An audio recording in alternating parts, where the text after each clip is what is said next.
Welcome, everybody, to the final episode of Agents of Hades Metastatic, and I guess technically the final episode of Agents of Hades as a whole, at least planned for now. We got hit you with the surprise sequel on the first one, but I'll be up front, we don't have plans for that right now. There is a little extra thing, but I'll talk about that in a minute. How are you guys feeling going into the finale? I'm ready to be angry. Yeah, Nathan, do you want to lead by telling the audience what you told us 30 seconds ago? I think it's a good precedent. If you follow me on Twitter, you know I'm on a big chess kick right now. And I've been climbing up the ratings, okay? But today, I've lost every single game of chess I've played. 6 in a row. My anger knows no bounds, and I think this is great method acting for the way that Theo is feeling coming into this episode. Theo's having I'm gonna be so real. time. It's so weird not being the angry one this time. It's so strange. Yeah, Paul is Paul is the most chill out of, I think, not even like players. I think every character in this series. I was late to the Discord call because I was busy catching another L. So that's like Nathan, where I'm at. We knew you were late. You didn't have to tell us that you were late because you were playing chess, you asshole. Throwing yourself under the bus, dude. Listen, that's where I'm at. That's why we were a few minutes late to the live starting, because Nathan was playing chess. Now I'm blameless. It's Nathan's fault. It's not us. That's wild that you would admit that on live. You were late to board games because you were playing board games? How dare you? You were late to the nerd game because you were playing the posh nerd game? How dare?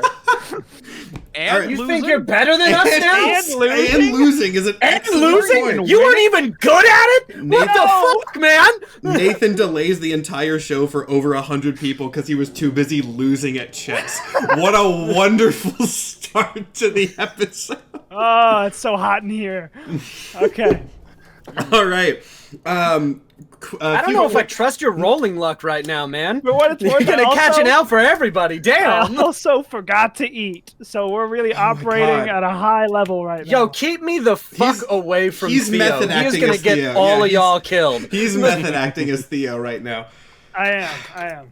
All right, a few quick announcements, and then we will get right into the episode because we're already late. First announcement, merch store has been updated. We have Paul and then Grimnir and Freke are now in the merch store. I believe that's actually all I added. I might go through and add an Agents 2 logo if people are interested in it, but it's pretty similar to the first one, so I haven't done that yet. But if people want it, I can. But yeah, the merch store has been updated with the new characters. And then the other announcement, which is a kind of minor change, I have been promising for a while that I'm going to do this mythology lecture bit for the Patreon, and I still am going to do that. I'm actually going to do that more. We're doing it next week at this time because I had some ideas to make it more interactive and interesting, and because I want audience feedback and questions and stuff. We are doing it live, and then there will not be a VOD available anywhere else but Patreon. But next week, technically not an episode, but a special presentation thing that people will be here for. So that's a little bonus thing, and then we will be off for the holidays. So an extra sort of half episode has been added next week, which will be fun. I believe those are the only announcements that I have. Does anyone else have anything that I am forgetting? No. Okay, cool. In that case, who wants to take the recap? Continuing the bit of making the funniest person do the recap given the situation, I'm tempted to make Nathan do it. Oh, God. I'm tempted to make Nathan do it. Use that fucked up memory. It was kind of a lot of centered around me, so it would make sense. I'll give it a crack. Long story short. Well, let's start with the easy stuff. Paul went on an adventure in cyberspace. He traveled into the system and was just digging all around through Eternitech, trying to find clues, and found some stuff. While that was happening, one of those things being a cool robot that he embodied.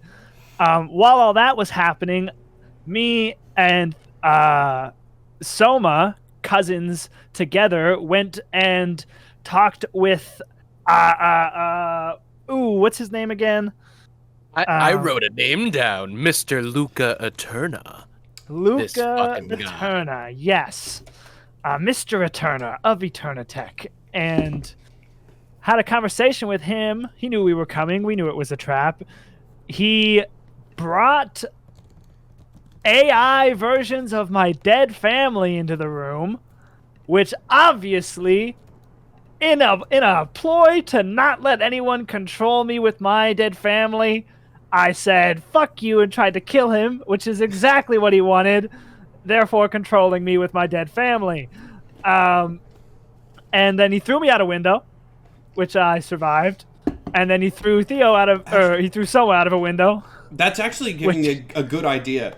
Continue, Nathan, but I feel like we should make everybody do a piece of the recap since everyone did like a party split. We should have everybody talk about what they're doing. Okay, so you continue, and then we'll go around the table. He threw me out of a window, which I gracefully landed with the help of Grimnir, and a clever grappling hook contraption, and more on what Grimnir was getting up to later. And then I survived, gracefully landing, and then Soma fell like a meteor out of the sky, and we just began to march right back up to the top to do it again. And that's basically where Theo's story ends for that day, I'm pretty sure. All right, who wants to take their section next? I feel like Panda should go last because Paul got like the big information at the end of the episode. So Skyen or Mike, either of you guys want to tell your pieces? Big, but we can loop back around to it. We'll loop around. This was a very twisty episode. Yeah. A lot of Soma has an easy one. He was with Theo. He got thrown out of a window. There was a part. What the hell is How did you do that? Those even went I didn't do behind. anything. Those went behind your head. He got thrown out of a window. Balloons. What the fuck? He wishes he had balloons. He didn't have anything. Okay, freaking that might be another phone thing, and I swear to God. How did you do that? I didn't do it. I don't know. This episode is wild from the get-go. All I have to say is that Soma got thrown out a window. He landed like Looney Tunes in the fucking ground in a crater. And at the end of the episode, he and Theo had a heart-to-heart because obviously he's the one who killed Theo's family. Oh. And this man, Panda just disconnected. This episode is... I'm gonna try my best to keep this on a whole new level, man. A whole new level. Not whole new level doesn't necessarily mean higher. So, in hopes that Panda's guys, I have to do horror this episode. You can't keep doing. Okay. We got to get it out now. It's good to get it out now. In hopes that Panda's going to rejoin in a minute, I'm not going to bother redoing all the cameras because that would be a pain. So you're going to have to deal with screwy cameras for a minute, chat. Until I get communication from him. Anyway, Skyen was going next anyway, so Skyen, go ahead. Yes, okay, so last episode, Grimnir basically went infiltration mode, doing rogue things. Kept pretending to be like the executive that he was pretending to be when we came in, distracted some guards who were sort of being attracted by the commotion that Paul was causing inside of the tech. And eventually, when the boss decided to call us all up to the suite, or specifically Theo up to the suite, Grimnir is sort of like, okay, I'm gonna put on some other disguises and get off on another floor and run around and be sneaky and infiltrate things and look at files I'm not supposed to and run into a man who's extremely stupid and bad at information security and look at his computer. And then, eventually, while he's doing that, he hears crash.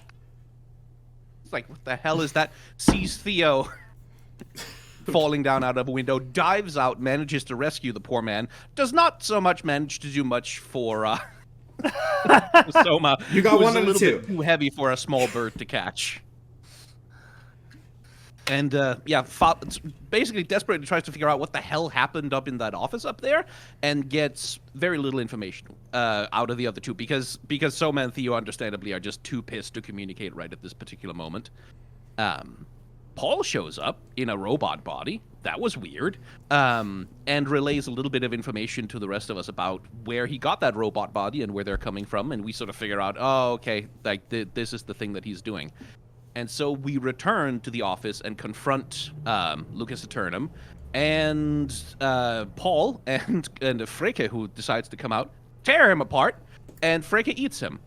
And the campaign is over, and I don't know why you called us back here, Matt. Yeah, you killed the final boss. It was very easy. Him. He was just a business guy. Come on, there was nothing scary. But, turns out he's not dead, of course. Well, technically, he is dead. But killing him didn't solve the problem, unfortunately, because now his soul is in Yakala and inside of his machines, where he's extracting souls, building himself a terrifying robot body. And the problem persists. The problem persists. All right, and then we will cut over to our final piece of the puzzle here. Paul, how did your episode go? It was a time for you. You traumatized some people. It sure was a time. So Paul started off by going, I have an amazing plan. Everybody wants to talk to this soul in the machine. I'll just possess the machine. Obviously, that will help. I then got lost in a machine far more complex than anything I had ever imagined. Imagine if you were like, oh, I'm going to walk into this hallway, and then you walked into like an M.C. Escher painting. That is essentially what Paul's experience was like. The wonders of the internet. Making his way through the labyrinth of numbers, he eventually ended up in like a nexus that led to two directions. One of them to a variety of the biomechanical arms that we've already fought that extract souls from Urkala that were literally nowhere, just in an infinite void of nothing. And then the other one led to a bunch of robot bodies that were not on. Paul, being Paul, was like, I'm going to hop into one of those and move around. Everyone else has been really cool with me so far, just like moving around and doing stuff. So he gets in and he moves around and he does stuff, and everyone starts screaming for some reason. Realizing that this was probably a bad idea, he chokes a guy and immediately starts asking, where is the boss? Where do I need to go? Because my friends went to see the boss. To which he finds that they are on the top floor. He meets them halfway because apparently they've been thrown out a window. I saw someone hit the floor, and that was about the extent of it. I test out the robot body, which was fine. It's like a normal body, but just like a little better. Normal body, but it didn't get tired. We found the big monster that pissed off Theo so much. We killed the big monster, solved everybody's problems. And then when we realized that things may not be great, because everyone was still kind of freaked out, Freke was still pacing around, and Freke doesn't come out unless shit's whack. I go, I have a great idea. There's robot bodies downstairs. He probably went into one of those robot bodies. I grab his computer, and now I'm in an arm, Urkala, invading. And I see the bad guy, and he's like, no worry, it's fine, come on down. And I don't do that, because fuck that. Instead, I jump back into a different robot body and go to meet my friends and start sprouting flesh everywhere. And the final, 3 minutes of last episode was Paul desperately trying to kill the body that he was in and failing before giving a very ominous warning to everyone and then losing control of the body. So that's kind of where everybody is, that they're staring down fleshy cyborg robot with that was Paul and is now not Paul. No. And you learn, though, as you tried to rip yourself apart, that the robots have a core. They have some sort of biological core. Some sort of organic thing in there. Now, we'll pick up right there. We're going to pick up just, very much still in the action here. The only person who I think needs kind of special, not instruction, but note here is Paul. Paul, of course, you do not have control over this body. I should note, I don't believe, though I could be wrong, that you have tried to leave the body. You mentioned earlier being trapped. I have not said you are trapped, I don't believe. But you do not have control over the body. So from there, the last line that was said was Eterna talking about growth. So I will toss it over to you guys for your response. Let's go. What did Paul last say to us? Did he say anything out loud as he was clawing himself apart? He did, but The warning. exact wording escapes me. It was. I don't remember the exact wording. I said something along the lines of monster. I think it was like monster in hell. He gave you a briefing of the situation. Yeah. Yeah, monster intercala. Not in control, and then I tried to jump out a window, and that didn't work. I will say that as soon as the body is not under my control anymore, as soon as I can feel that I am not in control and there's nothing I can do to be in control, I'm going to eject. That does make sense. Just and you try and actually get out. you are able to do that pretty easily. Okay. Freaky Man's right in front of me. Yep. Well, Cool. the robot, Flame of strike. which there are presumably one of many. I would like to flame strike him, please. That does make sense. We are yeah. very close to him right now. Yeah, I will say if this is like he is in front of you. So, Right in front of me? I mean, not like a foot. Like where? I actually forget. This either happened in like the stairwell or an office. Like you are indoors. It's the stairwell. Okay, yeah, you're in We're a stairwell. in a stairwell. So if you want to hit him with a big old fire spell, that will we're probably. being confronted in a stairwell.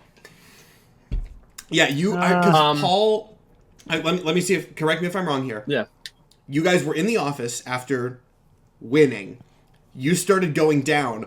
Paul went down through the network, so he got down faster and then went to meet you. So you guys met in the middle, closer to the ground, I believe. But yeah, you were heading down the stairs because that's where the conversation between Soma and Theo happened. Is as you were descending. So yes, you are in a stairwell right now. Matt, I have a question. Since I don't have weapons, but I do have ranged spells, would you allow me to use sneak attack on a spell? First off, someone said apparently you did try to leave and fail last time. We're gonna say this time, if you try again, you can escape, and I have my reasons for that. But Got it. Sneak it. What spell? What spell are you thinking?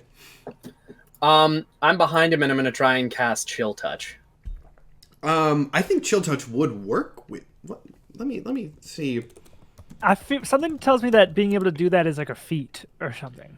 Maybe I'm thinking. No, I'm thinking No of sneak attack in rules is written ever works with spells. I think maybe booming, like maybe melee attacks, spell melee attacks. Yeah. It says you're attack right. must use finesse or a ranged weapon. Yeah, So, yeah. given that you are like Cold Ghost, I'll give it to you. It kind of fits your kit. This is the final episode. It's a superhero-y thing. Well, I'll allow it. Okay. In that case, I am gonna try and cast Chill Touch on the fleshy bits of the body. Go for it. Is that an attack roll from you or a save from me? It's a attack roll from me. So I burst out the back. Let's roll this attack roll. Fuck me. No way. This is either a 1 or a 20, I think, from that It's reaction. a 1. It's a 1. I got. You don't understand. I have a +9 to hit. The only way this Boy. doesn't work is if I get a natural 1. That's, we are starting off great. man, this episode is... Okay. Paul, I'm going to need you to make me a Constitution save, actually. Lovely. So fucking great. Actually, make me a Constitution save with disadvantage. Ow! Oh my god! My God, you can't be Twice in a serious. row! Wow. How is that even possible? I did say with disadvantage. I want you to do it Statistically again unlikely. just to see if you get a third. You won't, but Oh if you my do, God. if you do, the clip goes viral. Jesus. So I need you to make another one. Just Nope, to see. that's a 4. It's Okay, still not good, still but bad. it's a 4. Still bad. Okay. Kicking So off combat strong. let me talk to blame everyone you else for really this, quick. Nathan. Paul vanishes. Panda, Burst we'll out the get back, we'll try get to and what grab him. happens to you in a second. To everyone else, you see Paul burst out the back and then just gone. From your perspective, he may as well have like run. Son of a bitch. That's a wild beginning to the episode. The robot kind of like twitches when that happens, but doesn't really like. This is all happening over a very short period of time, of course, so it doesn't like speak yet. And I think Theo's next move was he wanted to kill the robot because it Yeah, has well, Lucas's yeah. face on it. I remember you were considering flame striking, but then maybe Yeah, backtracking yeah. that because of the close quarters. How many robots? So, okay, Paul left his robot. Is that robot still moving without Paul in it? The robot that Paul was in was the one that was speaking to you with Eterna's voice. And yes, Oh. yeah. That Got was it. that was Same the robot. same. You've only seen one robot so far. Got technically. it. It's all the same. Well, Okay. no, technically two. Technically two, because there was the one that Paul left in the office, and then he left and then came with a different one from below. Right. Now that's a philosophical question. Would you consider this man to be undead? For purposes For mechanics of, reasons. for mechanics reasons, no. Okay. I figured. Well, since I don't want to drop a nuke in the stairwell, I guess.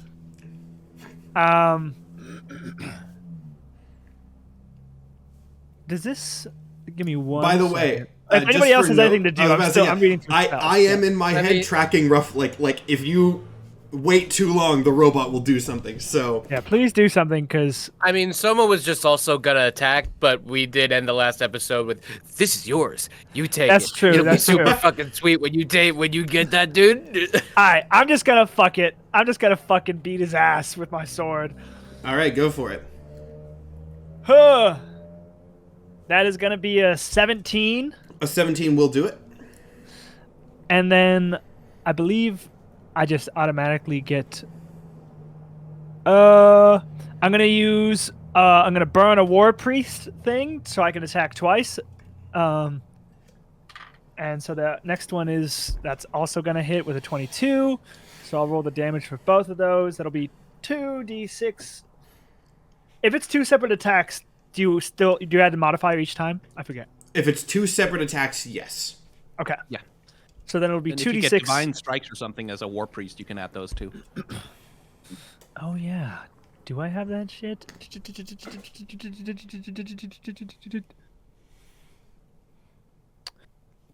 No.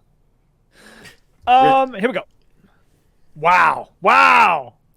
We've had I rolled- so many wow moments already. Is this a good one or rolled- another bad one? 2 1s for damage. Uh, Plus 6 is 8 damage.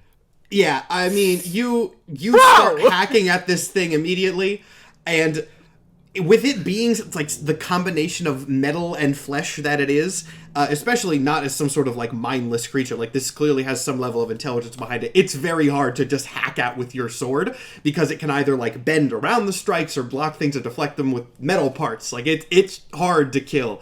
And you hear as you start attacking it, just like not even maniacal, like surprisingly casual and weirdly genuine, like distorted laughter coming out of this thing.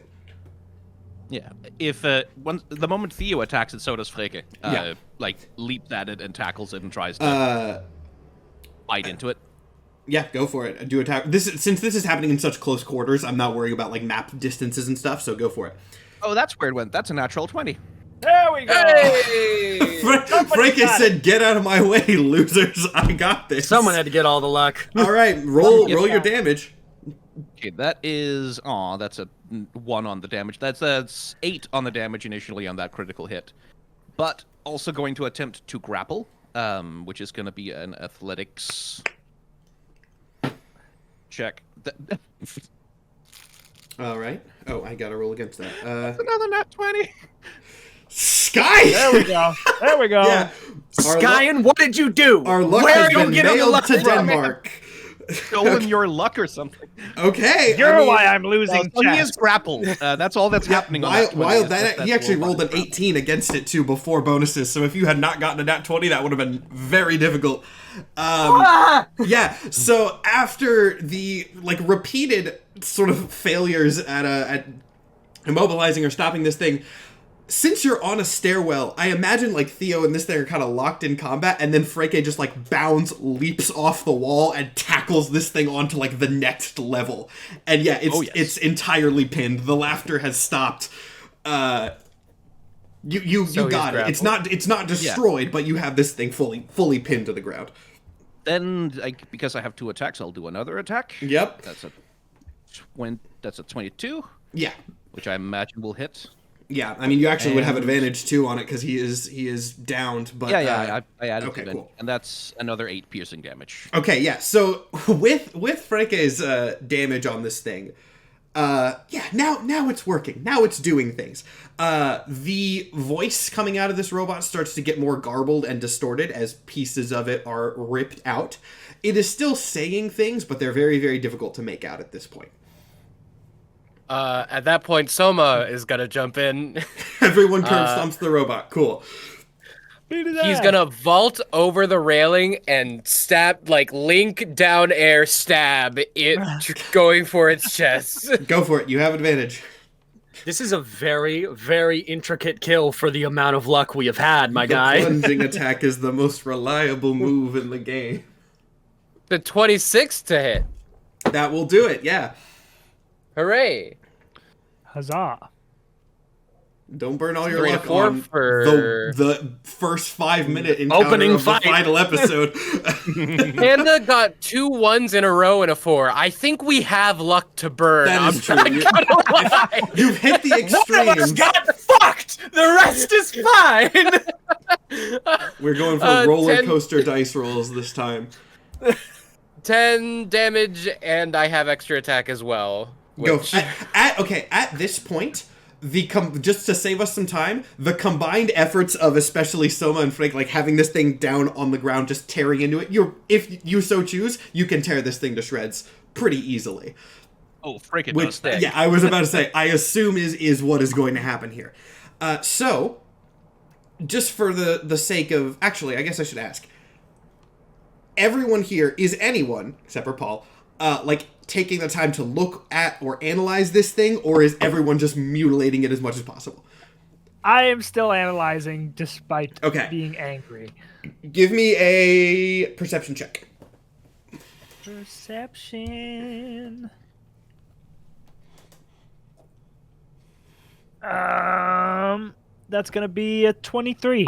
Oh, 23. Okay, so with that, you can get some good information. Now, you are one of the less sort of mechanically inclined people in this party, being an ancient Greek. But what you do kind of have some level of understanding of is how, like, organic bodies work.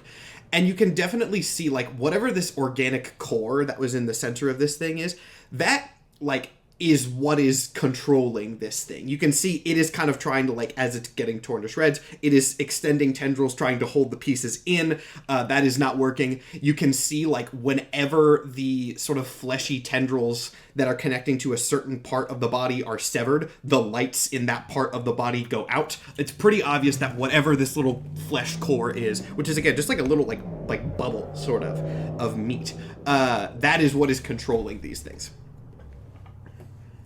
I relay that. Yeah, not that that's too surprising, but it's good to know. And then once it's completely torn to shreds, I imagine Freke doesn't turn back. No, not yet. Not yet. Not yet. Looks like there's more in the basement. Let's go to the basement. That's what Paul said. And, like, bounce ahead. To the basement we go. Okay, so you guys are going to the basement? Straight Yes. there. Okay. I have to say this now that you guys have moved on. No one is notably doing anything about the core. Oh, I mean... destroying it. The question is, does Yeah. Freke... Well, I need to know how. I need to know the specifics of what you are doing. As Freke is tearing flesh off of this thing, he's also, like, shoving it into his maw, where it just Okay. sort of vanishes. Eating it. All right, cool. I don't know that he's like he doesn't know to go for the core, but he's gonna It'll tear everything probably apart get and eat it. Like, in there at some point. Okay, note. I will write that down. If I had a nickel for every time somebody ate I'm going to stop talking. Anyway, you guys continue down the stairs. It is a surprisingly sort of unremarkable journey downwards. You can hear, like, some muffled noises from outside, but the stairwell seems pretty well soundproofed for whatever reason. So there is not really too much that's going on. Are you guys just going, like, all the way down as far as you can, or are you stopping to make a plan? What's the logic? All the way down is totally fine. I just got to know where you're going to pop out. Probably all the way down. The plan is to kill this asshole, so that's like, kill him, don't die. That's the plan. All right, cool. So, you get to the bottom, which is presumably where the basement is, and if you try to go and open the door, it is not opening. If the door isn't opening, then Freke is smashing the door. All right, like, give me a strength check. A strength check. Yes. I give you guidance, so you can add a D4 to that. Okay, that is a 14 plus the D4, which is... That's a 16. A 16? Okay. It takes probably a little bit more effort than Freke is used to for this sort of thing, but you do manage to smash the door open. And as you strike it, it's pretty easy to tell that the door is not locked. It is being held shut by something on the other side. And as you manage to burst through, you see that the basement, which I don't believe any of you have actually ever seen before directly, no. correct? It would be only Outside of Paul. me! Yeah, it would be only Paul. So you guys see the lab that Paul saw, still very abandoned. There's still stuff, knocked all over the ground and things from where the scientists were freaking out about Paul just kind of bursting off one of the robot racks. Those robot racks are now empty, however, and most notably, there are massive webs and tendrils of flesh that are covering the walls, the table, everything. This place has been fully overgrown, and as you look around, you can see those were what was holding the door closed. That Freke has, of course, eventually smashed through. But as you break the door down, it's not just like pieces of door. There's like little bits of goo that fly off as you smash into this place. Oh, lovely. God, Matt. That's bad. That's gross. Yep.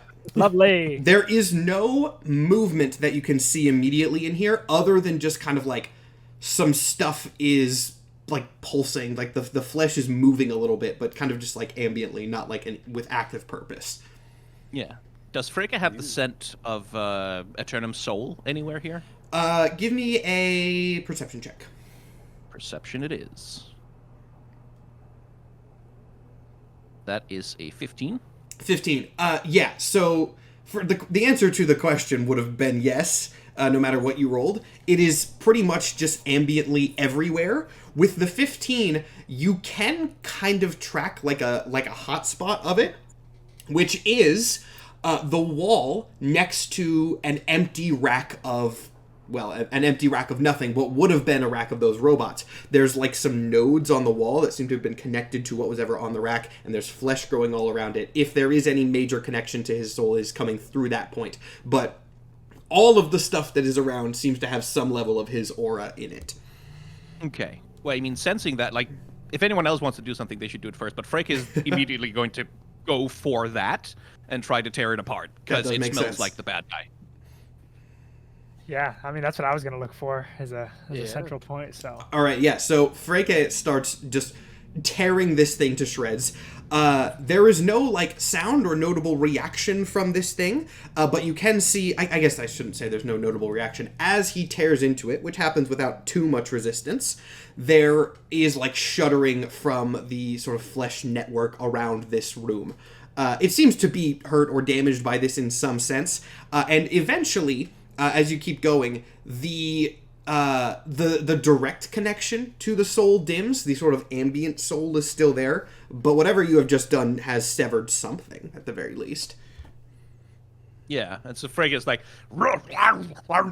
chowing down, Eating so much cancer. And like we'll start wheeling around looking for, like, trying to catch a scent again. If that's not possible, that's fine, but that's what Freke is going to be doing. Yeah, there is, I mean, I guess I would maybe give you, if there is any stronger sort of essence of this, it is above you. Not like on the ceiling, like above this basement, but not like a central node like where you were at. No. Okay. What's everyone else doing? What is everybody else doing? And then we'll get to Paul in a second. I'm not just gonna make Panda sit here for like half an hour. Did you say that there were no robots here? There are not Now robots here. No, they're all empty. You can kind of maybe guess that there were, but there are not at the moment. No. Interesting. Could I don't know. I was really expecting robots. Could I make an investigation check to see if like we can gather where the robots could have gone? Yeah, go for it. And I would invite Theo to do that. Soma, not an intelligence stat guy, so his investigation might not do much. This may surprise you. Neither is Theo. He's a wisdom guy. He's a wise guy. I think Grimnir is our best int stat, and Grimnir is not present. Grimnir's out of commission currently. Well, with the -1, I still got a 14, so you know. Yeah, it's not too hard to get an answer to this. I'll let Theo roll, but... Oh, yeah, sure. Yeah, no, that's a 3. Well, it is kind of hard to tell immediately. We'll give this as the reason you didn't see it, since the lights are off in this room. This has been destroyed, kind of ransacked. There's flesh webs growing everywhere. There is a door that seems to lead up, not from this, like, back stairwell, but, like, another sort of, like, more main exit. And that door is, like, knocked open. And there are tendrils leading out of it. Wherever these robots were, they seem to have gone out somewhere. Well, that seems like the best lead. All right, you guys following that? I think so. Okay, Yeah. cool. At that moment, then, I think we should cut over to Paul. So we're going to flash back a little bit. Paul, you attempted to chill touch this thing. It did not work. No, it did not. You sort of immediately, with no warning whatsoever, find yourself back in the network that you saw. However, it does look notably different. The color of these sort of connections has shifted from that Eternitech green to a more like reddish color. And all of the connections, from what you can see, you can kind of see like a wider range from this area. They seem to be connected more strongly to one central point at the bottom, which you can track to be that connector to Urkala. Whatever has happened, unsurprisingly, Eterna has taken over more of... Everything's in Urkala! Yeah. Now, after just a moment of processing, you hear Eterna's voice just kind of echoing around everywhere. Not really from a certain point, just sort of in this area. It goes, Great. I was really going to let you go. I mean, honestly, you've helped me enough, so I don't need you to be back in here, but since you seem so insistent on attacking me, fine. I'll just put you in here for a while. Where is Paul? The network, of course, where we have all the souls connecting, and where I'm, of course, connecting from the underworld back to the overworld, in a sense. I would think you would know that, but your memory might be a bit more distorted than I thought. Why keep here? Well, you seem very insistent on attacking me from the outside, and in here I don't think you have the knowledge to do a lot of damage. Where, Paul, friends? Well, it doesn't really matter. I'm not entirely sure of their exact position, but wherever they are, they won't be there for long. Forgive my lack of focus. I'm multitasking at the moment. You understand. Paul gets the vibe that this dude is just kind of humoring him. Kind of the same way. Kind of the same way that, like, when you're not fully paying attention to a kid and they just wander off. Yeah. Paul's gonna ignore him and just kind of start exploring. Give me a history check. History check. That is not my highest check. I didn't think it would be. That is in fact a nothing check. Holy God! Why now? 19. Paul gets good rolls when it's lore important. This has been well established. Only when it's lore important. So, if you recall the last episode, I did say the first time you went into the network that it was oddly familiar. And as you go around this area, now that you're sort of exploring more freely without like a specific goal in mind, now that you've been here a couple times recently, this is definitely familiar.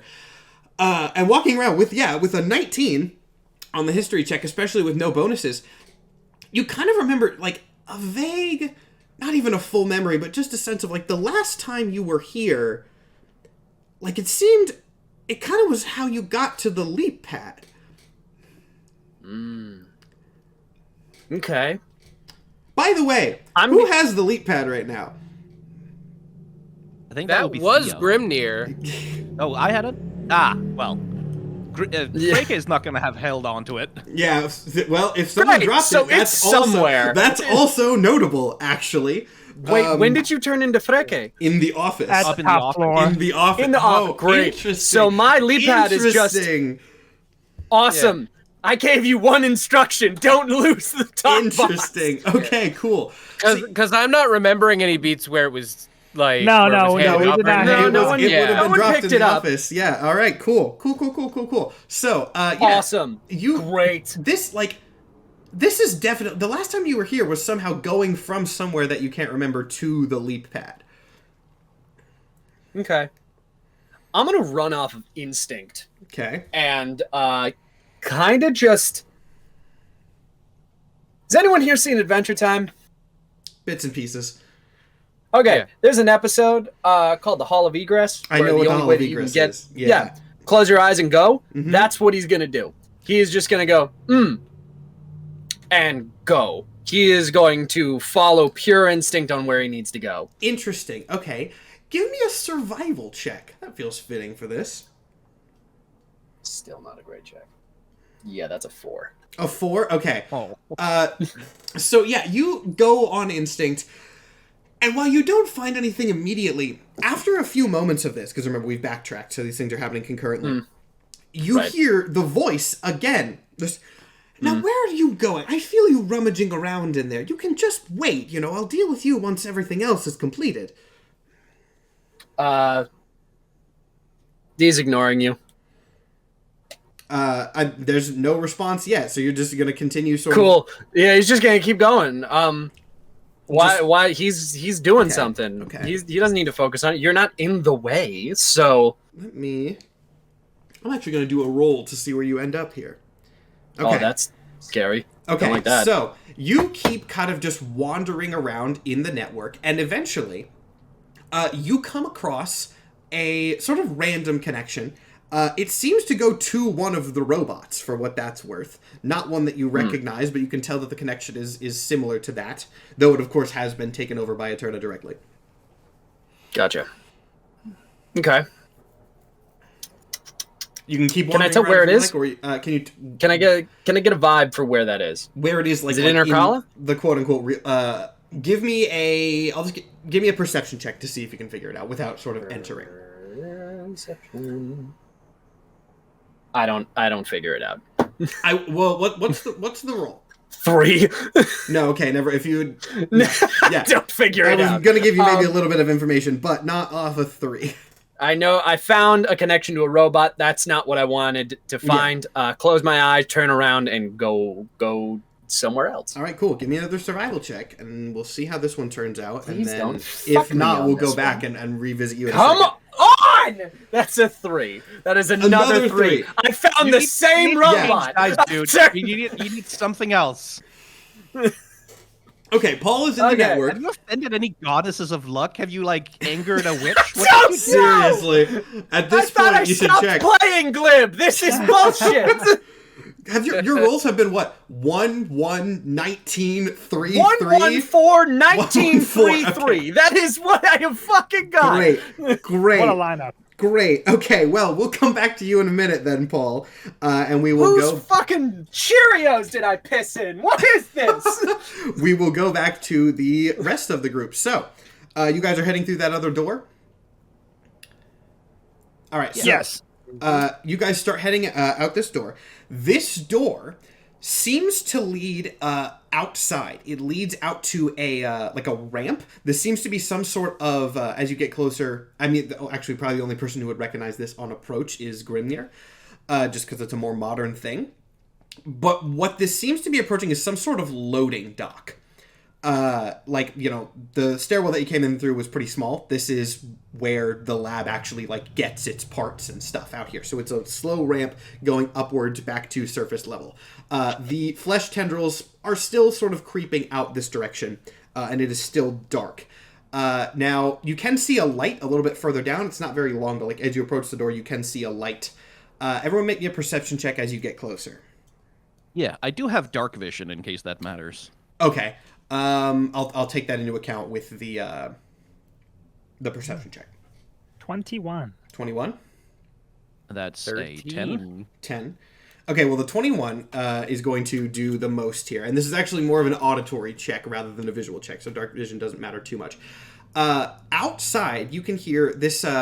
you can all kind of figure this seems to go to some sort of back alley, but you can hear, like, noises outside. Sounds like fighting. You can hear clanking, you can hear, like, combat sounds. Those familiar with superheroes would probably be able to figure out that this is some sort of superhero fight that is happening up there to some capacity. And this is happening where? Out on the street, basically next to the building. There was a loading dock that went out to, like, a back alley. Got it. So the robots have left the basement, is essentially, and gotten into some sort of fight. Sounds like commotion. I think that might be our robo friends. You're hearing that figure. There they are!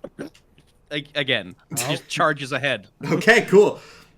I need to stop asking Freke, like, what's your plan? I think I know what Freke's plan is going to be in pretty much every situation. Yeah, Freke doesn't have a plan because Freke doesn't think. Yeah. So you dash out onto this alleyway, and while I don't necessarily know what, like, Freke would see, for the benefit of everybody else, I'll go ahead and describe the situation. So, you see that this loading dock actually has, like, some... there were definitely people here a bit ago. You can see, like, some large trucks that have been tipped over on their sides. Like, that some sort of active loading was going on as things got real. And... You know what? I think Freke with smell would actually be able to smell it.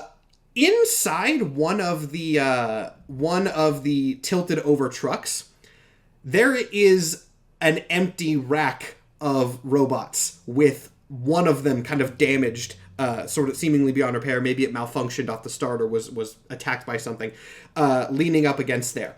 And as you look around at these other trucks, there are several of them. And they all have empty racks inside of them. Oh, good.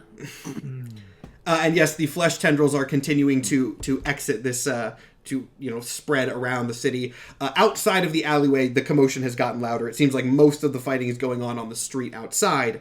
But yeah, things have spread. And there were more robots. Yeah, what's everyone else doing? Because Freke is just running. We got to check everybody else before, because we know how things are going to go down. But perception-wise, I mean, these are our only leads, so it's pretty much follow the commotion. Follow the commotion. Follow Freke.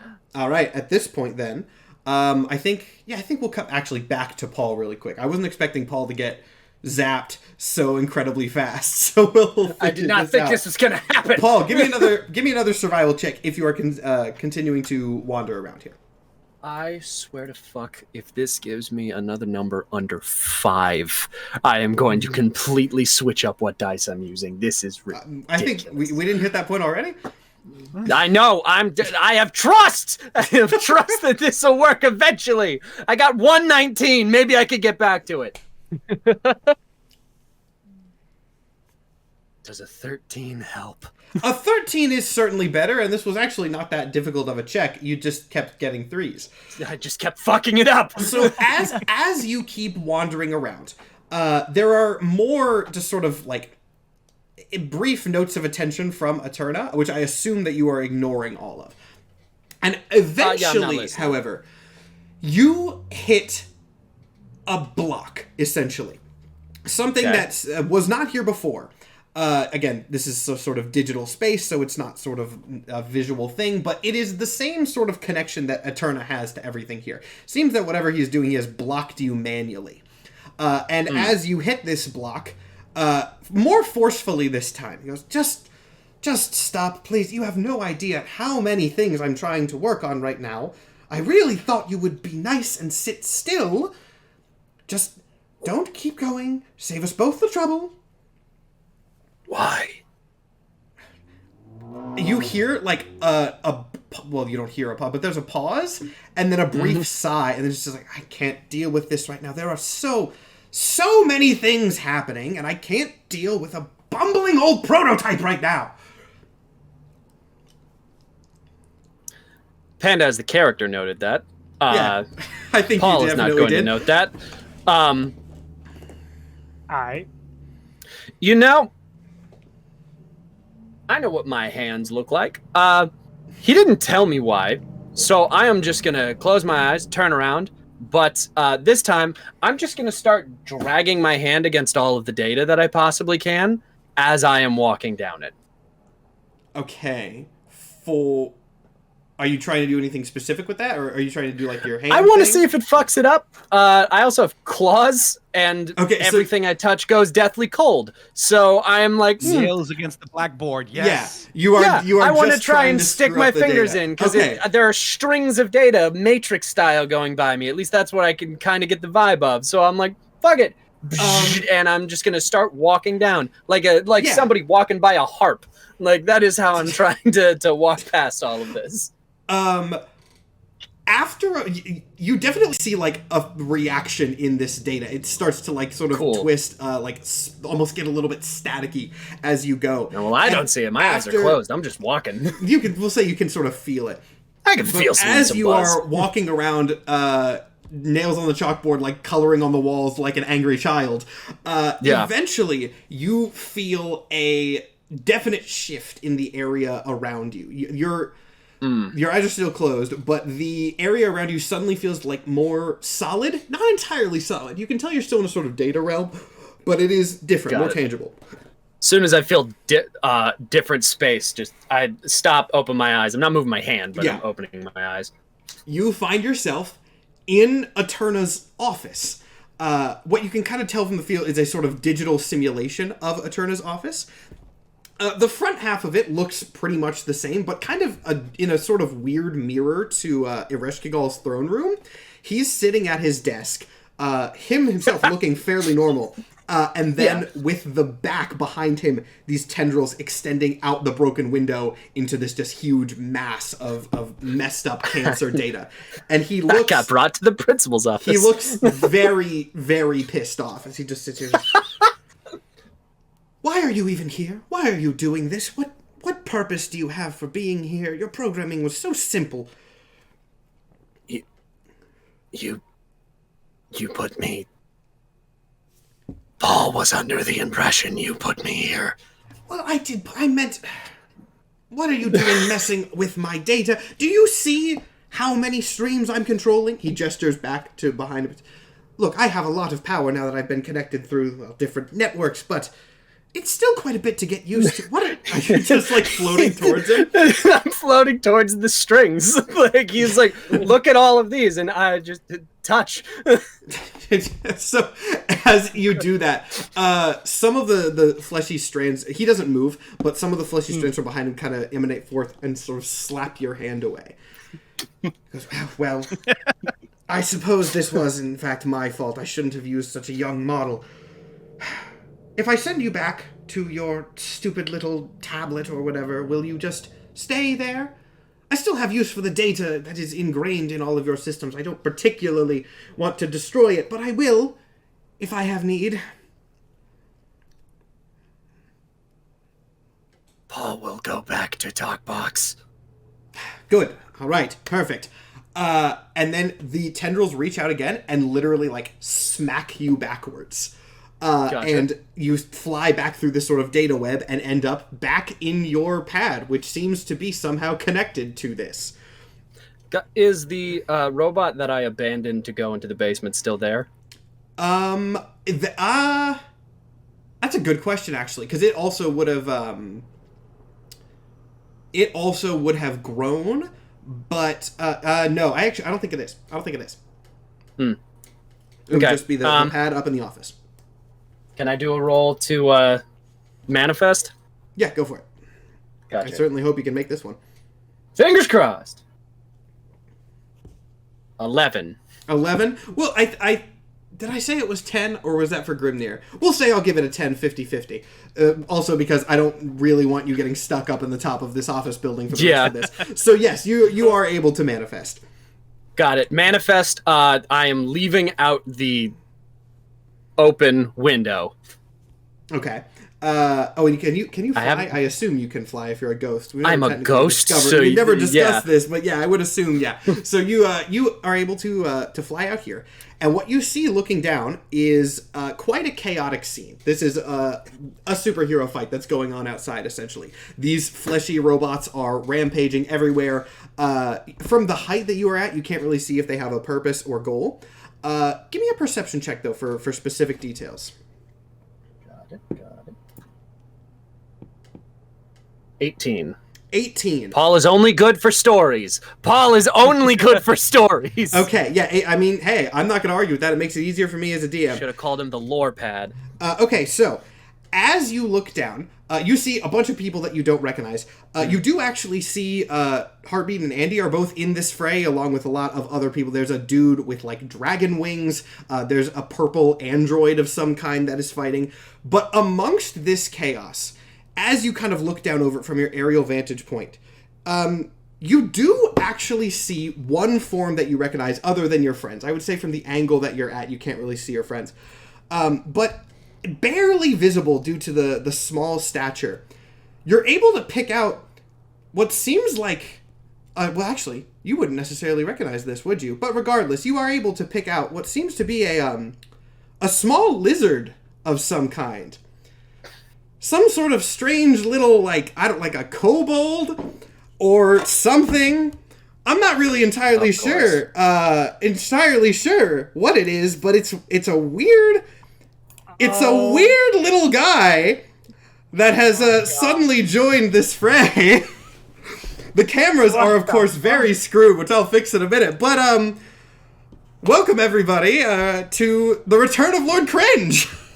Remember when I said at the beginning of this episode I had things that I needed to make happen? Yeah, Lord Cringe is here. Now, we're going to take a quick break in a minute. I know it's a little bit early, but I need to get the cameras fixed. But before I do that, I'm going to give Momo, who knows basically nothing, a little brief as to what's been going on here. Yes, I am confused. Yeah. Momo, I should say, has not seen either previous episode of this. Lord Cringe did vanish from Urkala, as I said, but Lord Cringe was not taken by Eterna or anything like that. Momo, care to tell us why Lord Cringe snuck his way back to the world of the living? Yes, so Lord Cringe had very important business to attend to. It was the series finale of the long-running anime/manga series One Piece, and he absolutely had to be there to binge watch all of it right as it was airing. So it was very important business. I don't know how you could expect him to be in the land of the dead when it was...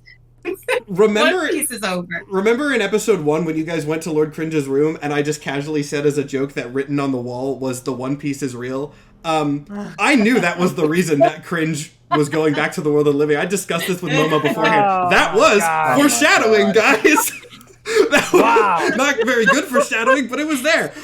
So Cringe using his connections with Valifar, the demon, underworld guy that still likes him, he was able to sneak back to the world of the living for a spell, but couldn't tell anyone since that kind of thing is frowned upon. And in the time since then, Lord Cringe, weird flesh robots have started attacking the city. And I think at that... you were going to say that nothing bad happened and everything was okay. No, weird flesh robots started attacking. And with that, we are going to take a very brief break. Again, I know that it's early, but I need to fix the cameras. It would be better to do that off. So we will return in just a minute or two with Lord Cringe, now back to the series. So don't go anywhere. I guess I could actually go ahead and start us off, because Paul is up there. We could do a little bit of a mini... You know what? Yeah, let's do this. Let's do a little bit of a mini Lord Cringe exclusive scene here. Lord Cringe, where would you be watching One Piece? That, I think, is a question. Now, you've gotten to the world of the living. Where is your goal? Like, literally, where are you watching it? Do you have a plan for that in mind? Let's see. I believe there must have been some sort of forum, and I think One Piece fans are so dedicated that they would absolutely be the type to rent out a movie theater Okay. to watch just the last season. Okay, Of, sick. like on an endless loop. All right, perfect. So that's definitely where I headed as soon as I got to the surface. So, you have arrived. You watch this. You watch this One Piece season. I guess you've actually been on the surface for a while now. Now that I think about it, question: where would you have gone after One Piece, or are you just like hanging out with the One Piece fans the whole time, like waiting for an anime convention or whatever? Is that? I assume that's the goal. Oh my god. I wouldn't put it past Lord Cringe to maybe have gone on sort of like an anime bender. Okay, sick. Like, So, well, I'm up here. I might as well catch up on the latest season of Dragon Ball. okay, no, this is perfect. God. So this is now the canon. Lord Cringe, after arriving on the surface and watching a bunch of One Piece, made friends with an anime fan who lived nearby, and this little lizard boy has just been like chilling in this dude's apartment, binge watching anime for like the past week. Fully think that like the regular people think that this is just a dedicated furry, Yeah, and yeah. no idea this is just a lizard child. Yeah. So after several days of just binge watching anime, one day, normal, regular day, you start to hear some like weird sound effects that at first you attribute to just, you know, a battle going on in the anime. But as you listen, it seems to be something that's going on outside. You're in a city, by the way. Specifically, you're in the Dallas area, actually. And if you take a look outside the window... Oh god, I'm in Texas? Yeah. Oh god. Yeah. Specifically, you see what looks to be like robots made of both metal and also like meat, like sort of meat tendrils holding them together. Meat tendrils kind of extending all over the road and the sides of buildings. And as you sort of watch this happen for a second, you do see some superheroes, because again, there are superheroes active in Dallas, arrive to the scene and start fighting these things off. Are you going to join the fray at this point, or are you going to continue watching anime, Lord Cringe? I look out the window. Does it look like they need help or they have it handled? It's not going great. How many more minutes left in this episode? Not including the outro. I will roll I've a heard it too many d20, and times, I it will doesn't roll a get d20, and we will find out. Cringe, you gotta see what Zoro's doing right now. It's crazy. Eight more minutes left in this episode. They got it for 8 minutes. Okay, so 8 minutes pass. You look out. The fight has clearly advanced past your window at this point, and looking out, the tendrils and the robots have taken over this area outside. But you can still kind of see... I'll give you a choice at this point. You can either go in the direction that the tendrils came from to maybe try to stop them at the source, or you can go away in the direction that they are going. Which do you want to do after joining the fray out here? Let's see. Probably go to where they came from. Okay. So there's no way this could be my fault, right? give me an Arcana check as you're going. Actually. Arcana is. That's a 6. A 6? Yeah, that's weird. There's definitely weird magic happening here. It's not just tech. There's some sort of strange magic that's powering these weird flesh tendrils. But yeah, you continue going onwards, not figuring out too much about what's going on. Hello, Panda. We started doing the Lord Cringe return scene while you were gone, so you haven't missed anything that Paul was involved in. As you continue, Cringe, you are met with a few of these robots sort of on your way. Are you going to... I guess here's the last question, then we can sort of jump back over to a full group.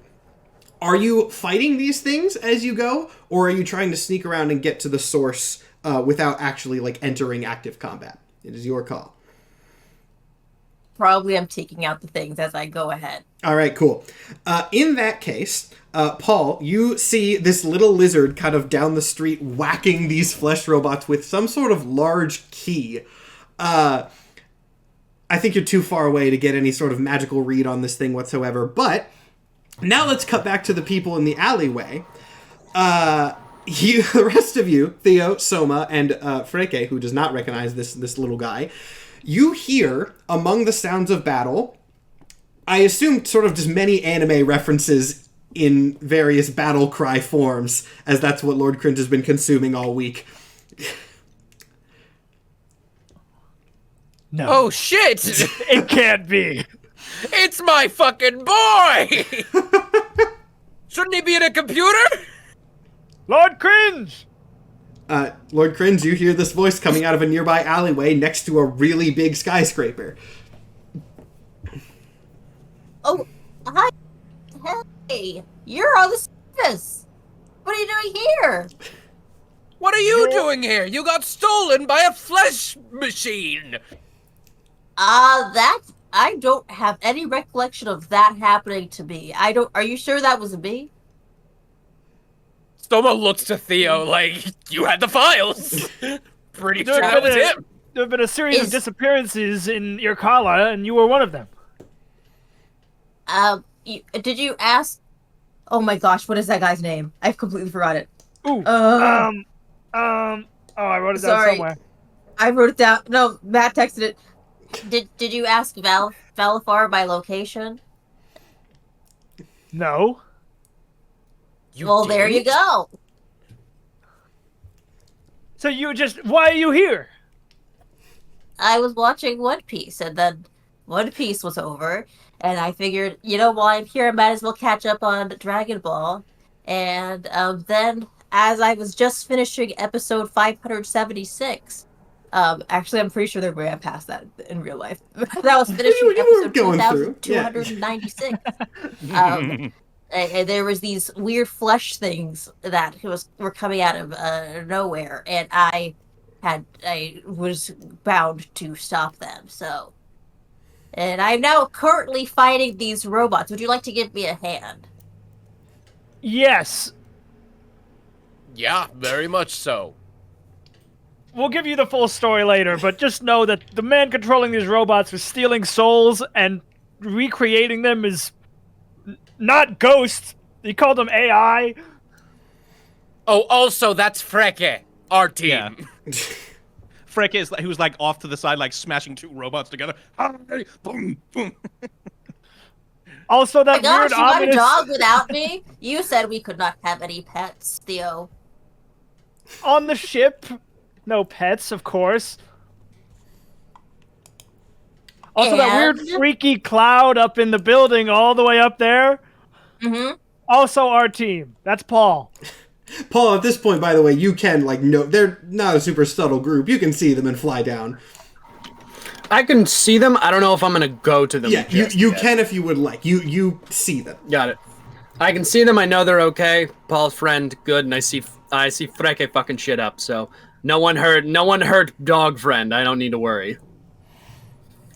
All right, cool. Okay. And this is the whole rescue crew? Yes.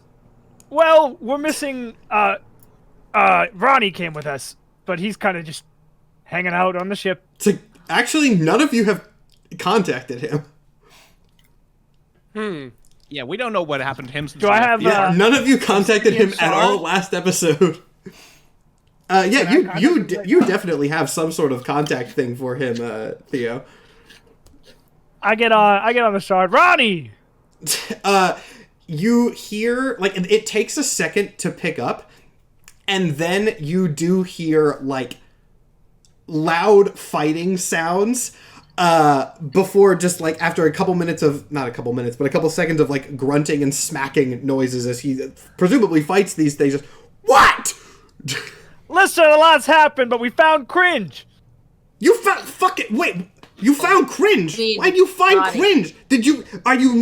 Look, I'm less worried about Cringe and more worried about the fucking whatever these things are. Was this you? I wouldn't say it was me, but we're handling it. Handle it better! Working on it! Can I speak to Ronnie on the phone? Thank you. Hello, Roddy. It's been a little bit. How are you? Bad! Very fucking bad, you little lizard bastard! Did nobody ask Valafar for my location? I am the champion. There's just Nobody went to my place of work? Nobody? There's just a long chain of swearing on the other end. All right. You can have this back now. And as Cringe hands it back, you hear Ronnie just shout, "Get your asses back to the fucking ship!" We're hunting after Mr. Returner. Who the fuck? It's the man behind all of this. And he's where? I can meet you somewhere. That is a great question. We think he's in one of these robots. That's a good point. Has Paul told you what he... No, we have not. I think that... I haven't even met up with them Yeah, yet. Paul has not informed them about the... Yeah, I think. Well, actually, at the It was end in the of warning. last session, Paul did say that he He's was in in Urkala, Urkala. I think. I do believe that Paul- was the last thing, yeah. Paul we did mention might- very briefly before he was blipped out of existence that I'm sorry, he was Paul in your fucking... collar. What?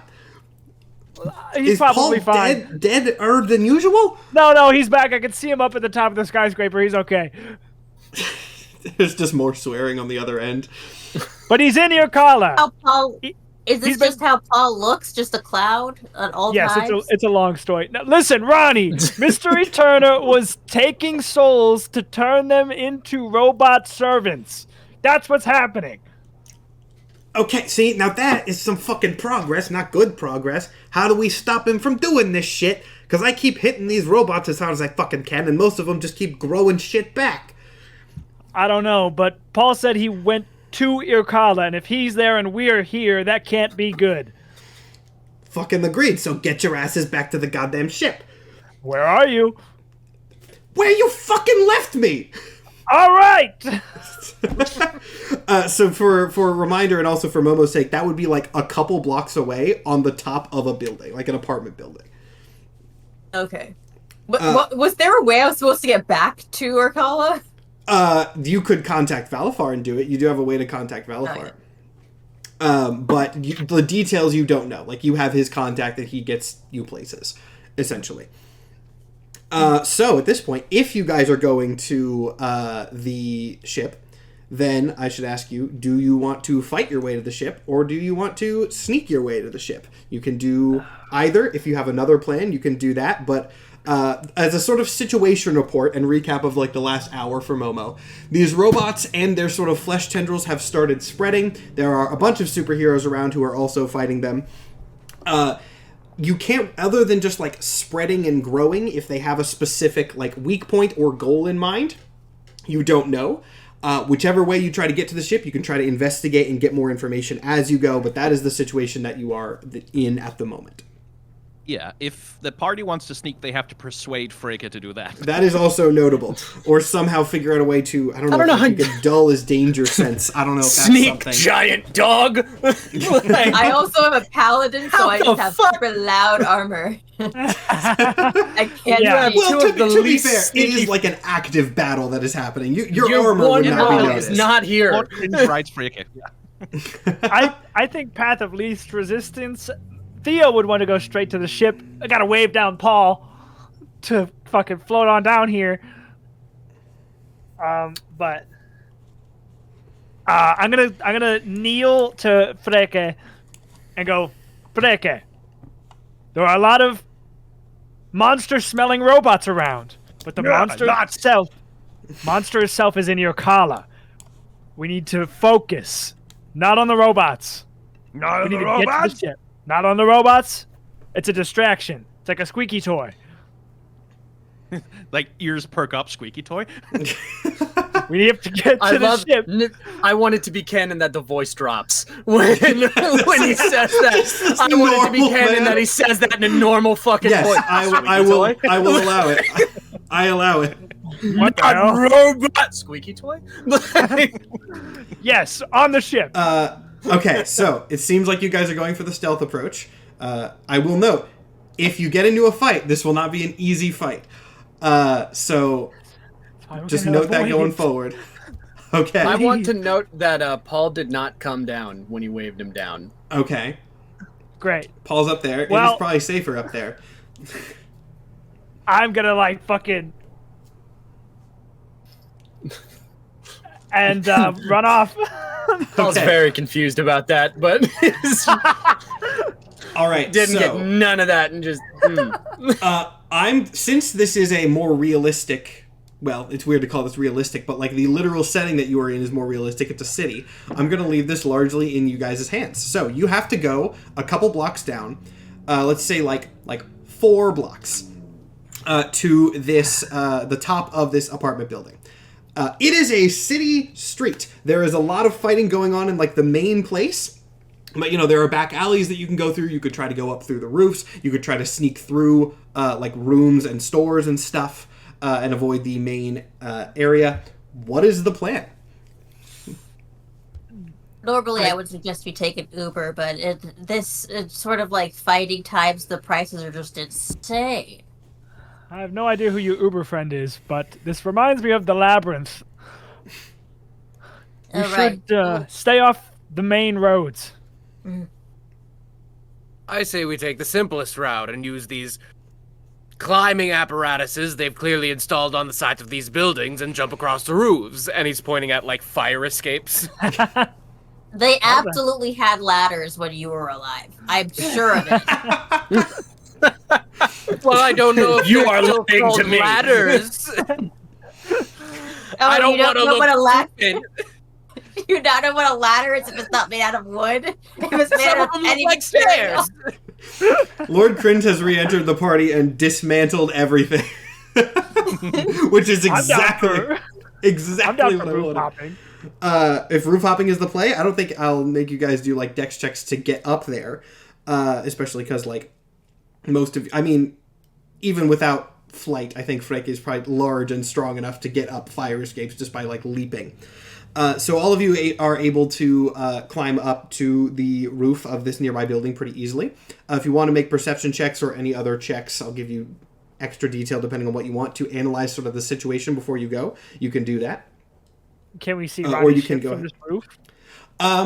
I will give it is camouflaged, it is cloaked, but you can recognize it like where it was. Where it was. I'll give you that.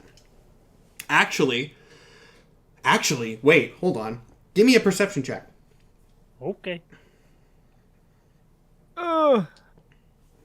Natural 20. Natural 20? Okay. You actually can see a couple blocks down, there are tendrils creeping onto one of the roofs that seem to be propped up on nothing.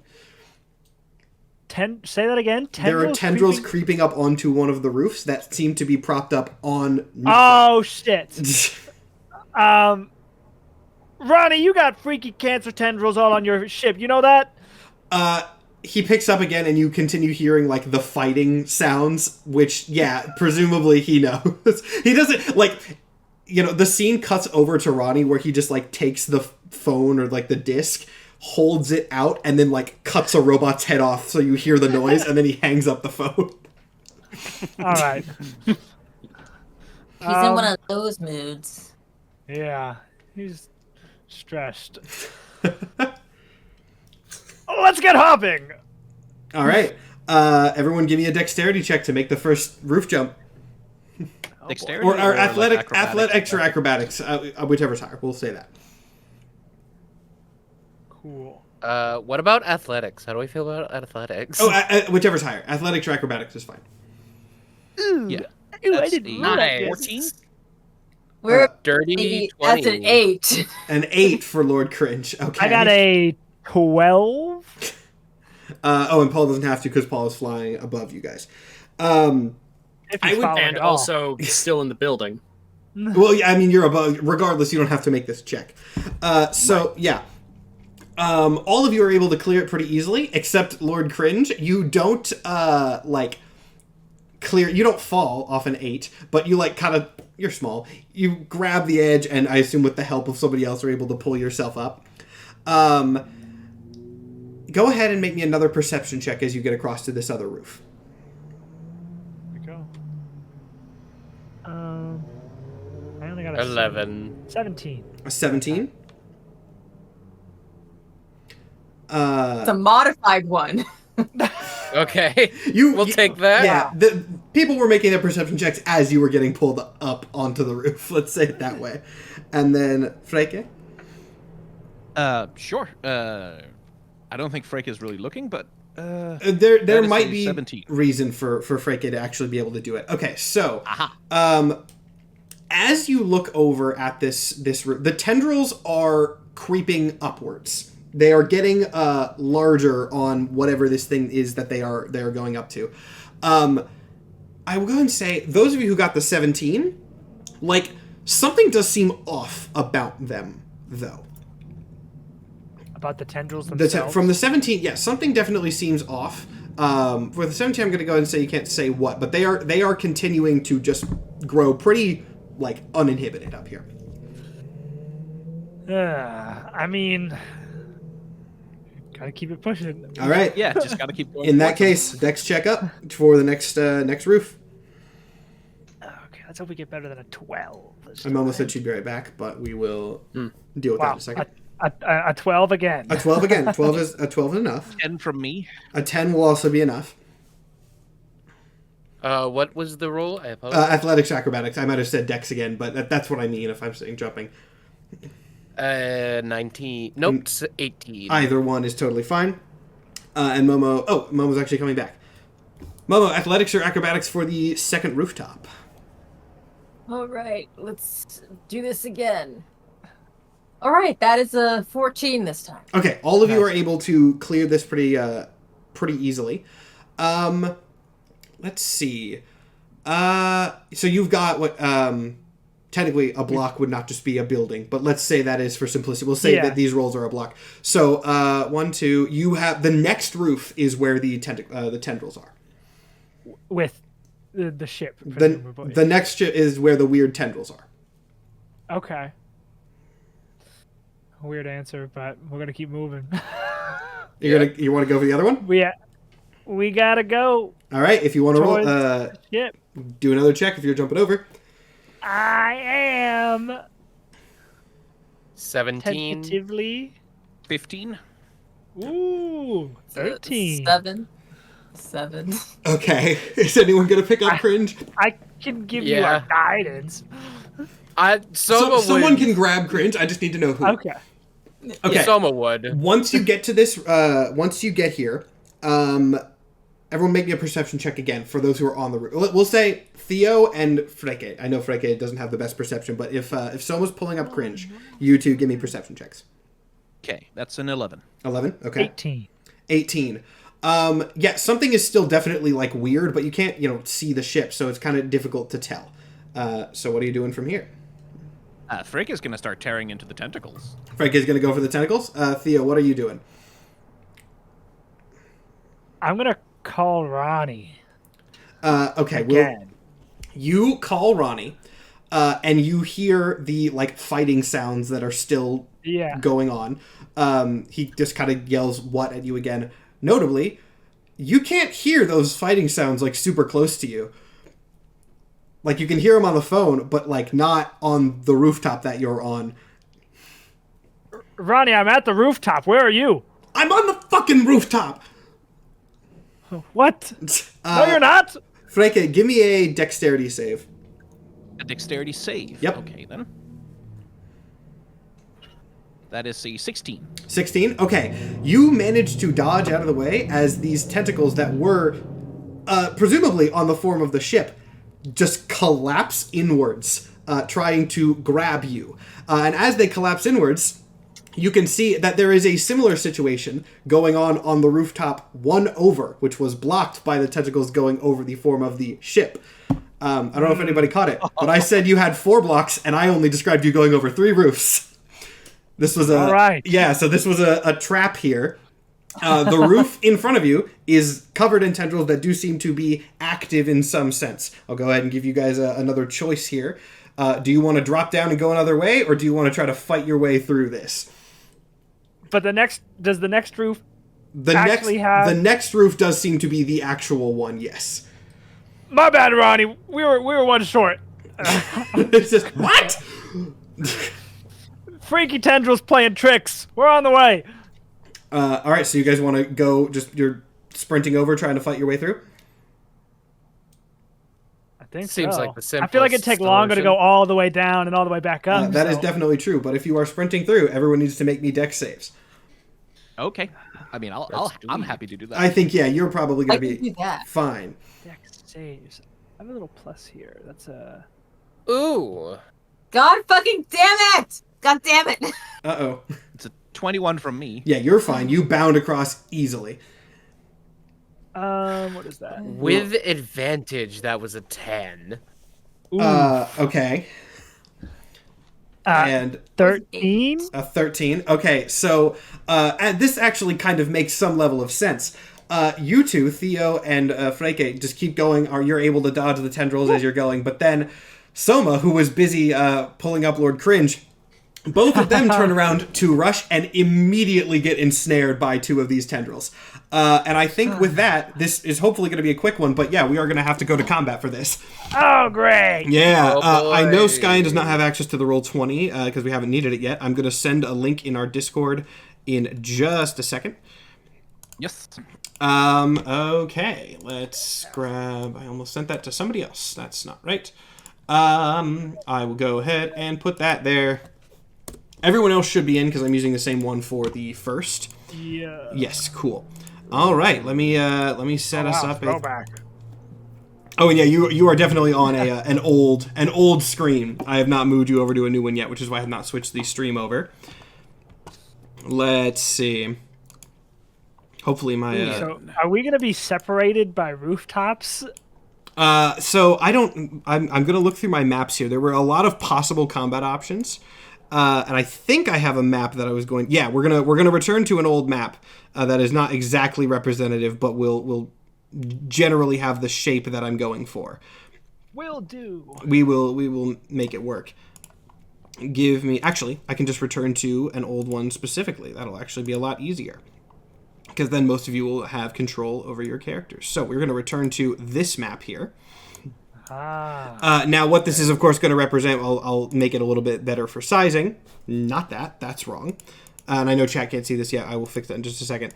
These two large pieces of sort of rubble that are here, those are going to be the tops of the buildings. So we will put you all here. This one on the left is going to be the tentacle one, which I will put here in a second. And then the one on the other side will be the one with Ronnie. Let me give Skyen control over Freke. I will go ahead, just for the sake of reference, I will put Ronnie here on the map. And then let me set this up so that chat can see it. And I'll put in the scary stuff. By the way, actually, go ahead while we're doing this, just so we can save a little bit of time. Roll me initiative. Soma and Lord Cringe, since you are ensnared, give it to me with disadvantage right now. Finally. And I heard Soma got a nat 20. I also think I heard Freke got a 25. Yes. Okay. What were the others? I only got a 13. 13. Cringe. I got an 8. An 8. That's not great. And of course, No, it's not. Our bad stuff here. Oh, well. You're not going last, Cringe. You're very lucky here. Hey-o. Hell yeah. So, Theo, you are up. Fun. You are currently Soma, you mean. ensnared. Oh, yeah, Soma. You are up. You are currently ensnared by this this tendril thing that is next to you. Well, that makes me pretty unhappy, so we'll rage. Gotta hit that rage. Hit that rage. Ugh. And you have a we're rage gonna... emote you can do? If there is, I don't know how it works. I will discover it on accident, as has been the case with all the rest of these. My phone didn't tell me goddamn anything about this.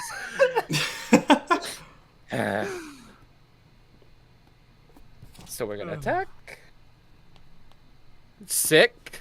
Awesome. Great number. Did you say Does 11 hit? Okay, I was about to say, did you say sick or 6? But no, an 11 is actually not going to do it. Well, let's try that one more time. Yeah. Zoom in. Hey, that's better. That's a 19. 19 is definitely going to do it. So go ahead and roll for damage, and also give me a note of what damage type this is. I am using a great sword, so that would be slashing damage. Okay. And that's 10 slashing damage. 10 slashing damage. That is enough not to destroy this thing, but to break its hold on you, so you are no longer ensnared by it, at the very least. Good. And then that would go over... Well, unless you want to move. You can actually move at this point. I should actually we note should something. Probably I should get note... near... I should note something really quick, by the way. Just something for just for for funsies. There is like stuff below you, by the way. Got it. You didn't think this was gonna be that easy. Don't fall. Don't fall. Good to know. know. If I try to move away from this thing, will it get an opportunity attack if I already like broke its grip on me? You don't know. You don't know what this thing is or how this thing works. That's a fair point. I didn't use my reckless attack, so at least it'll be a neutral attack roll. We'll try to move toward Lord Cringe. Gonna try to move towards Lord Cringe? Yeah. All right. Right. You're fine. Like there. If there was an attack, Yeah. which I will not confirm nor deny, you're fine. Cool. And then Sick. with that, it is Freke. You are up. Now, I should also add, actually, there are some things going on over on this side. Ronnie is actively fighting over on this roof. So there are monsters over here, these mass things. Some of these are robots as well, but I only have one token prepared. So he is fighting a bunch of these around the actual ship. But he seems to be holding them off decently well. Now, whether Freke is going to be cognizant enough of that, or if he just... Freke sees thing in front, and Freke Yes, goes that's for what I was thing. saying. He sees in front. Straight for this thing. Okay, cool. Go ahead and make me an attack roll on it. Go and make an attack roll. Oh, that's damage. That's not an attack roll. Ow, I'm clicking too many things. There we go. That is 2 16s. Two for my 16s. attacks. Those will both hit. Okay, cool. And then 2 damage. That is 10 damage and... Why does it not pop? There we go. 12 damage. Okay. And he'll attempt to grapple on one of those attacks as well, if it's a thing that can't be grappled. You can try. It is like growing out of the roof, so you can definitely try to grapple this like one tendril. But athletics. Will an 18 do the grapple? Let me check. Yes, it definitely will. Also, yeah, the bloop sound is the hanging rolls. onto it. I like them, so I'm leaving them. Oh. Yeah, the bloop sound is Skyen's rolls. Unless it's disruptive, I think I'm fine with leaving it, but I can turn it off if it's being annoying. So I do need you to make a Constitution save for me. Absolutely. 21. Okay, yeah, you're fine. Nothing notable happens. So yeah, you are holding down this tendril pretty well. It's not like destroyed yet, but you have effectively like this one is pretty occupied. We'll phrase it that way. So then we're going to go over to, I believe, Theo, but let me double check that. If Paul's not in this one, then yes, Theo. All right. I've already burned so many spell slots today trying to kill God. And he's still not done. I think I'm just going to... Fuck. Let's see. Hold on. I need a measurement here. How far apart these? 20 feet apart. Okay. I'm just gonna fucking... Oh my god. I'm gonna hop back over. You're gonna go back over. All right, give me a athletics or acrobatics. Fuck. Can I give guidance to myself? I actually don't know. It's touch. So I assume then go for it. Sweet. I should be fine, but I'll add it just to add it. It's gonna be, what is it? Athletics or acrobatics, whichever's higher. Oh, I didn't even need to do all that. Yeah, we got like a 23. 23? Okay, yeah. You make it over pretty easily. Move my guy. Ugh. And Yeah. Actually, I'm gonna, if we can say I like moved over like here and then jumped. Yeah, to that's immediately fine. get Since close. I didn't like have a perfect scale map on hand, distance isn't super tight, so you're fine. And I'm gonna try to cut Cringe loose. All right, try to cut Cringe loose. Ugh. First attack is going to be not crazy. We'll see if it does it. 15. 15 will do it. Yeah. Sweet, and that just does 7 damage. You are able to cut Cringe loose, especially if you're using slashing damage. This stuff is mostly flesh, not metal. These are Right. There's not like a robot in this chunk here. So yeah, this is pretty easy to at least cut. So Cringe is now free. And then, then it's Ronnie's turn. Ronnie is going to continue fighting over here. Though actually, I don't even think he doesn't need to do anything super special. So we actually will go ahead and cut over to Cringe. Cringe, you are now free. Thanks for the save, Theo. Of course. Let's see. Do I even have... The goal is to get over to Ronnie, which he is... Again, don't... Is he on our side? He is on the others. He is over here. Though again, like, don't worry too much about the exact distance of this. I didn't have an exact scale map available, so just, okay. You can jump this by making a check. Okay, I'm gonna try to jump it. All right, athletics or acrobatics. All right, watch this. Famous last words. Acrobatics. God damn it! Oh no! Hold on. How bad we're talking here? War God's blessing. Oh shit! It's only for attack rolls. You're done. Well. You're done. It's a 6.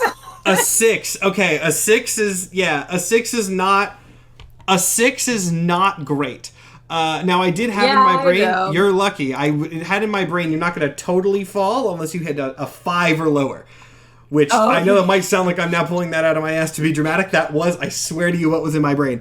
So you didn't make it, but you are now like here, hanging on by one of your little lizard arms. Oh. You can go ahead and give. You can give me a strength check with like if you have an action that can get you up, that's fine. But otherwise, like your action is gonna have to be strength check to pull yourself up here. Let's see. Do I have an action that can get me up? I think. Let's see. I think Thunderous Smite will push me. Does push people? What does it do? It pushes people 10 feet away. Can you push yourself? Below you? Like, I was gonna attack. Like I don't know this big thing that's in the middle. How close is that to me right now? That represents basically the stuff that is going on in this alleyway. It is a shifting mass that is not reaching. Below. Yes, it is below. Gotcha. Like all right, now mind, you are safe from it, but if you fall, you will end up in that, and something someone will have to do something about it.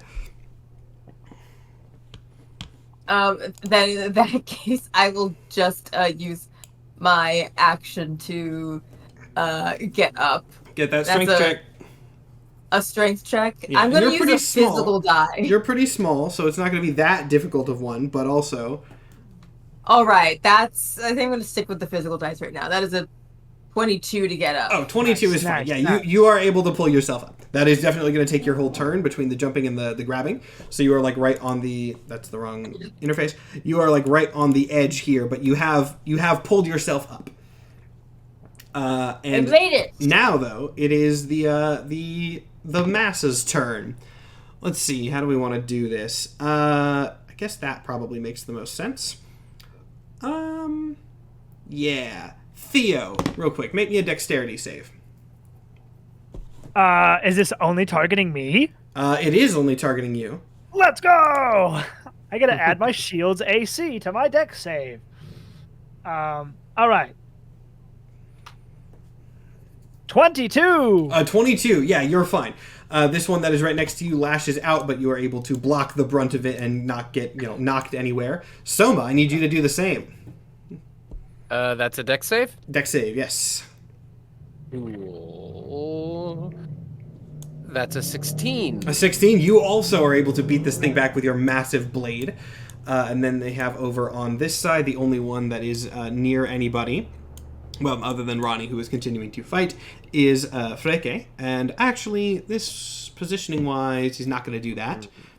Oh, yeah, he got a 3 on the die. So, Freke, you are fine. This thing, lashes tentacles out at you, and you just, grab them and rip them off. Absolutely no threat to you whatsoever. So that is fine. They all did pretty bad. Again, these are both going to go for Ronnie, so that is not something we need to go through. Soma, you are up. Awesome. We don't really need to worry about this rooftop, because ideally we stop all the tentacles with what we're doing, so we'll jump over to the rooftop with the ship. All right, give me that check. Yeah, we got that. 18 plus 7 fine. is 25. You are fine. This is very much one of those encounters where, you'll probably be fine, maybe a little bit of damage on somebody, but if somebody falls, everything changes. So, Yeah. you're fine for now. And assuming, and it's a big assumption, that wouldn't use all my movement, I would move over to attack. Yeah, you can go ahead and go attack this one if you would like, or you can just, go and get ready to get on the ship. It seems like Ronnie's at least presently engaged with this. We'll try to take out the tentacle. Go for it. See if that's even possible. And we will reckless attack as well. Not like that. I was too reckless in my roll. Too reckless. Will a 22 hit? It will. Awesome. With no difficulty. 6 plus 3 plus 3. That's gonna be a 12. A 12, actually, with Ronnie fighting beside you, using his large oar and water abilities that you've only seen him use a couple times, you are able to slash this thing to bits pretty effectively. Now, notably, it does start to regrow pretty quickly, but it is, at least for now, off. So, with that, then it goes over to Freke.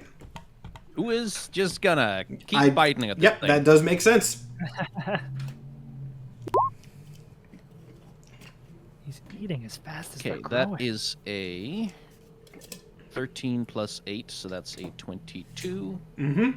20-something? 21? Yeah. Yeah, either way. That's however much damage that is. That's 6 damage? 6 damage. Actually, I'm going to go ahead and say that you can destroy this one as well, but make me a Constitution save with disadvantage. With disadvantage? Yes. That is a 15. 15? Yeah, you're still good. You're solid at these. In that case, it goes around to Theo, who is the last one over on this. If you've got more. Use one attack to destroy one of them, then I'll true. run over and use my other attack to attack the other one. Go for it. I forgot you could do that. Okay, that is a 12 to hit. 12 will not. 12 will not. Fair enough. That's the end of that then. Hey, only one other person left on the roof. So, Theo, it is your turn. Let's see if you can get over. Wouldn't it be such a shame? Channel your chess rage. Here we go. Yeah, just athletics to get over. Athletics or acrobatics, whichever's higher. Yeah. Okay. 21. You make it over. Sweet. And yeah, I mean, it seems like 3v1. I'm just gonna get ready to get on the ship. At this point, everybody is over on the roof. The encounter has been passed. Nobody even took any damage from that, did they? You guys passed that one with flying colors. So, Ronnie, kind of noticing that everybody's there, frantically gestures for people to get on the ship. He uses his oar to blast like a pressure washer jet at this one, cutting the last bits of it up, and dashes onto the ship. And I assume everyone follows, in which case we will go back to this. And oh, thank God the cameras didn't break. I was very worried that they would when we clicked over, but I think we're still good. Gotta love it. All right. Now, where's Paul and what's Paul doing? Yes, that is the time where we're going to jump over to Paul. Okay. You said you had a plan, but it might derail things, so hit me with it. So, Paul, if we're going to jump back in time to when Paul saw everybody, he considered coming down, but remembered that the way that he got down to the robots was through the computer, which I'm assuming didn't sprout legs and run away. Computer is still The there, robot's yes. gone, but the PC that he jumped into is still there. Yes. The only thing that he's seen work so far is pissing him off by fucking up his internal stuff. That is technically true, yes. Paul, having full faith that everyone else is doing fine, he looked down, saw the fact that they're doing fine. In fact, they picked up a friend. Mm-hmm. They're doing good. Paul turns back around and he goes back into the computer. Okay. And you're just going, like, right back into the, I guess I should ask, I think I know the answer to this. Just with the intent of breaking things again? Yep. Okay, cool. So, Paul is kind of... Go ahead. Paul's slight plan is kind of make himself some sort of virus inside of this. I like the vibe. He felt the code fuck up when he like tried to mess with it, and that pissed him off. So, and he doesn't want to be distracted. So if I'm in his shit, I can be the one distracting him from everything. Now, I'm trying to think how this would work, because I should have anticipated this kind of thing after all the tech nonsense that you did last week. But obviously, as I hinted a bit ago, there's some Paul connection to this that makes it a little bit more complicated than just messing around with stuff. Yes. And I think what's going to happen is as you, are you just attacking like the nearest thing, the nearest connection, not going any rhyme or reason, just going nuts? I am going to go in, and as soon as I feel myself inside of the system, I'm going to start fucking with the walls again, like I was before, but now with the intent of actually trying to hurt it, all right, instead of just dragging my hand across it. Okay, so actually trying to do damage this time. Interesting. Yes. All right. I need you to make me... what's your health at, Paul? Is it still full? Theoretically, it's actually still at full. Yeah, it's still full. I Okay. haven't taken any damage. Cool. Make me a Constitution save. Actually, Lovely. no. This wouldn't be a Constitution Okay. thing. Make me a Charisma save. Charisma. I like that a lot more than I like a Constitution save. Lore-wise, it makes more sense. I got a nat 20. A nat... Okay. What the Okay. fuck? So when you re-enter the network this time, It's super effective. you immediately feel like those sort of walls that you were messing with closing in on you. Their density increasing as if they are trying to basically, like, not even necessarily just, like, crush you, but somehow, like, get inside your form and your consciousness. And Don't like that. They Don't like that at all. Very easily you are able to fend these off. Understood. Great. Shrug that shit off. It's weird. And you just keep going at it? I just start fucking hacking at shit. I'm inside the Yeah. server room with an axe and just chopping at whatever I can find. That is really...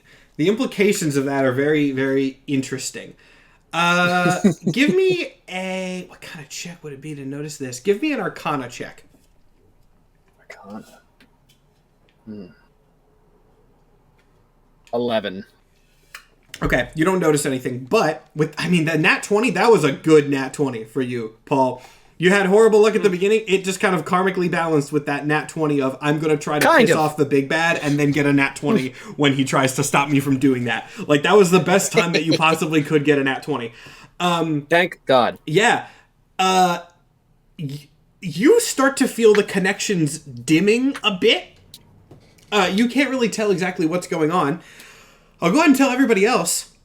The movement of the masses outside is slowing. Like, notably slowing as you guys are sort of going onto the ship. So whatever is happening, though you have no idea that this is Paul doing this, so why am I asking for your reactions? It's just happening. Yeah, are you just still going, Paul? If so, give me another charisma check. Okay.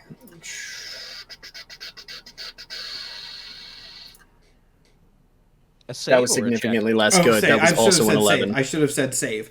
An 11? Oh, okay. Well, if it's a... Yeah, give me the Was it bonus if different? there's save. No, it's not You might have a different. slight It's bonus not to it. Okay. An 11... Yeah, an 11 is definitely not as good as the nat 20 that you needed. So... No. You feel... That I needed. What?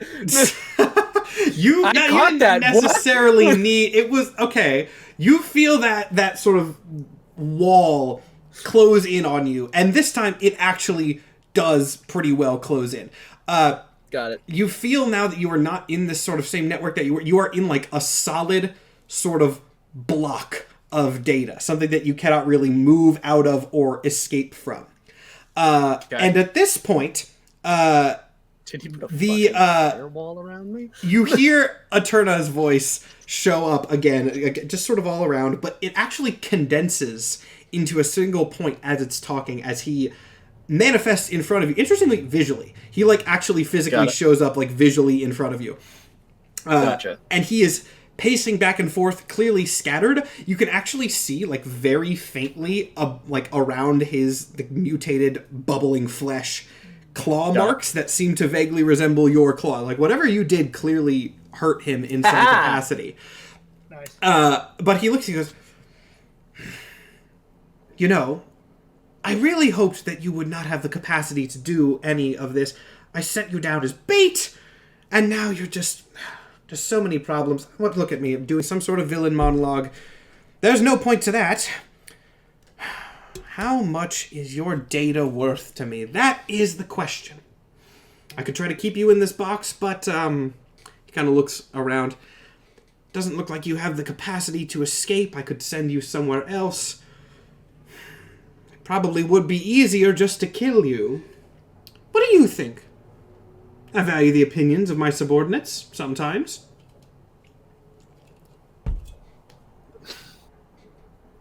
Paul is dead. Kind of. In a sense. You don't see the whole picture, but that's fine. I didn't really expect you to. Dead is dead. Can't get more dead. Well, I beg to differ in a sense. Maybe another charisma check, Paul. Oh, God. You really went into the dragon's lair alone here. I did indeed. I have an idea. Die. 12. A 12? Okay, yeah, let's see. How is this My going dice to said, work? this is going to be a really funny joke. We're going to make you think you're going to do great, and then consistently get just above average. Yeah. How much health do you have? Just for my 73. 73? Okay. Let's see. Immediately into death saves. There's a spell that I'm thinking of. Well, no, we'll just call it that. Oh, that's actually not. You got kind of lucky.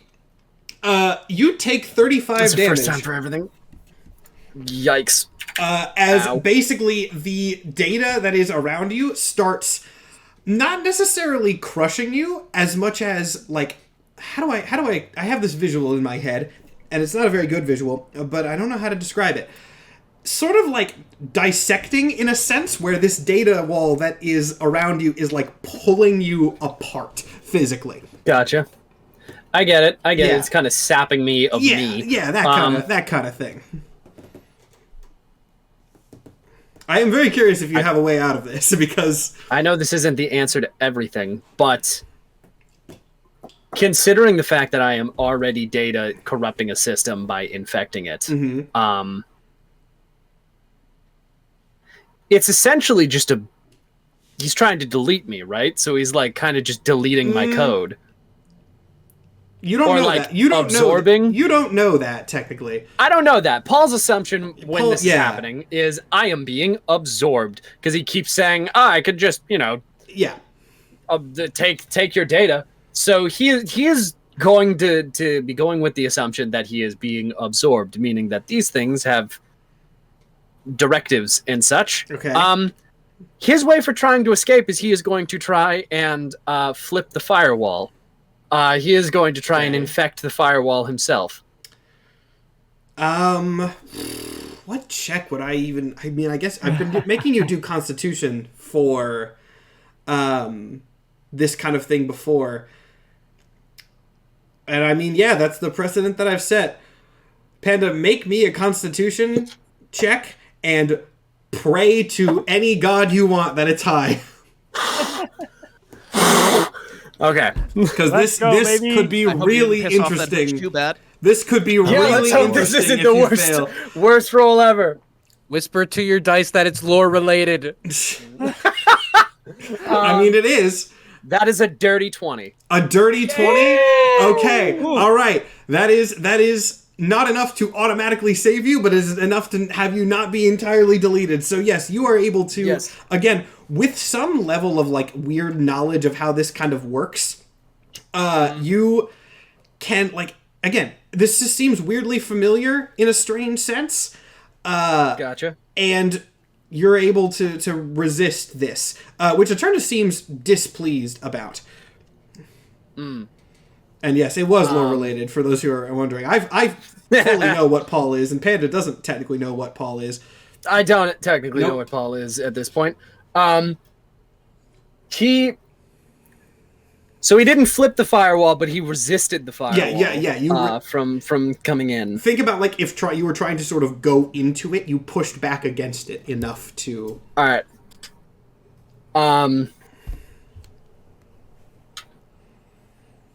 Monster is slipping. At that, Eternus kind of goes, Monster is busy. Monster is doing many, many, many, many things.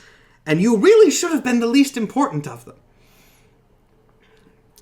I seem to have a lot of his attention. Is anything outside of this? We'll go back to the rest of the group in a bit, however you get there or not. But, like, it is worth noting that I said everything sort of slowed to a halt. It is not started back up yet. Got it. Yeah. We're going to have to make an interesting... say your line, and then we're going to have to make an interesting choice here. Monster is very busy. Very, very, very busy, and I thought that you were going to be the least of those problems.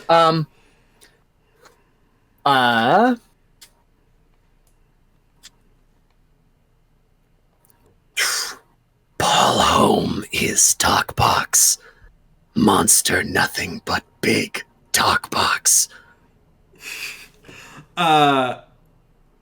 Okay, that's a good line to actually cut back on. We will go back to you in just a second, but at this point I have to go back to the rest of you. Terrifying. This is taking on it some time. The corruption has stopped expanding at this point. So you guys are on... Okay, everyone runs onto the ship. Ronnie is obviously on the ship first. He turns around and goes, okay, this is incredibly fucked up, but you said the guy was back where we're going, so are we ready to fucking go and get his ass? Yeah. Yes. To Urkala. Okay, cool. All right, so I was wondering if there was going to be more of a debate on whether we should wait for Paul or not, but all right, cool. There does not. Fuck y'all, I guess. There does not seem to be. Waved him on. There does not That's seem fair. to be. All right. I mean, Where's I'll Jack? say to Ronnie, like, we don't know where Paul is, though. We waved him to follow us, and he isn't here. And Soma takes a knee with Cringe. Oh, Jack has not been in the equation for like months. Not even. Oh. Not part of the situation right now. Did he super die? Does anyone? I mean, I can give you So much some. drugs. We'll get there later. Anyway, yeah. Ronnie goes and runs to the cockpit to start the ship up. Kind of like pauses as he runs by Lord Cringe, and then just kind of gives like a hey nod, and then goes back. And then starts the ship up. Now we cut back to Paul. Man, Panda, I'm really trying About to die. I'm really trying to figure out a way for you to get out of this. I'm trying to be nice, but like, I don't know if there unless you've got an excellent plan. I don't really know if there is one here. The biggest. I did not think I was going to get caught this early. What is the biggest thing that you have to throw right now? Because this is be the time to throw it. I'll give you a shot here. That's I'll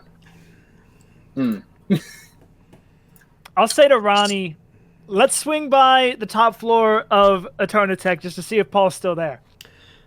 He nods, takes the ship in that direction.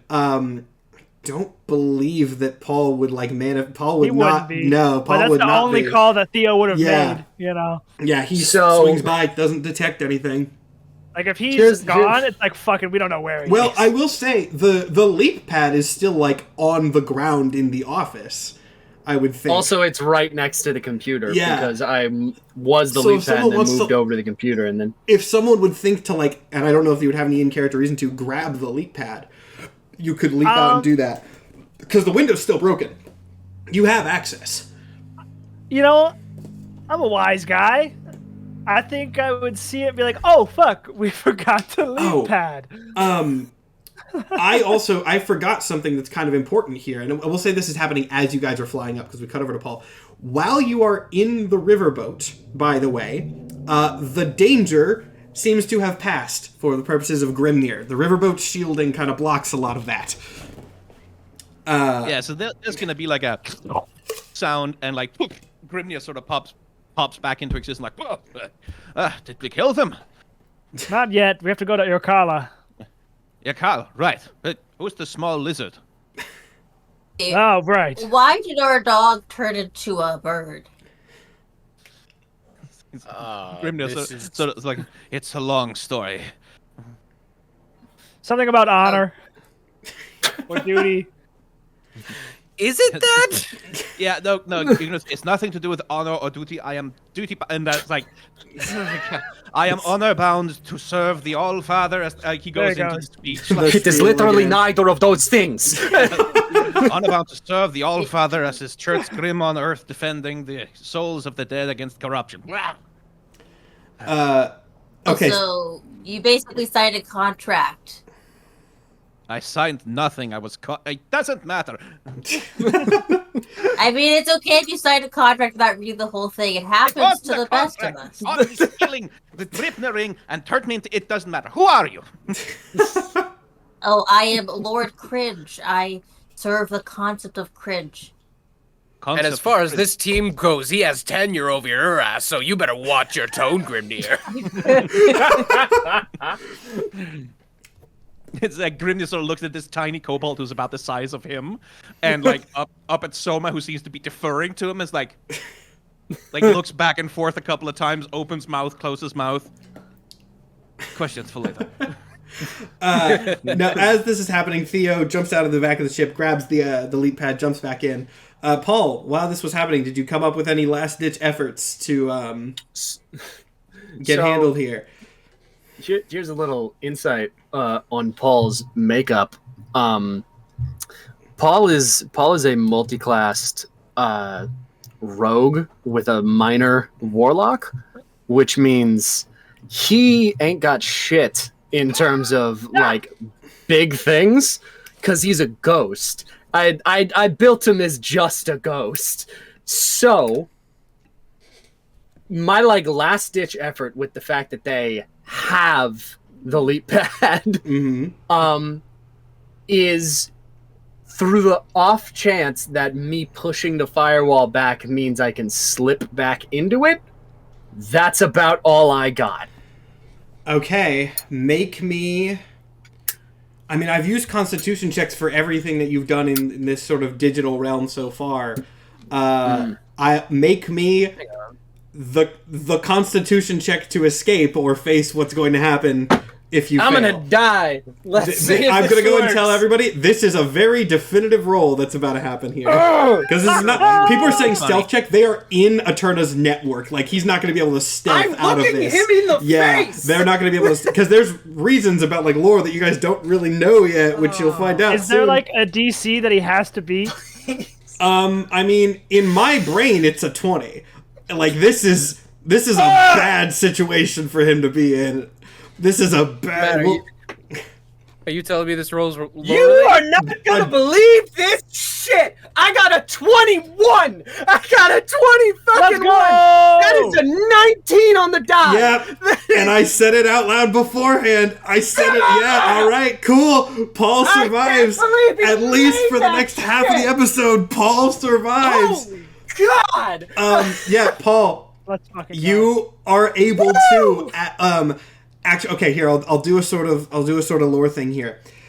This big sort of data crush happens to you.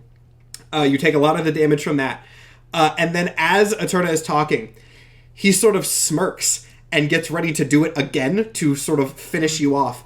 But as he does this, like, there's a brief, like, microsecond window where before the data goes in to crush you, it expands outwards again. And in that split second, boom. Like a bolt of ghostly lightning just out the back door. Oh my god! Holy shit! Back into the leap pad. Those are war guys, man. Yep. I do need to remind everybody, and I will go and do this now, not that most of your characters know. Remember, it has been discovered that the leap pad is somehow connected to H.A.D.E.S network. This is now known. So... Well, we don't know that. Yeah, Paul, no. That was for Paul. That was for Paul. I'm in the leap pad. As soon as I get into the leap pad, Grimnir... No, you don't. We didn't pick up anybody on the ship, did we? What do you We're mean? all on the ship. We're all there. We didn't... What? No, I mean, we didn't pick up, like, the other two heroes, because I only have one other device I have fucking possessed. At the moment, no, but, like, there are... The expansion has stopped, like, actively spreading, but there is still superhero stuff happening all over the city. If you have, like, something that you want to try to do, that is an option you can do with... I have an escape plan. Grimnir, from when I'm going into the deep lore here. From when I drew your character, the description said that you have some, like, modern tech on you, right? Yeah, he'll have, like, a few, like, things that, like, stuff that can hack into a keypad. Awesome. I'll pull it up. I am going from as soon as I land in the leap pad, I am going to jump from that and immediately jump over to the hacking pad that is on his belt, which I drew initially. Yeah, so it's he knows. There. He knows. I know it's there. Now the funny thing is, you're still gonna have to give me a Constitution check to possess tech because you've had to do that every time, and I'm not gonna stop now. Yeah. I'm not that nice of a DM. Does an 11 pass? Oh, in this situation, sure. I don't think this is... Got it. I don't think this thing has any fire. I was about to say, yeah. In this situation, can I roll a sure. second con to like form go out for of it? Go for so many con checks, but go for it. Please. Oh god, it is hilarious because my con is not great. That is a nat 20. Okay. Dude, you had the worst luck at the beginning just for this. Oh my god, I was saving just for this. Okay, yeah. So I shoot from the system. Yeah, Cringe is Grimnir is talking to Cringe and Soma, and like Soma's like, "This man is your superior. You will respect your superior officer." And then like out of his belt is like, poof, Paul shows up. I show up and immediately... Who has the leap pad? I do. I'm just stepping into the ship with it. Got it. You have it. As soon as I form, I smack it with all of my force out of your hand and out of the ship. Just out of the ship specifically. Okay, that was important. Yes, I'm getting it away. I am smacking it out of the open door, and smack it out of his hand, and then like recede back away from the door. Just for lore purposes, you're still like right next to the skyscraper. You smack this thing out, it hits the metal outer wall of the skyscraper, smashes into a bunch of little pieces, and if you look very carefully, you can see one of those little flesh cores falling down with the rest of the material. Lovely. I knew I did not trust the new technology that is going on the surface. You know, you can't turn off any of these listening devices. They're always listening to you, and this started like a century ago, and I just wouldn't want any part of it. You know how expensive it was to get just a flip phone? I don't even know what that is. Paul's not listening to you.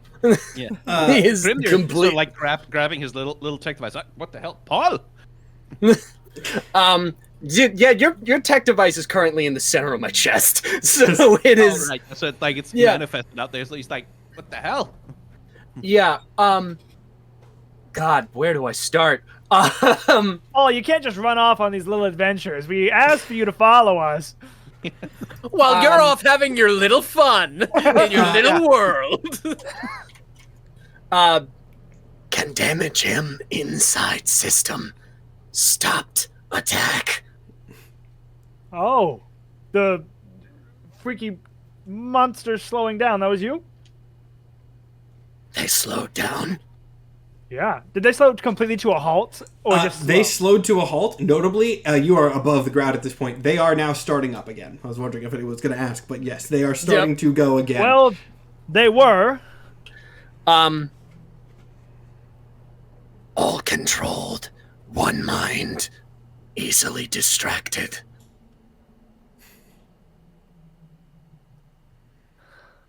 Well, we might be able to use that, but first we have to find where his body is. In Urkala. Ronnie? Nobody. Nobody. Mind in system. He's going after Urkala. He is not there. He is in all of them. Well, he is. You saw him in Urkala, technically. That was the last place that you saw him. Yeah. I saw him in Urkala. The second place that I saw him was in the system with all the things plugged into him. Both of those things are true. Yes. So you got to figure out which sort of lead you want to pursue here. Mind in system. Soul in Urkala. Scream sort of goes, well, the soul at least I can track. Or, well, the other guy can. I don't know how to strike a mind with a blade, so... Well, it's quite easy. First, you have to get through the hard part on the outside, and then... All right. I still think Urkala is the move, but we'll keep in mind that the battle might not be finished even if we do that. Paul, not strong enough, but can fight mind. Okay. It's very good, Paul. We could use that. Soon. Boatman, Hello, Paul. I think we have our destination. Oh, yes, Paul. Hello, Paul. It is nice to meet you. You look sort of rough, so I'm gonna put my hands in your cloud and cast lay on hands. Lay in hands. Now that I think, wait a minute, has Momo seen what Paul looks like? No, oh wait, in character, maybe not actually. Hold on, I'll pull up the art. I have not. But from what you guys have been saying, he's it not a sounds like cloud he's a when he cloud. manifests. There you go. No. Oh, really? There you go. It'll come up on the I- stream in a second. There's stream delay, but I've literally been picturing kimchi from Chowder. No, no, it's not that. It's not that. It's not that. He looks like that when he's just not formed. Like there's like a slight haze around whatever he's possessing, but when he's that's formed, what he's he a, actually he's a looks spooky like. boy. He's a spooky ghostman. I turned it on here. I'll turn it back on again. I don't know. I'll leave it It on for a didn't pop second. up on my screen yet. Oh, there we go. Oh, then I just like I put my hand on your like clawed hand and I cast lay on hand. I mean, In yeah. the name of Cringe. Well, yeah. I mean, that's go for it. Yep. Get a little bit of healing in there. How much do you need to get back up to full 35? Well, I you won't said? say that. 35. Unless we have Yeah, 35. opportunity to rest from here till... I don't know how Oh, far yeah. it is to get to Quick rest, Arca- maybe. Oh, I never said that you had an opportunity to rest. When did I ever say that? Okay. When did I mean, ever? When was did put I the ever? idea out there. When did I ever? It's a soft pitch. When Cringe does lay on hands, Paul is just very in character. Paul, his friend. Lizard friend. Sure, why not? Fantastic. More friend. And the skull just kind of shakes like it's kind of nodding. All right. Yeah. See why you guys don't miss Jack. He's kind of like a downer, no? Yeah, we really upgraded skulls. Dang. Last question before you guys head to Urkala. Do you have anything you want to do on the surface before you go there? If not, that's fine, but I just give the option. I don't have like anything specific in mind that you should do. I just raise it before we head down there because we're not backtracking from there. I mean, I assume we wouldn't be able to bring a couple of Living creatures superheroes into- with us. You can try. You have not technically tried. We haven't tried. This is but- the opportunity Ronnie, you've got. We have direct evidence that things Yes. can invade, so Ronnie, what would happen if we tried to bring living people into Urkala? Do you want the official answer or my answer? Fuck it, why would you want the official answer? I can do it. We might get in. My We boss might would have like some it. shit to deal with later, but I can do it. It may be a bureaucratical nightmare for me, throwing that out there. I don't think H.A.D.E.S would be pleased. Pisses off a god. I'm all for it. Good job, Soba. Yes, I have a sort. You know, it's a long. Yes, I have a job working for Lady H.A.D.E as one of her so-called heroes. Yes. Really good. When I left you, you were binge watching Gilmore Girls. We watched one episode, and I was half asleep. I don't count that.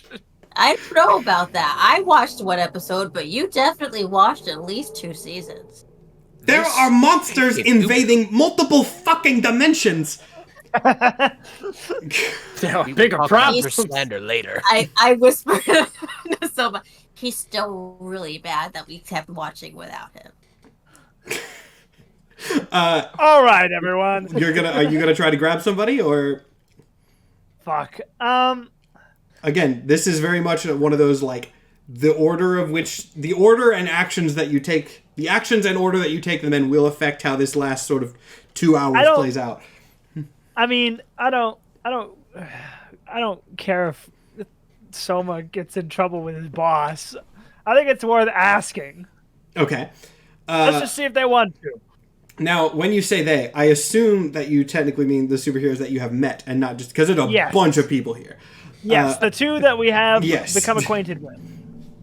So, with you're gonna have to find them, which is not too difficult. I mean, there's most of their. It's not too hard to track down a demon with the tech that Ronnie has on the riverboat. So, Ronnie hearing this and kind of begrudgingly but agreeing to it, if only to show off that he can get people into the underworld without getting in trouble for it.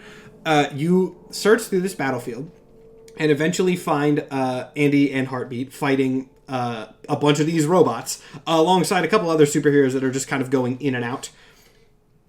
Ronnie does not land the ship, but he sort of swings around and opens the back if you guys want to jump out, yell, talk, whatever the plan is. I wave to him. Hi.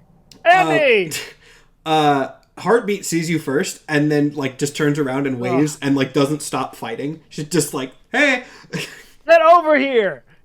After a moment, she kind of holds up a hand, 1 sec, does a crazy martial arts flip thing, kicks a robot's head off, and then kind of jogs over with Andy seeing this and following.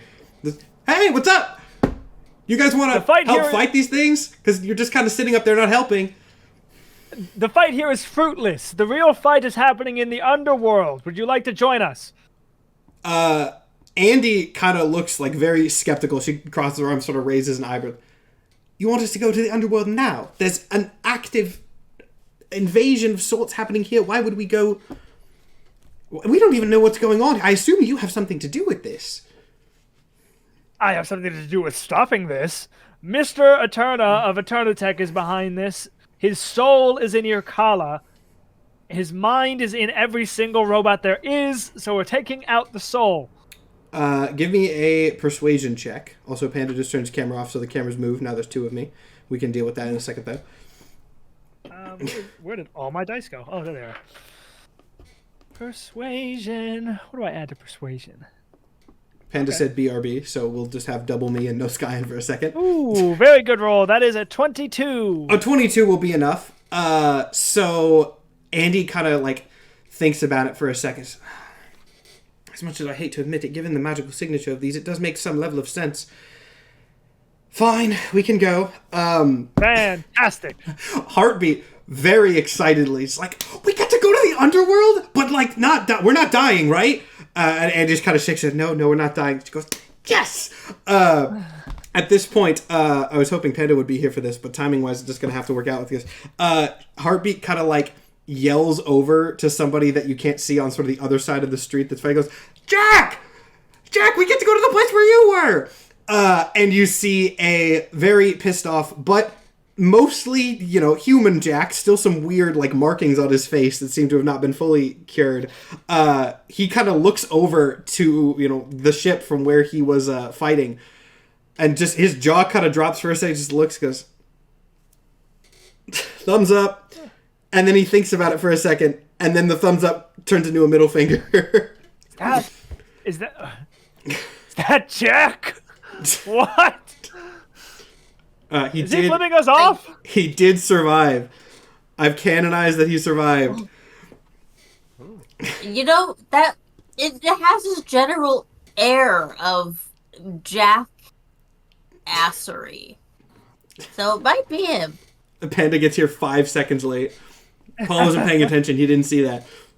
That's canon now. Nothing. Paul didn't see it. It's fine. Damn it.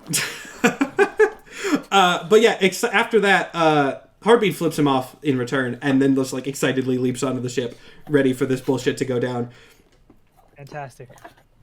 So Punch it, Ronnie. Are we getting anybody else? Is just us two? Like, there's a lot of people here. Are we gonna grab? We could grab Jack if Jack wants. We could grab Wingman. We could grab Encore. No. There's so many Closing people here.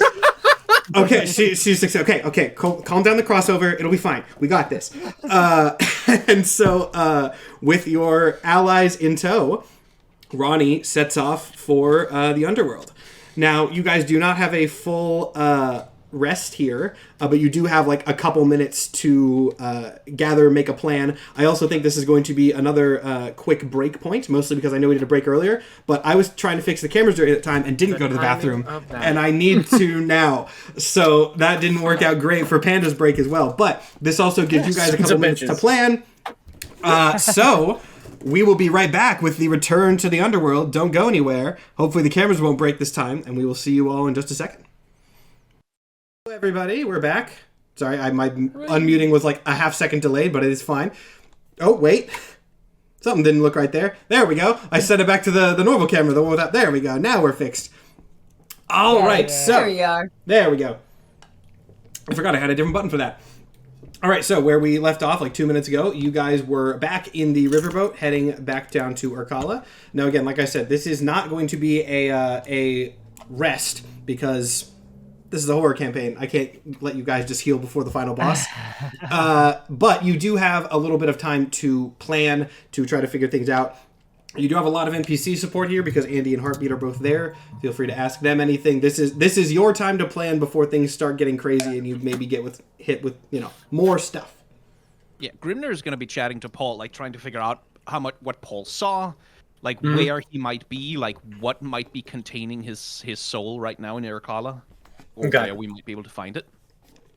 Matt, remind me what building he was under, because I remember he was under a building. It was unremarkable. But I don't remember. It was not one that unremarkable. You may be able to recognize it, but like it was not like a notable landmark. I'll say that. Yeah. So I do my best to convey that I saw him under just a building. I knew it was Urkala, and I saw it through the mind of one of those tentacle arms. I convey the fact that the node network all connects to like one bulb that goes off into two directions, which is both the robots and the arms. I note that I didn't find any souls in there at all. That I only found little node networks of data. I did not actually find any souls of the dead in there in any capacity, or even anything that would indicate that there are any in there. This is me trying to be in character and remember everything that I can to try and convey. That was pretty good. And this is also, I would say, for the benefit of Andy and Heartbeat too. We'll assume they know the general gist of what is going on, since it has been said that you guys are conveying the general information. Yeah. Yeah. Can I do any kind of a check to try and suss out a general location from Paul's description of what he saw? You can. Hold on, wait. I have something that I feel like I have Gaze of Two Minds. Can I flip that? Well, with that sort of assisted with your description, we'll say that you can find an area where. But I will say again, you can figure out the area. There is nothing sort of remarkable there, but you could track the area if you would like, yeah. Gonna try to do that, then. Got it. Okay, cool. Give me an investigation check, and I'll see what I can give you from there. Investigation? Yeah, investigation I think is fair for this. Ooh, that's a 7. A 7 is not going to get much. Again, maybe you can figure out like the area, but not like any reason like why he would be there or anything super notable. No, okay. Well, at least you have a direction to go. Yeah. I ask, heartbeat. Like, so are you some kind of healer? No, I punch people hard. Oh, okay. Andy, are you a healer? Not particularly. What? So you punch people, and I mean, I do magic, but I'm a demon. It's not often healing magic. Heartbeat kind of pops up. It's like, I can like sense where you're injured, if that helps. I can't do much about it, but I can like sense weak points. Is that anything? it's just good to know what's in the tool belt, you know? I can synchronize my body with other people's bodies so I can sense their weak points, and then I know where to hit them hard. Good to know. Where are my weak points? She, like, takes her sunglasses and, like, kind of pulls them down for a second and, like, scans you up and down. Have you taken any damage? I'm trying to remember if you took damage from I did take damage. I don't remember what, but it was only like 6. I've only taken like 6. Wherever you took that damage, whatever attack like hit, she's like, there. Also, you seem really, really traumatized. But I can't punch that. Neither can I. He's tried. Yay. Yeesh.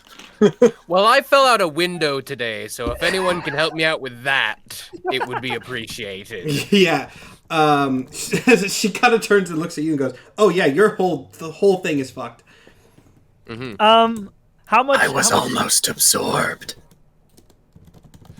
Absorbed. How much health are you missing? 105 minus 67. Sheesh! No. I'm people at are- 67 health, so the difference of that. Oh, okay. So around like 40, 30, 38, something like that. between 30 and 40. Just I'm too lazy to do the maths right now. I think it's 38. What do I got? How do I? Ooh, I only have healing word and not cure wounds. That's a little annoying. Why did I do that? I only have healing If word I and remember lay on the character hands. mechanics correctly, so long as you have like a minute to pray and stuff, you can change your spells from what you have prepared. That if you can now That's a you cleric have a feature. minute. You have a minute. Sure. I'll do that real quick. If you Let me want to get- swap around to some spells that might be more useful. Yeah. Somebody else talk if we have anything else to say. While I Okay, yeah, do we that. can fully skip over this, but this is your battlefield planning time, not mandatory, but you know. My best goal is possessing people and then fucking them up in the worst way possible. That is Oh my about gosh. all I can do. Yo, I'm so dumb. I could have prepared up to 5 more spells and just didn't.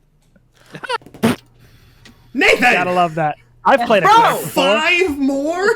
That's so That's many. That's That's so been many. that way since Agents 1. You could have had 5 more spells. That's almost as many spells as I have. Period. Theo's You about could to have get a whole really new cool. guy. He's about to get so cool all of a sudden. He's like, holy shit, I'm so much stronger than I thought. You know what? At this point, Soma is giving Theo a pep talk. Like, this is your revenge mission. You gotta enjoy this. You got every single way you could ever comprehend to hurt a person. Think outside that box. That's what you gotta Glowing bring with to this. energy as more. He keeps This like, fucking guy took your laundry, displayed it on his lawn. You think that's okay? You think that's fucking okay for him to do? I am glad that Soma, I I gave can you just guys the imagine you, opportunity like, to do this. I can imagine you like slipping back into like, and remember, he took my fucking kill. You have to go in there and you have Yep. to fix this shit. This son of a bitch fucked it up for both of us. Think of what he took from you, and think of what he took from me, taking from you. This is for family. You have to do this for all of us. He turns around to Lord Cringe. I assume Lord Cringe looks pretty confused. Momo, His you're revenge mission. That makes no sense. Okay, so this fucking guy right? He found a way to steal souls from the underworld. So what the fuck does he do? He takes the souls of Theo's family and parades them in front of him. Being like, oh, come to... Yeah, right? I was in the room too. Awkward fucking situation. I got my shit figured out. I want to have a I want to have a moment with Heartbeat specifically. Okay. He like taps her on the shoulder with his big fucking creepy Ghost of Christmas Future Christ. hand. What? Paul been thinking. You have secret name, yes? No. Conspicuously. Yeah. Before told me of secret name, Heartbeat. And if I did, your point. Paul found secret name for Paul. Your name's not Paul? I thought Paul's usually not. Paul is usually like what the secret name is. No, and then no. Paul is Poltergeist. Paul is secret name. Oh, I like it. It's not the most subtle, but I like it. I fuck with it. she holds out a hand to fist bump you, and then like drops it for a second. Like, can he? No, he can. The slowest, coldest fist bump. Just she's like Hillary shakes is her hand off Heartbeat. as she's. And how popular is Heartbeat, and was she popular when Cringe was like alive? Heartbeat is a superhero who you probably would not have heard of when you were alive. There is a non-zero chance that in like the last week you may have. It depends kind of on how much you were like involving yourself with superhero stuff. Not even like involved yourself, but like were you following Earth superhero stuff at all? I think probably, yeah. Then you have probably heard of these two. They're like street level superheroes that operate in the area. Can I roll to see if I happen to know her secret name? You can. Give me I guess a history check? I'll do a history check about it. Nah, I don't. We are so back. That was almost a nat 20, but then it was a 2. No, you definitely don't. You definitely don't. Let's see. Mike, you are missing 30, like 8-ish health. Yes. We could be cleverer. Well, I don't want to burn through everything. I'm counting up averages. Cure wounds. If I cast it at a how high of a at a 4th level, we can do 48 plus 5. That's a lot. That's So that's let me good. roll that quick. That's gonna be 10, 20, 25. Not bad. We will take that. That's pretty good. And yeah, as Soma's just like fucking kill his ass, fucking rip him apart. I'm like meditating, and just like sparks of golden magical energy are coming off of my armor as if it's red hot and being struck with a hammer. You are getting With every word ready that for this. Soma speaks, it's just. Can I? bing, bing, bing. I want to come over and see if I can influence you into raging even worse. Sure. That seems Paul like a great overheard. idea. Yeah, him Paul matter. overheard when Soma was explaining to Cringe what happened. He floats over and goes, "Family in network." Yes, Paul. Yes. No, find anyone in network. Network just numbers. No soul. No body. Thank you, Paul. If family in network might be copy. That isn't my family in that network, Paul. I'm aware of that. He just nods and kind of shuffles away. For what it's worth, I'm stupid. I can use a 3rd level spell instead and do Prayer of Healing as long as we have 10 minutes, and it's the same amount of healing. So. Yeah. You have 10 minutes, so you can just say you Prayer swap of that Healing one out. should also be able to affect multiple people. Oh, does it? Prayer of believe so. Healing. Oh, up to 6 creatures. Oh, okay. So everybody. Ooh. So everybody. Well, wait, is that everybody? Everybody here. We'll say yes. So sure. Woo! I gotta be honest. It's not. Oh, it's still a 4th level, but it now affects everybody. So everybody gets 25. Okay, that's a good buff. Nice. That is a good buff. Which brings me up to full.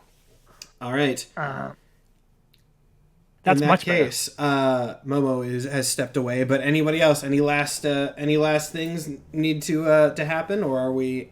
Grindir will hand to Lord Cringe. We'll tell Momo that when she gets. Oh, there she is. Oh, perfect timing.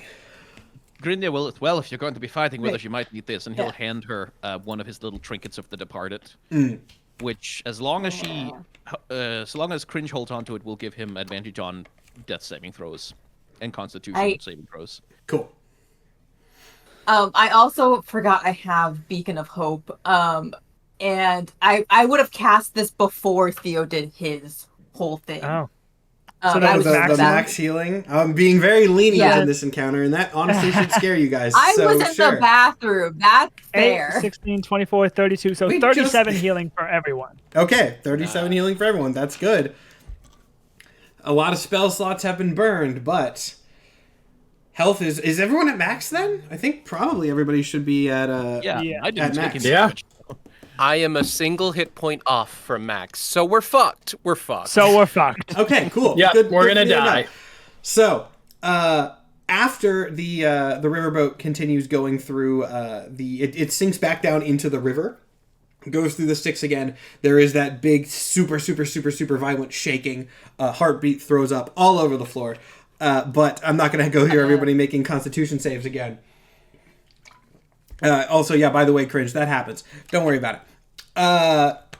But you guys pop out in Urkala. Just sort of a portal opens in the blank sky above the ravines, and you're there. Ronnie turns around and goes, okay, where the fuck are we going? Because everything seems actually weirdly fucking okay.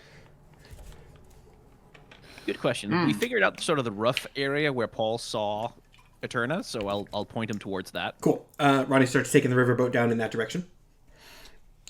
And I'll be looking out the window trying to see if I can spot anything. Give me an perception. Give me a perception check if you're looking out the window. Perception. That is a 27. A 27. Okay, 27 is very good. You definitely, like, at first glance, everything seems pretty chill. There are, people walking around. There's obviously no monsters or anything that going on like that. But as you kind of look closer, you can see that there are a lot of people, especially off to like the sides of the streets, that are just like standing there. Like obviously on the street, there are going to be people standing around, not doing much. But there are a lot more people just sort of standing in place, unmoving, than there normally would be. Yes, not good. That does not is seem strange. normal. Usually these people cannot shut the fuck up. If you guys are continuing on to the place where you saw Eterna, you can land the ship there or sort of park the ship right above. Are you getting out to go look or looking outside the window? Which I know is an ominous question, but... Good question. I'm gonna is there any change? Like, is there anywhere where there's more people standing still on the streets? Like, is there like a concentration of them, or not hugely? No. No. Okay. I mean, actually, if we park the ship overhead, Grimnir will probably like fly out to take a look around. Okay. As real quick before that happens, Theo, I want you to give me a perception check. You specifically. Okay.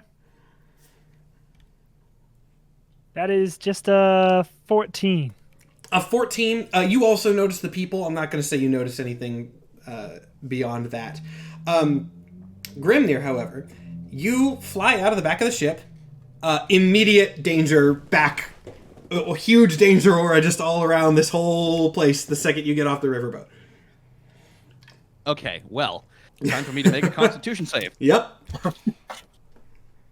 That's a 20. Okay, so he holds on to it. Hey, there we go. So, like, everyone else like looks out and like sees Grimness. I'm gonna fly out and look around. Then like moment he's outside the ship, like flap, flap, flap, flap, flap. Like his body contorts weirdly. He flies back onto the ship, like land. Okay, things are not okay out there. You are our only tracking, Grimnir, so... Please stay on the ship. The moment I go out there, the wolf is coming back out. Something is terribly wrong out there. I can't tell what.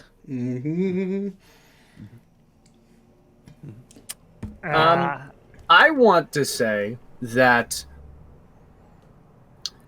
Paul is looking at the sky almost entirely.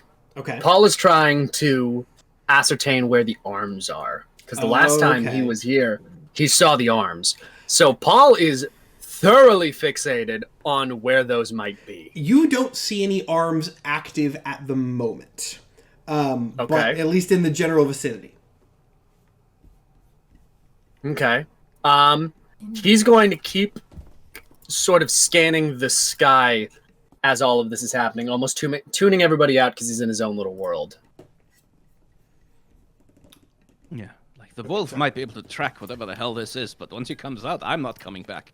So you'd better keep close behind.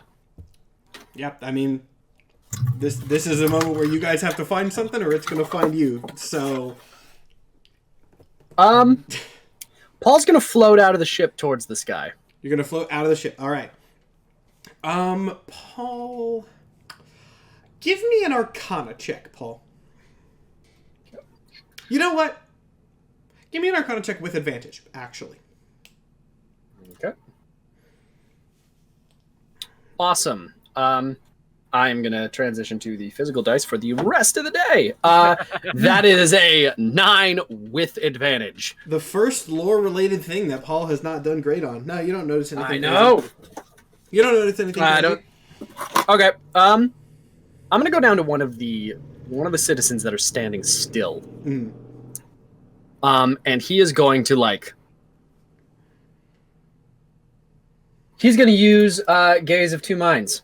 He is going to try and sense through their senses. Read me exactly what that does. You touch a willing humanoid and perceive through its senses until the end of your next turn. What happens if it's not willing? Does it just not work? As long as the creature is there a save that needs you to be are made? blinded and deafened to your own surroundings. The action to maintain and following turns. It doesn't have either of those. In that It's case, just... it does. You try. It does not work.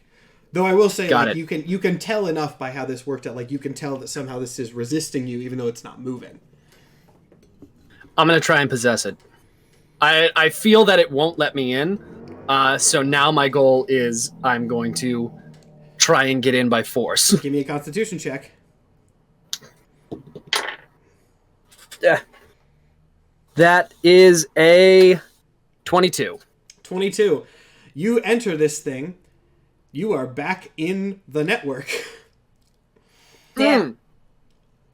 Back in the network. Also, at this point, is everyone watching you do this, or just, or are you doing this? I just floated out. I was That's about to everyone say, else's are other decision. people? I think Grimnir is too distracted, sort of trying to pick up, but I don't know if anyone Yeah. else is watching Paul. I have a reason for asking. I'm pretty too. sure Cringe would have been watching the people that left the ship because they're obviously doing something. I need Yeah. Theo specifically. What are Yeah, you I'd doing be right watching. now? Okay, Theo, give me another perception check. All right.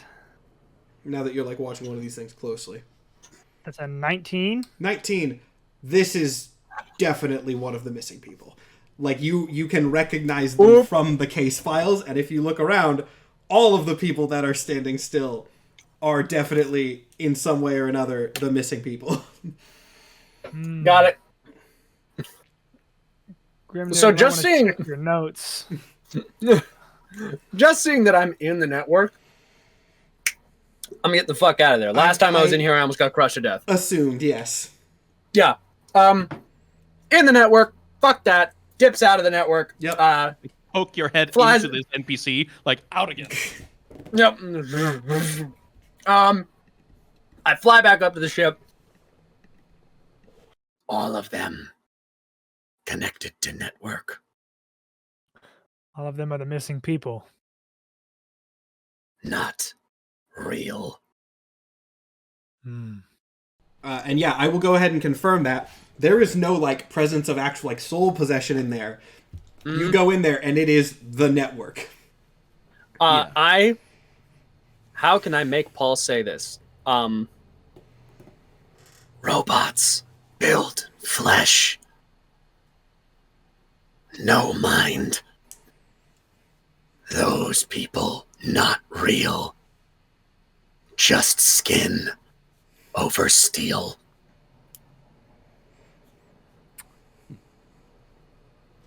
Is it real skin? Yeah, it's flesh. I mean, it's So- like a dead. It's like dead person flesh. I should say it's not like a physical body that is down here, but it is like it's weird. It's something you have not experienced before. Basically, I'll Paul's say it straight like this. assumption. It looks and sort of feels like a soul until you go in, and then you're immediately like, oh, that's not what this is. It is something that is disguised as a soul.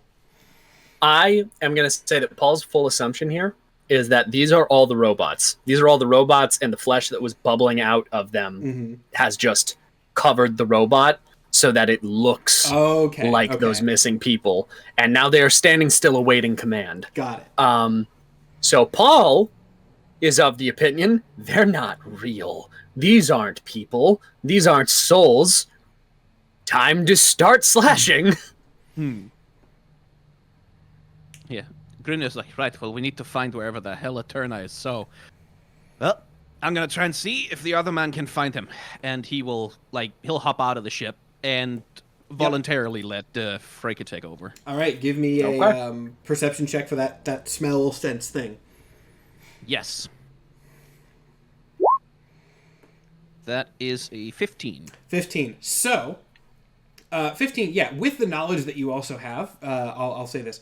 First off, you also are sensing him sort of, not everywhere, but like all of these people that are standing still have his sort of magical scent on them. It's masked, it's clearly like hidden in some form, but you can sense his sort of influence in all of these. However, through tracking that, you can kind of sense a higher concentration of it a bit farther out. Yeah. Not and like within Freyka view. being unable to think very much of anything is gonna take off in that direction. Yep. All right, cool. The dog starts running. Follow him, Ronnie. Okay. Yep. Ronnie turns the ship around. You follow. And when you turn the corner, you turn onto a sort of very large ravine. And in the center of this ravine, manifested literally like in the middle of it, like kind of jutting into the sides of the ravine, sort of clipping through, is Gonzir, the palace. And the palace, it is low enough to not be immediately visible from the sky. And it looks fine on the outside, but like it's manifested in the center of this street, clipping into the walls. And that is where Freke is sprinting to. Oh, no good. Well, that's where we have to go. Ronnie, the ship kind of slows when you say that, and you hear him groan and then power the ship forwards again. Everyone make me a perception check as you're doing that, by the way. Perception. Ooh. Dirty 20. I got a 2. That's Two. an 8. Yeah, you're 15. Freke is focused. I probably shouldn't have even had you make one. Oh, I got a 15. I heard a dirty 20 from Paul, though, so Paul, you say this. As you are going down this towards the palace, the people, the frozen people, their heads are following the ship.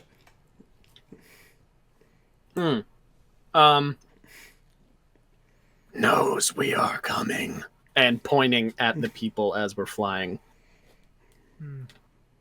Actually, as you get close to the ship, you see a person waving near Gonzier, like on a normal street near it. You see someone trying to like flag the ship down. Heartbeat kind of leans up and goes, "Do you know that guy?" You don't. It is, I guess Theo would recognize this. It is one of the missing people that is flagging this down. One of the missing souls, but not who we're after. It's him. It's not the real him. Mind. There. It's him. So what, he wants to have a lively chat before we try to kill him? Don't think he's going to flag down Freke at least, but you guys can ignore or go down. Your call. I don't... I mean, if that's where he wants you to go, You, maybe can that's- I... Can you don't, I you don't ask... have to. You don't have to. Freke, does he have more of a scent than the rest of them? Good question. Does he? That is a good question. I'm going to actually say all of them that are like moving have the same scent, but that is probably a little bit higher. Not a lot, but a little bit. Yeah, Okay. I mean, that like Freke is going to go towards wherever he senses the most. Yeah, the highest concentration is still in the pack. So he's going to ignore the waving guy. We follow Got the it. dog. So you're going past? That's what Theo wants. I am going to leave the... I'm going to leave the hacking device in the ship and kind of try and extend myself to go over to the... to go over to the waving A one. one-on-one went so great last time. Okay. I'm not in his house now. Yeah. So yeah, the ship keeps heading forward. Paul kind of dips for a second. You float down to the person. It is a human. Looks absolutely nothing like Eterna. Totally different person. Very distinct. But the person speaks, and it is Eterna's voice coming out of it. Yeah. So you made your way down here, finally. I'm not surprised. You going to try to stop me? It'll be difficult at this point. What do you want? I want what I've been telling you I've wanted this whole time. I want to grow. That is my purpose after all. I found it very difficult to do with just one mind, so I came down here. I'm taking over as many souls as I possibly can, linking them to the overworld, to my network, and using them as a range extender. Not more minds. Still one mind. Oh, well, Just more vessels. To make that work, I do have to overwrite them in some sense. See, I've tried absorbing other minds into myself before, but it's very difficult to do on the surface. That's why I had to come down here. See, right now, I'm not tethered to a physical form as much. And how do I explain this? To consume He matter- disappears at that. Oh, you asshole. Paul hears I'm not tethered to a physical form Yeah. and demanifests where he is and remanifests where the hacking device is in the Okay, ship. you're back at the and, ship. Turns to Theo and goes, "Nobody had him say it. Just him." Well, Freke is still our best lead, Paul, and Freke is after something. Freke is indeed after something. He knows. This is trap. I know this is trap, Paul. But does the dog know this is trap? No, the dog doesn't care. Yeah, I didn't think so. Do not kill us for revenge mission of people who are already gone. You got a lot of fucking nerve telling another man how to conduct his revenge mission, Paul. And you only want this because it's your kill, Soma. When did you get the social awareness? So indignant. How dare you call me out? How dare you accurately call me out, you bitch? He, after looking at Soma, looks right back at Theo. They would not want you to kill everyone for them. Then what do you suggest, Paul? He is there, but he knows we're coming. We can't storm gate.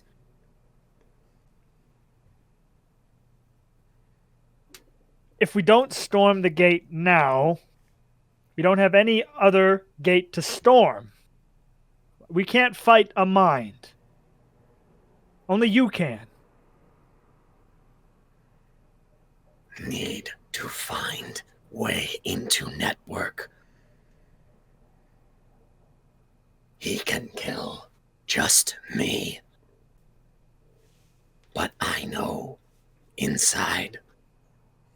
Need way to stop mind.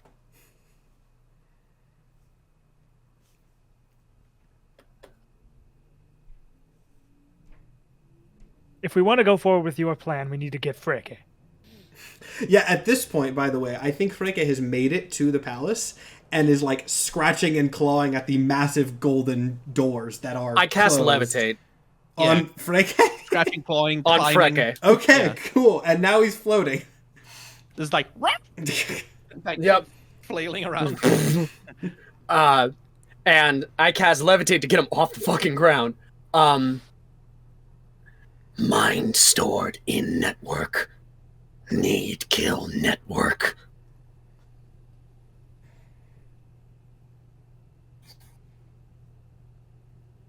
Do we know if it's tied to like some sort of power source?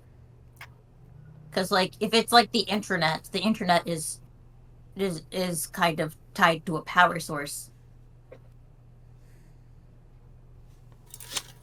I don't know anything about tech, Lord Cringe. You know this. Give me a man behind the evil doing and let me spill his blood. So you know how a fire works? How you need a spark to have fire? Obviously. Well, let's say the internet is like a constant spark, and if you take that spark away, the fire goes out. We need to take the spark away, so we need to somehow pull the plug on his internet. Surely that would be back in the mortal realm. Panda looks like he I has have an idea. It's a bad idea. Well, what's your idea? I am a rogue and my job is sneaking. Okay. If I don't touch anything, I'm wondering if I can find where the hub is located. You want to go? I'm wondering you want if to go in by yourself again? Into the network, but sneak to find the hub where he doesn't know I'm in there. Kind of Trojan horse my way in there. By the way, I'm going to use the word Trojan horse so I can get Soma and Theo on my side. Okay.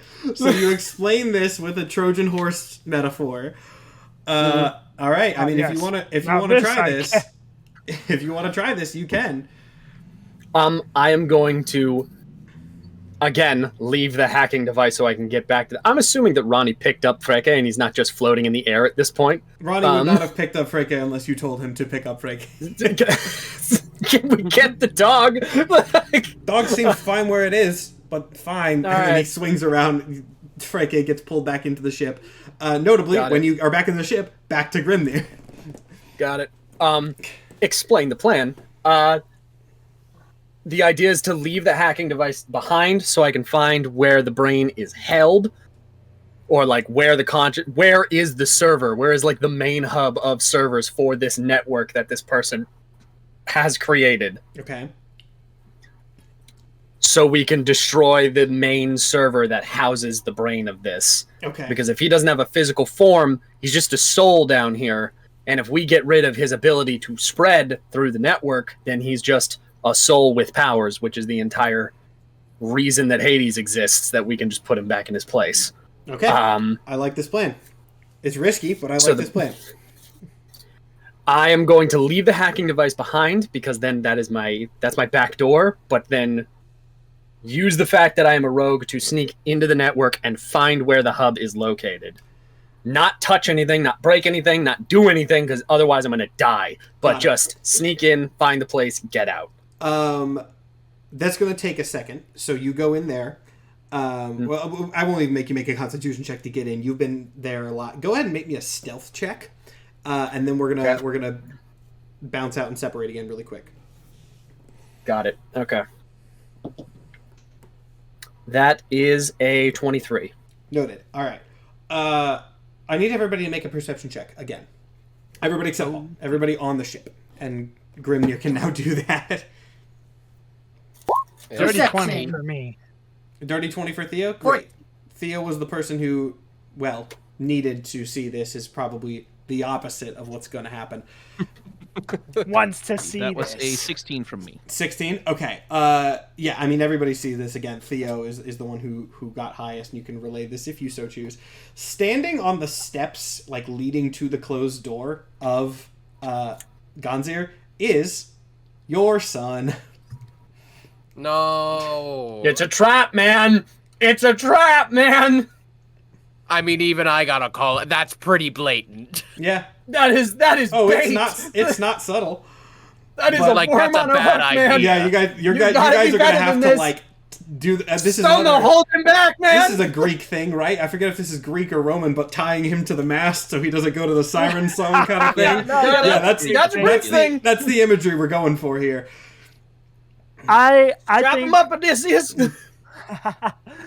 I think again, if this was like a movie, we get another low ominous angle of just Oh yeah. fucking Theo in the hatch, wind blowing his little cape around, just dead staring down at his son. Mm-hmm. And I think my eyes just go from gold irises to completely gold. And I walk onto the ship. Wait, onto the ship. Wait. The ship. I turn around. You leave. Okay, you do not go. You do not go to the bait. Yeah. To the bait. All right. Theo's learning. Theo's growing. He's growing. At what cost? At what? Oh yeah. If you look, inevitably this. Anyway, Paul, you are looking for some sort of central hub in this area. You said. I am trying to find where the network originates so that I can find its physical location in the real world. Got it. So, going into one of these sort of fake people, one of these sort of soul simulations that Eterna has created, you can see there are a lot of these, and you know how there was like a like big sort of tree-like thing that went down to one central point in the world above? Yep. What you are kind of seeing now is sort of like an inverse of that. There are a lot of these little nodes that presumably, from what you can see, are these simulated souls. They are all going sort of down into a single point that also seems to be in Urkala. Not literally down, but you get the vibe. And then they are emanating upwards into the same sorts of connections that you saw with the arms. So basically, these souls are all connected to the real world, but the main hub does not seem to be. It seems to be like sort of puppeting these connections from below. Okay. So the main hub does seem to be down here in some sense. Okay. I'm gonna keep following it to try and find where this main hub is. This is going to be terrifying. Make me a dexterity save. Dex save.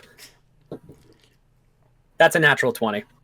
God Hey! damn, Paul. Guys, Okay. going through. Hot dog. Out of this sort of metaphorical, non-physical data mesh, a massive hand of twisting red flesh suddenly lashes out of the darkness and tries to grab Yoip. you, which you are able to dodge. Yep. Okay. Mm-hmm. Absolutely Swish. matrix Fuck! dodging it. Yeah. Yeah. Fully matrix dodging this digital flesh hand. Now I have a choice. Yes, you do. You can see, notably, where it came from. Like, the direction that it came from. I don't care the direction that it came from. I'm looking for the hub. Fuck. Do I really Well, want to chance it? if that's his hand lashing out, that might be a good direction to go. It might be. I'm more trying to think, should I turn back now because I've been spotted? Or should I keep going and turn back later, which will most likely be harder? That's your choice.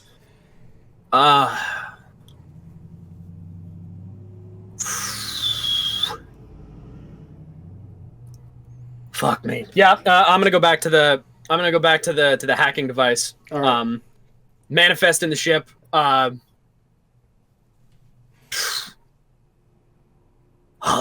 in Urkala somewhere.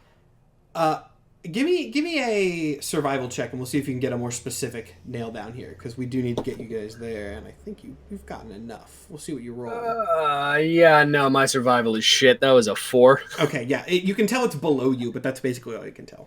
I say, Theo goes, so you've wasted our time, and jumps out the back. When you jump out the back, notable question. This thing is still parked in front of Gonzir. Are you jumping out to where the I'm heading simulation to wherever, of your...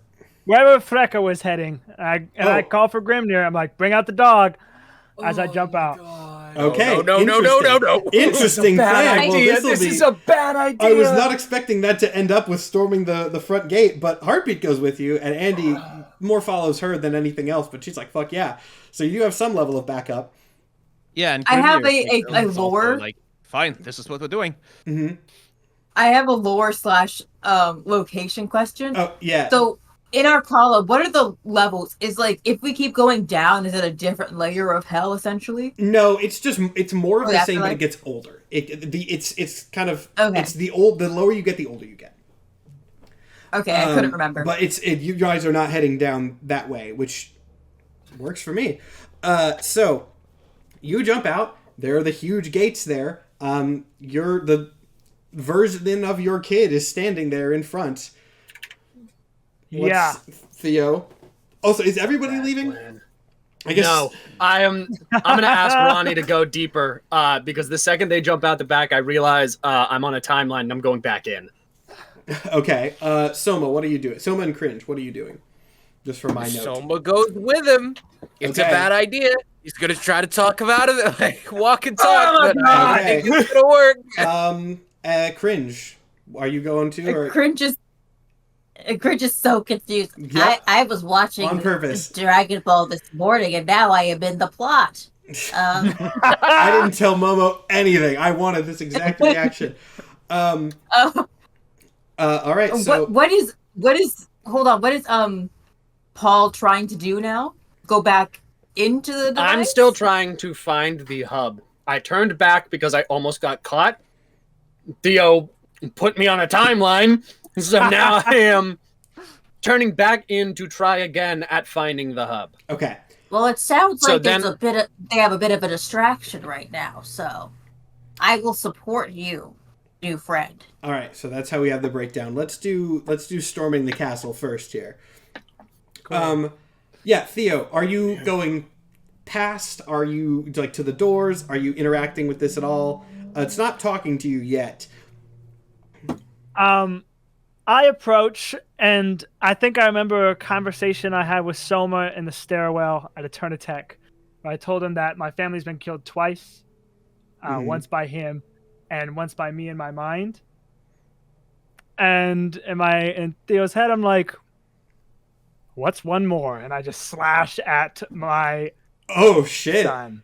Oh, Now, wouldn't that be fucked if he just made a flesh copy and it's not a robot? that's. I mean, it has the same like it's one of the sort of simulated souls. Yeah, you slash at this thing. It starts sort of. It slashes. It does not bleed. And after a moment of seemingly genuine shock from this sort of simulation, it starts laughing in Eterna's voice. So just full adult man voice coming out of this child. He goes, well, you've certainly progressed, haven't you? In which direction, I'm not sure, but there's been some movement. fucking kick him to the side and move in and He does not say, get I up. need Freke. Freke comes out the second Grimnir. Frigg is there, like, already, like, trying to get Claw back in through the door. At the door. The sort of crumpled form of your son on the ground keeps laughing and talking to you off the side. He goes, well, in a way, you've gotten down to the point of this faster than I had expected you to. You do know you're not hurting your son. Of course, I don't think you would do that to him now, would you? I am not talking to the fucking corpse of my son. All right. I'm opening the gate if it is easy to open. And if it's Soma can get in. There's a way that Soma, you can use your sort of credentials to get in here. Before he does, Soma's gonna say, listen, I know I've been very ride the feeling throughout all of this, and I'm still super on board, but I want to point out we're getting a lot of red tragedy flags here, so we might want to slow down. Now is not the time to tell me to slow down, Soma. Get us in or get out of the way. You are on the edge of a cliff you have not understood for your entire life. I am the only one qualified to tell you to slow down. Meanwhile, over the door, Frick is scratching at, like... Frick is clawing at this. Trying to get in. As you guys are yelling, the corpse turns to look at Soma, actually. He goes, and how about you? How do you feel about this? After all, this specific form is your fault in a way. Is this what you wanted your cousin to become? If so, good work.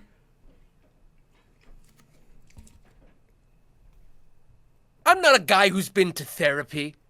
I didn't have a very fucking clear vision of what I wanted Theo to be. I didn't have a very clear vision of what I wanted to be. I was born of the spawn of war itself, and war is a very senseless thing. So right now I'm feeling inconvenienced and disrespected. So if you want to convince me to let this man kick your ass, be my guest. And he's gonna shove the credentials into the door.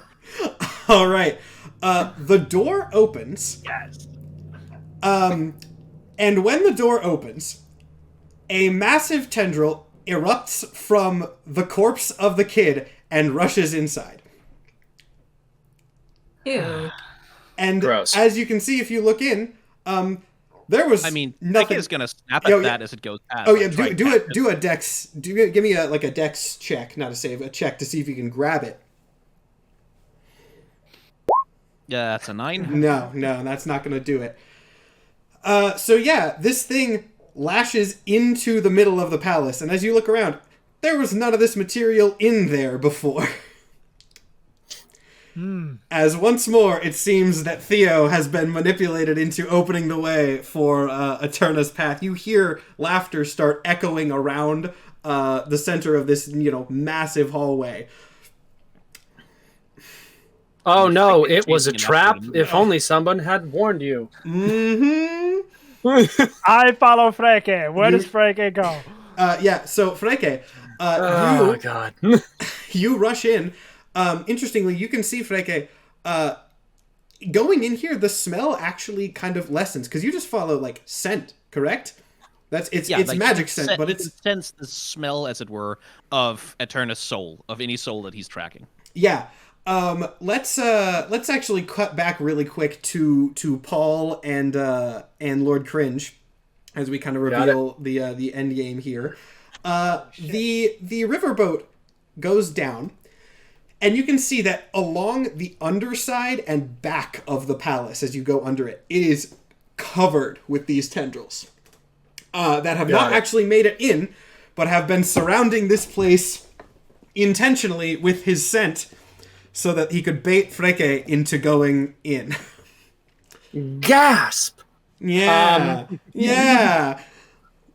I'm so surprised. Mm-hmm. That's so shocking. Shocking. I'm going right back into the I'm going back into the network to try and find where the actual thing is, because I'm assuming following the tendrils is going to take moving. forever. If you go back into the network, you can see that any central hub is starting to concentrate towards this palace. Is there anything I can do to distract, what is his name? The bad guy is Eterna, Mr. Eterna. Eterna. So explain the name for it. Is there anything I can do to... From distract him? From your position in the ship, that would probably be tough. Because Paul is like going into his sort of like magical computer network to mess with him. Mm. Is there anything I can do to connect to that network, like via VPN? My idea is to essentially distract him by being like by being a tab that is playing music and he can't figure out which tab it is. Trying to hack the network. Do you? You had something that was connected to the network in the leap pad, but as was probably the good idea, you smashed it. So I don't think you have any network connected things on the ship right now, other than Paul, who left the ship to go in. Can Ronnie connect to the network and hack it? I know I'm not on the ship right now, but that's a good question. Theo is with you, so Theo could like talk. Well, you're Freke right now. You've never technically tried. Perhaps there are dangers Roddy. of that he's... What? Roddy, please, can you try to connect to the network via VPN? Seems like a fucking horrible idea. You want me to give the fucking magic cancer tech man access to my fucking ship? But with a VPN, so he can't find your A fucking what? A VPN. I thought you were hip. God, I wish we were sponsored by a real VPN. It would be really fun if we did. God, that would be nice. Right now. That would be perfect right we're now. Not.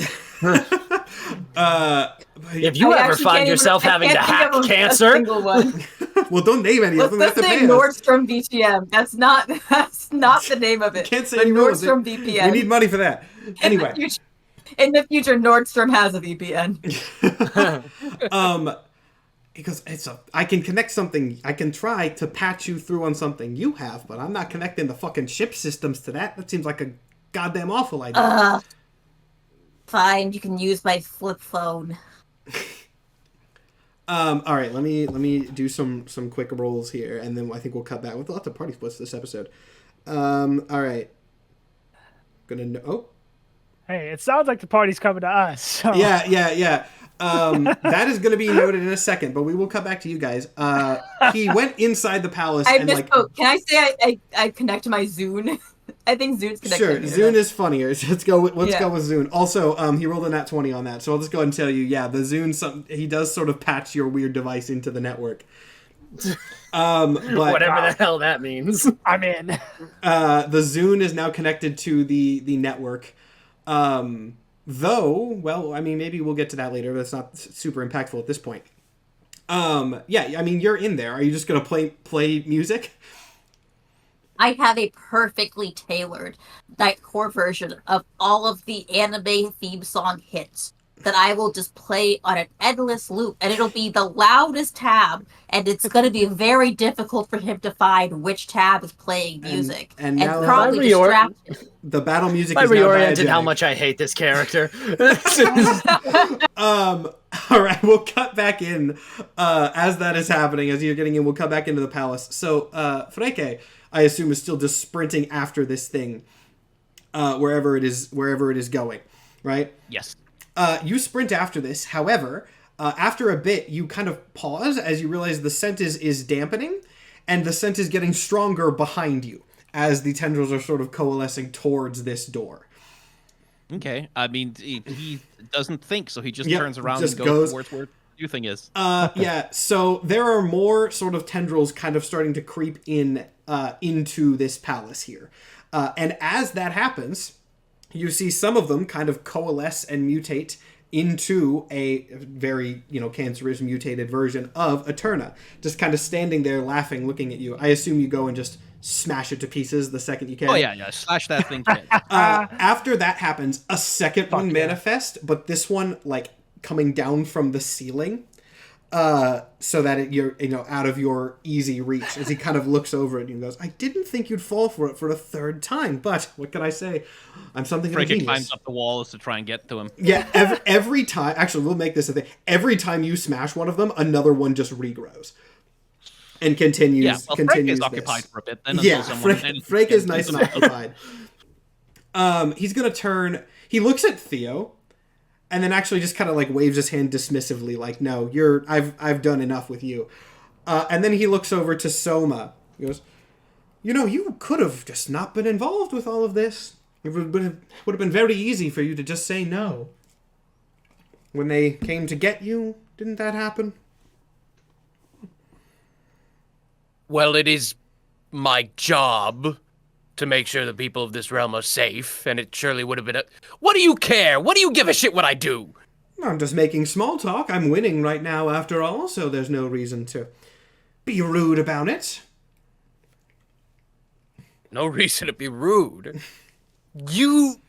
No, you're trying to get a rise out of me. A single quip out there was enough for me to give you access to this castle, which clearly was a mistake. Wide shot of all the fleshy bits encroaching on the castle. Yep. Well, yes, I have heard that there's quite a powerful being at the center of this, yes? Yes, you know about Ereshkigal, I'm sure. Mm-hmm. What do you think happens when I get to Ereshkigal? You get fucked up because she's super scary. She is, but I like to think I'm scary too when I need to be. After all, I've traumatized your cousin over there.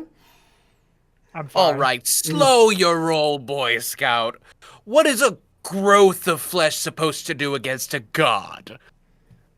We'll see, won't we? Well, you won't. I don't think you'll get there, but, you know, I am curious while I'm here and while I have some time.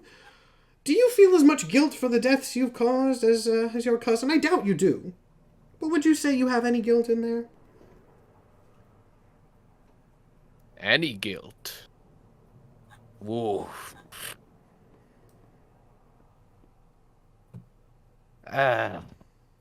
Whatever attention deep Daddy do we wanna paid to go? me, I think it was completely turning off the concept of guilt. Perhaps a different approach then. Okay, an interruption from Freke here, because Okay. if Athena keeps talking, Freke is just gonna start howling, like drowning him out, howling like All right, a very angry husky, just drowning out everything he's trying to say. he kind of groans at this and then snaps around to you and goes, "And you? Well, you've actually helped me out a lot, so I suppose I can tolerate whatever this is. You did destroy my body after all. That was your goal, right?" He actually, as he's talking, another, like, form of him pops up right in front of you, which I assume you just smashed to bits. Yeah, And he just goes, tear it apart. Yes, good dog. Just kill everything. This guy sucks. But yeah, This no, like guy's an asshole. Freke like keeps smashing at this thing and keeps drowning out whatever he's trying to say to the others by just howling and howling. Yes. Well, do any of you have any sort of last-ditch efforts, or can I move to the final stage of my plan here? Can we move back to me sneaking in the system? Yes, we can move back to you sneaking in the system. Hilarious, Yes. hilarious timing. Yes, I think that's great. What do I need to roll? Let's see. I mean, give me another Constitution check to get... Well, yeah. This is a more active space, so give me another Constitution check to go in. 13? 13 will be enough for this. It's been getting easier every time. Are you trying to go stealth again? If so, make me a stealth check. Absolutely, I am trying to go stealth. I don't want him to know where I am. Mm-hmm. Nope, dropped it.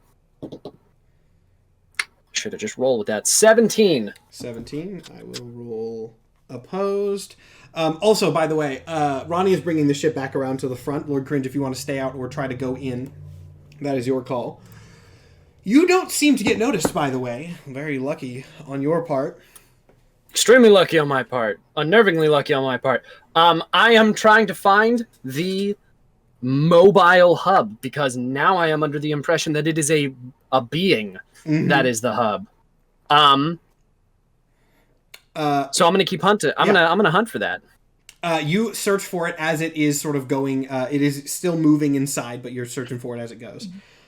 Right. Cutting back inside the palace really quick, as he continues his sort of monologue here.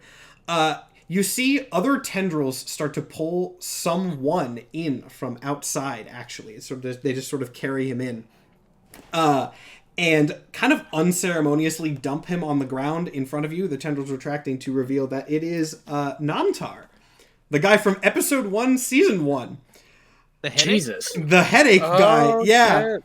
The headache guy who kind of just looks around and goes, well, I didn't expect I would see all of you again. Well, why is he here? Oh, I've been working with him the whole time. Cool. Why? I just You slash really him. shouldn't have said that because Frick is going to attack Yeah, you. yeah. I mean, you're gonna have to give me an attack roll for that, both of those. Cool. Kills him. That's a 27 and a 22. Okay, yeah, the 27 is definitely gonna do it. So here's how we're gonna play this. Namtar talks as you're rushing. He goes, "Well, you see, when Ereskigol accepted the agency into Arcala, she foisted all those duties onto me, and I was just left with nothing to show for my work for thousands of years, and eventually Mr. Returner here promised me..." And before he finishes talking, Fricka tears him in half. Yeah. Yeah. At this point, Eterna's form just kind of looks at him and goes, well, that's one less problem for me to deal with, and then reaches out and, like, picks up one of his, like, severed hands and sort of just absorbs it back in, for reasons that you don't know yet, but maybe you could figure out. We are Yeah, not doing well the thing today. is, like, when Frick kills something, he eats it. So I don't know if true, there's a hand true. to absorb. Give me a dexterity then to see if you can do that before that happens, because he's going to try to grab the lash. Just a dexterity check, or yeah, just to check. This is just an opposed check to see if you can eat the whole thing before he grabs a piece of it. that's I'll a do it. 13. I'll do an opposed. No, Oh, that's a 15. Actually. Yeah, he actually Plus he 6. still does grab it. He got a 19 on the roll, so he manages to grab a hand before you eat it. You get a splitting headache as you do, but it passes pretty quickly. Yeah. All right, now let's see. As he continues to talk, Paul, give me a. Actually, you don't need to do a check. You got a high enough stealth check on it. Worked well. He really got low enough. Paul, as you were going through the network, you can kind of see a sort of like, it's less of a hub as you look around, but you can kind of see there's like a network of a lot of smaller points that are very closely clustered together that are approaching. If you were looking on the outside, you would see a bunch of those sort of frozen simulated people walking close towards the palace. It's as close to a hub as Can I place where they are? you can place. And if you leave, you can place it enough to where you could go and find them in the real world. Yes, if that makes sense. Great. I'm gonna find the closest arm. Oh, interesting. Okay. Yeah, you're able to find one that's nearby. I'll give you Got that. it. I'm going into it. Okay. You figure it out. Now you've not operated one of these before, but you've gotten close. What's your plan here? I don't need to. There's a small group of them. Okay. Swing. Oh, you're swinging it. I Okay. am going to use the arm to kill the bodies. That is the general idea. Interesting. Okay. Give me an attack roll. Give me a strength-based attack. Well, actually, it wouldn't be your stats. It would be the arm. Let me roll it for you. Oh, that's a nat 20. Holy shit. Woo! Let's go. Okay, yeah, so, Fucking decimated. Paul, taking control. Suddenly, as you guys are in this palace, you hear that, like, tearing sound of one of the extractor arms entering the realm, and then, like, a smacking sound as the bodies, like, the Eterna bodies stop for a moment, as if disrupted by something. To which I assume Freke tears a bunch of them to pieces as that is happening. Looking like Antonio Banderas and Spy Kids. Yes, just seriously. smacking and destroying things. Yeah, so they have stopped for a moment. Got it. I am gonna keep smashing them. I am using the arm to just try and pound them into the ground at that point. Okay. Break them down as much as I possibly can. Oh, this is... until I can get to the core to kill it. Okay. So, as you are doing this, you see more and more of those connections start to drop. Yeah. And inside the palace, Eterna kind of like recovers after a moment of this, though he doesn't look great. Most of the bodies have been torn to shreds. He doesn't seem to be having as good a time restoring them. However, this is actually wild that this is how this turned out. There is one body that already got inside the palace, and it is the body that currently has the form of Theo's son. So after a moment, you see that body kind of come slinking down the hallway on the roof again, or on the ceiling, so that it's harder for. That one that's been Freke. chopped nearly in half. Oh yeah, Yeah, it starts regenerating as it kind of goes along as the soon as ceiling. Freke sees it, he's gonna go for it. Yeah. Insofar as it's possible for him to clamber up the walls and get it. Yeah, at this point, he is on full defensive. So there are as you try to go up the walls, they are melting downwards and sort of regenerating so that you can't get a foothold. As he kind of looks across all of you and goes, "Now, what is this? This I wasn't expecting." Knowing full well none of you know. Y'all don't know where I am, so I'm just killing something, and you guys don't know what's going on. Mm-hmm. This guy's talking nonsense. Talking to yourself? Paul, make a stealth check really quick. Please. With disadvantage. You're in the arm. Okay. Does a 31 count? Jesus Christ. I did say with disadvantage because you're in the arm. But a 31 is a good start. Does a 22 count? Christ almighty. This is not going down how I thought it I'm was a going to. good rogue. Yeah, he's a really good rogue. You're a really good rogue, and you get to finally do rogue things. All right, so yeah, you're still in the arm. He goes, "Forgive me for cutting this little meeting short, but it seems that I have some business to attend to, and actually, I think I can make this work." He kind of winces. A bunch of bodies appear, just going down the hallway, as sort of a paper trail. You know how you would leave dog treats for a dog to follow, one at a time? He's doing that, but with bodies for Freke to tear into pieces. The opposite direction of the door. But where is his essence the most palatable? His essence is still in the main one, though, the kid, essentially. Yeah. Well, that's the one Freke is focused on then. Okay, still trying yeah. to trample up the walls and single-minded, very annoying. So you still not going to fall for that. This dog is quite... I shouldn't have used this as a backup plan. I mean, really, Theo was probably traumatized enough that I could have relied on him to kill me. You haven't said a word this whole time, by the way. Don't you have anything to say to your son? No. And I would like to fire at him, at the sun on the ceiling. Go for it. What can I fire at him? I also have a secondary question. How long has it been since we needed to pick up Freke? Since the levitate spell? Yeah. 5 to 10 minutes at most. Awesome. My thing works for 10 minutes, so if you want to jump at him... Is it a concentration spell, though? Ah, son of a bitch. Yeah. Okay. Okay, Yeah. sorry. Yeah, that would be hard at this point. That would have been fucking great! That would have been hard at this great. point. Oh god, he's got hops. I don't actually have much ranged shit. Please hold. As you're holding, we'll actually cut over to Paul so that we don't have a dead air. Paul, eventually, as you keep smashing these things, you don't get spotted miraculously, and eventually the sort of tide of them coming in starts to stem. And you see the network, the few connections that are left are going back into the palace. Got it. I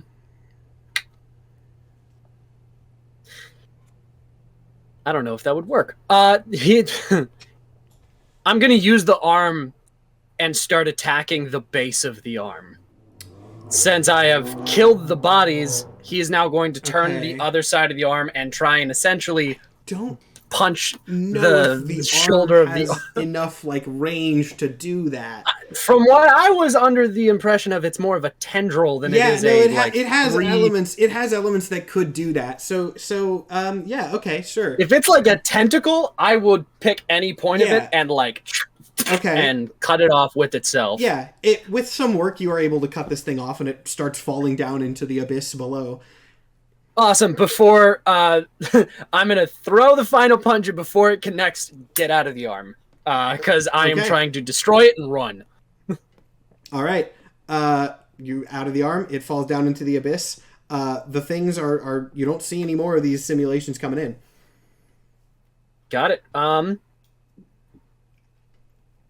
Where is the hub now? It is inside the palace. The main connection that you can see is inside the palace. Presumably the one that they are talking to.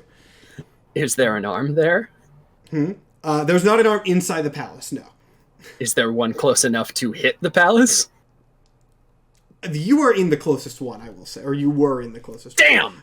Okay. He's trying to daisy chain bodies away from him, right? To try and get it's Frank not away from working, him. but that was his attack. No, it's not Yeah. working, but he's got a bunch of soulless, mindless bodies near him, right? Yeah, essentially. They're like flesh constructs, but what's you're trying to get into that through the network? I'm trying to get to one of the closest ones and just kill him like a person. Okay, yeah, you can manifest in one of the sort of flesh constructs, sure, because he's not focusing on them heavily. He wants Freke to just destroy them, so he's not paying attention to them. Can you give me a layout of like where everybody is? I mean, we Or can like go to- where he is? if you would like to go to the battle map. I want to know, at is this he on level. is he on like a raised platform? Is he above everybody? His like core is essentially on the ceiling of this gigantic hallway. The bodies are on the floor of it. Bodies are on the floor. His like core is up there. Yeah. So there's no way for one of those bodies to get to the core? It would be tough. It's not necessarily impossible. I got something. You got something? I can cast Spiritual Weapon as long as the ceiling isn't 60 feet tall. It's not that tall. What's your plan? We're I certainly cast about- Spiritual combat ready. Weapon. A Spectral Weapon will form, assuming I hit. Mhm. Well, I think No, it it'll form forms. no matter what, and It'll it'll form form. regardless. Yeah. I have a form- terrible idea. Are you better Hold- with hold- hitting shit than you are with throwing shit? I can't throw anything. Oh, that's wrong. I could levitate you. Oh my god. I could pop don't into the hate body it. and then and throw you up to go hit the damn I don't thing.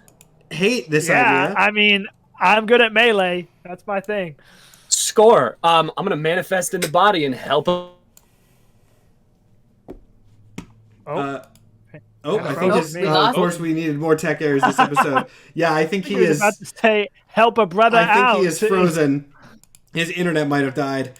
Oh dang. Well, let's hope that's not the case because That's okay. We knew what he we was knew what doing. he was going to do, so we will continue and hope he comes back in a second. So I will just then bounce up to the ceiling Make that attack and roll. slash at my son again. Yep. Because why not? We've already crossed that bridge. Yeah, hit the core. It's been burned at this point. That's a 22 on the first one. I don't know if I need to do it multiple times, so I'll wait. No, that'll hit. And you're trying to you're actively trying to slash it down. You said, right? Yes, down. Okay. Yeah. In that case, yeah, you are clear with the, I would say, unexpected like size of that leap that you just pulled off. You leap up and you slash at the legs, and it falls down, kind of Well, melting. there's a dog down there who might like to have a go at good it. point. Yeah, is Franke gonna catch? I think Franke probably could catch it. Oh, gonna catch and start to tear and there tear goes. apart. Oh wait, he came back. Hold. Great. I died. My internet decided to drop off the face of the planet at the worst possible time. I'm here. Oof. Okay, well, we figured out we knew what you were gonna do, so it worked. It worked. I'll go ahead and say the plan worked. Yeah, Freke, you. Sure. I actually, Freke, roll damage on that attack that you're making on it. That is a 7, and since I have 2 attacks, that'll Start be another tracking one. this. That's a 9. So Okay. That's a 16. The fact that I'm tracking damage is a good thing at this point. At you eating this thing, the whole like network of flesh that has grown over the palace shudders. There's like a squealing sound almost as this whole thing starts vibrating. And he manifests again. Eterna sort of pops out a body, notably his own body, not in the form of Theo's son anymore. And he kind of like twitches. He goes, "That hurt more than it reasonably should have." Is he up under the ceiling again? I assume that you're trying to jump at him again, but yeah, if you jump at him Yeah, again, no. he's Immediately. he's gonna try to, yeah. I mean, you can roll a dex if you want, but I think he's gonna probably be able to dodge that. That's an 18. Yeah, he is. He actually rolled a 19 again on the die. So he is able to. The form that you jump at quickly like melts back into the ceiling, and he pops out somewhere else. He goes, "Well, I have no idea what is going on, and I have a hunch, but I suppose it's too late at this point. So, well, I've been trying to humor you all, but..." And then, yeah, I assume the dog jumps at him again. Can I Eldritch Blast him? Sure. Both of you are going to fire at him again. Lord Cringe, by the way, again, you can come in when you would like. You don't have to, but you can hear all this kind of echoing out of the door. Yeah, that's a no. That did not hit him. Oh, wait, I have 2. That one hit him. Yeah. I got a 28. That hits, yeah. Or was it not 28 on damage, surely? No, that was a 28 on. Yeah, that hits. And then 13 damage. 13 damage, noted. Freke, if you want to attack him as well. Or try to. Yes, absolutely. That's a natural one. That does not hit. That's a 9. Yeah. What was the other one? The other one is a 17. Okay, actually, with the nat 1, I'm gonna say you go for the one that Paul Eldritch blasts, and it kind of disintegrates, and you overshoot because of that. And with every hit that you are making, the whole place starts to shake again. At this point, Ronnie kind of turns. Also, I forgot that you guys brought Heartbeat and Andy, so we're going to say they were back on the ship as well.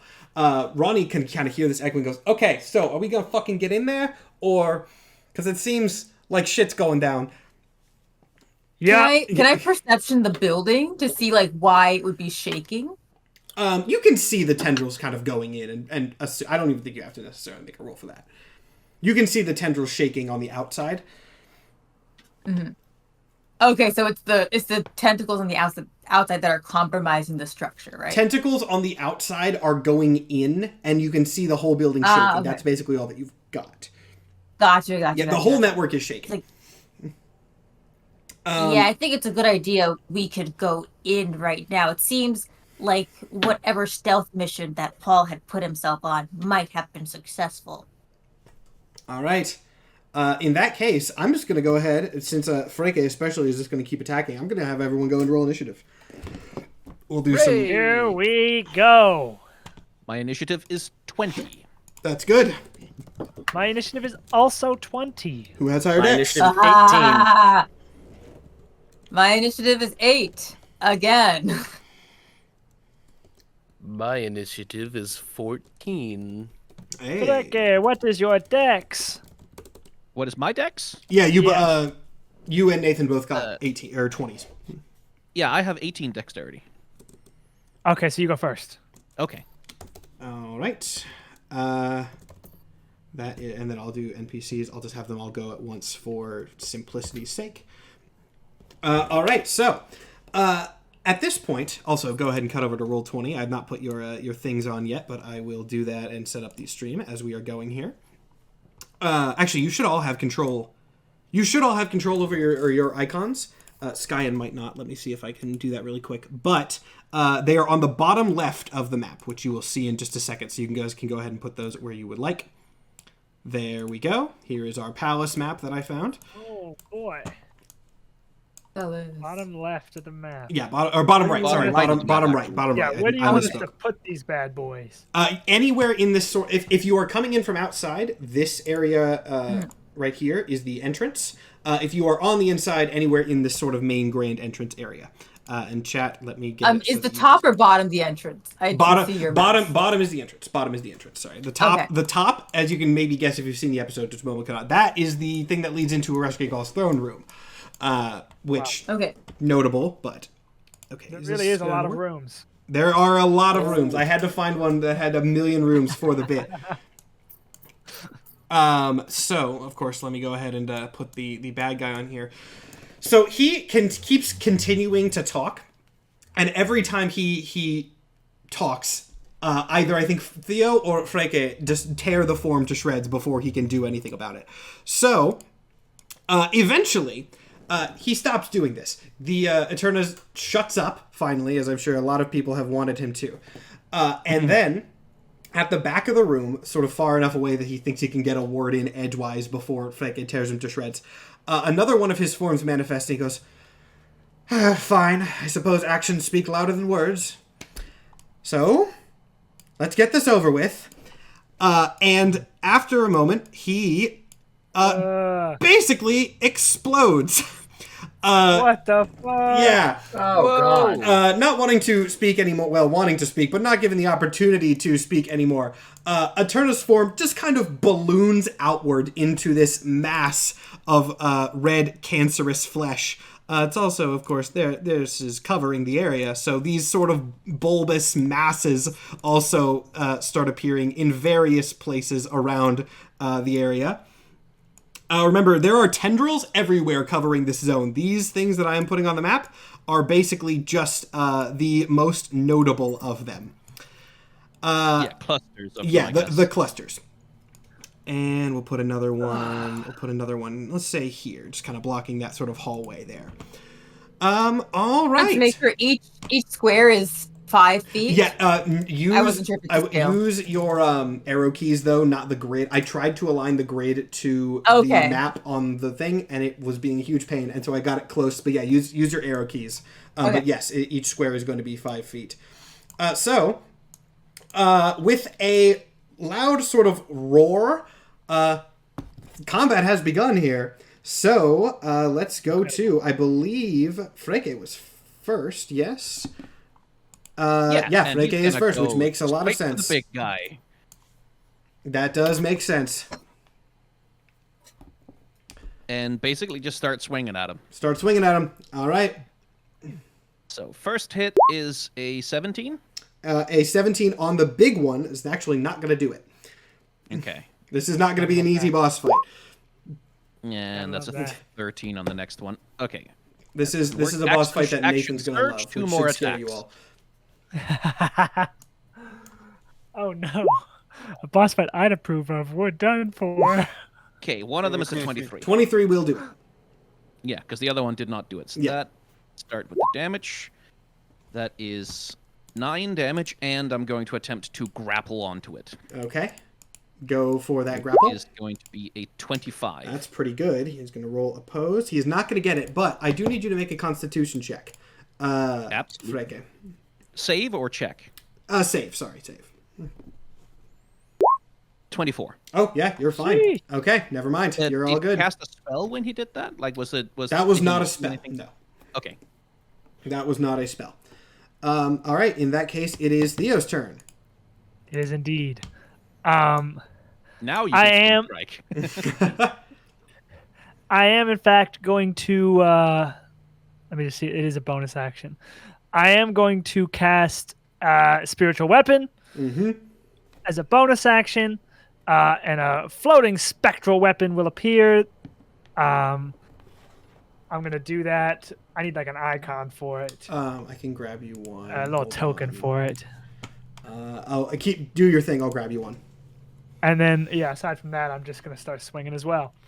Okay. Oh, I need for the your NPC allies. I forgot to put them in because you did bring them, and I will give you points for that. Oh, yes, we did. I'll make Heartbeat pink, of course. Andy will not actually do red. That might get muddled in things. We'll make her purple. And then I will give for your spiritual weapon. Is the yellow going to stand out against this background? That works. Okay, sure. Then let me give you control of that. I think that works. You can make a melee spell attack against a creature within 5 feet of the weapon. Until you cast this. This lasts for 1 minute. As a bonus action on your turn, you can move the weapon 20 feet and repeat the attack. Okay, sweet. But as I cast it, I can also attack. So I'm going to cast it in between these two freaky blobs. And it's going to spell attack. Okay, cool. It's going to make an attack. Huh. That is a nat 1. So that's a swing and a miss on the spiritual weapon. Fortunately, I don't think there's anyone in your range that you could reasonably hit. But I will also be making an attack. Huh, and that is a 22. A 22 will do it. And that just does a d6, which is going to be 8 damage. 8 damage. And this was on the big one, yes? The big one. The big one. That does make sense. 8 damage. And that's my turn. And that is turn. Let me roll for the NPCs because I actually said I was going to do that. No, I did. I did put them in. Never mind. We're right. Oh, look. Wait. No, it's his turn. Fun. I wrote the wrong thing down on my my initiative order, but luckily for you, I figured it out. So, let's see. What is he going to do first? At this point, he is still, like, trying to monologue. And I imagine every single time that he tries to say something, Freke is still just tearing him to pieces. Yeah, so he's howling pissed and at, tearing. Yeah, Like, he's interrupting pissed him. at Freke specifically at this point. So, he's going to attack once and he's going to get a 4. Luckily, he has multi-attack. And then he's going to get a nat 20, so it evened out. Oh my gosh. So, this is going to be a pretty simple attack at this point. Freke, we barely knew ye. I'll roll damage. Okay. That actually could be worse. I mean, he's not done, but it could be worse. So as he's kind of trying to continue, he goes, none of you understand what I'm trying to do. I didn't expect you to, but ultimately, I mean, look, I had a whole master plan, and oh, will you shut up? And a tendril bursts out of the ground right under Freke and just chunks him to the back of the room. Jeez. Like a physical knockback, or? He's throwing you, yeah. So he's going to... hold on. Jim? Okay, yeah, he throws you there. You're going to take 18 damage off of that. Is that bludgeoning? Yeah, from the slam, that would be it. It's Ooh, I guess it's less of a throw and more of like a power slam kind of thing. He is not done, though, because he has thrown you in between some of his other... blobs that are also going to lash out at you. What's your AC? Freke's AC is 16. 16. Oh, okay. Somehow, neither of his other blobs are actually going to hit you. But he does have more blobs. So, Theo. Oh, actually, Theo's a little bit far from that. All right. The other blobs are all moving around, but none of them seem to be able to hit or gain purchase. However... he's going to do one other thing because he's awful and sucks. As he is lashing out at these tendrils, trying to sort of get everybody's attention to the smaller blobs, the masses continue extending all along this area. Everywhere in this map is now difficult terrain, as it is covered by this extending flesh. You are wading through this stuff as you are trying to fight. And now it is Paul's turn. Am I still in the robot body? Or the flesh body that's connected to the network? You Eldritch Blasted him. I'm going to say you can't Eldritch Blast in that body just because of the way that it works. So I'm going to say you're out of it. Got it. Okay.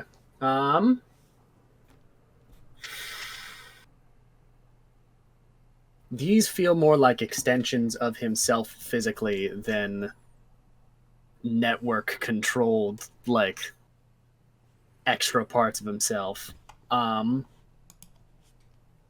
now everything is difficult terrain. My idea was jump back into the system and then like try and fuck up the terrain that way.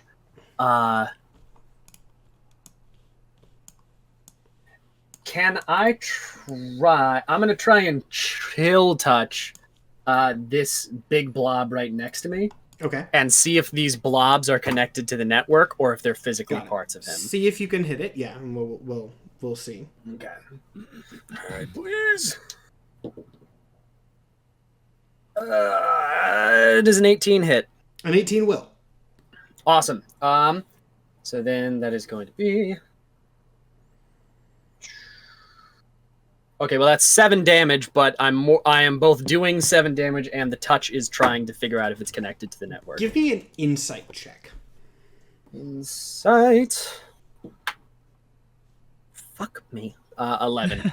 Yeah, you can't really... It's definitely different than something you've seen before, but there's a million reasons why that could be the case, and you're not sure of which it is. Okay. Can I prepare a trying to possess it? You can... For when? What do you mean prepare trying to possess it? You know, I guess that doesn't make sense because I can't like just do that on command. Fuck. I feel like trying to possess it is its own action. So Oh yeah, it's definitely not like a bonus or a free action. You have to do something for that. Well, that is. It feels weird, and because it's weird, I'm going to assume that I, as a ghost, can still possess it because I can jump into tech and technically people. So we're gonna see if that works. That is my turn though, because I did. That'll be a next turn thing. At this point, it is the NPCs. Heartbeat specifically is next to you, has kind of just rushed in as this is happening and is immediately just swearing like crazy. Kind of realizing also that her powers are going to be super helpful in this, since this is a very non-humanoid entity, but I won't explain that. That's a thing for later. Anyway, she is going to try to attack it, and weirdly is actually going to double hit. So she rushes in and just immediately starts attacking this thing. Honestly, much like Freke, I would say. It's just on sight. Andy's going to be a little bit more strategic about it, and she's going to do some magic. And I'm doing their attacks quick for the sake of speed because this one is running a bit long. But she's actually going to do some damage as well, but she'll do it from back here. So the NPCs are doing good. At this point, Ronnie actually is going to call probably Thea. Well, no, Theo's probably a little bit busy. We'll deal with that in a minute. In that case, that is going to go back around to Soma. You're in the center here. What's the plan? I went. Huh? I did not go. I have you after Soma. Did I mix up the order? I have you last. Okay. Yeah. Oh, yeah. Okay. I got a 14, so I was not. Yeah, I think you got an 8, right? Yeah, I have you after Soma. Okay. This is difficult terrain, but difficult terrain just halves your movement. Halves right? movement, Yeah. yes.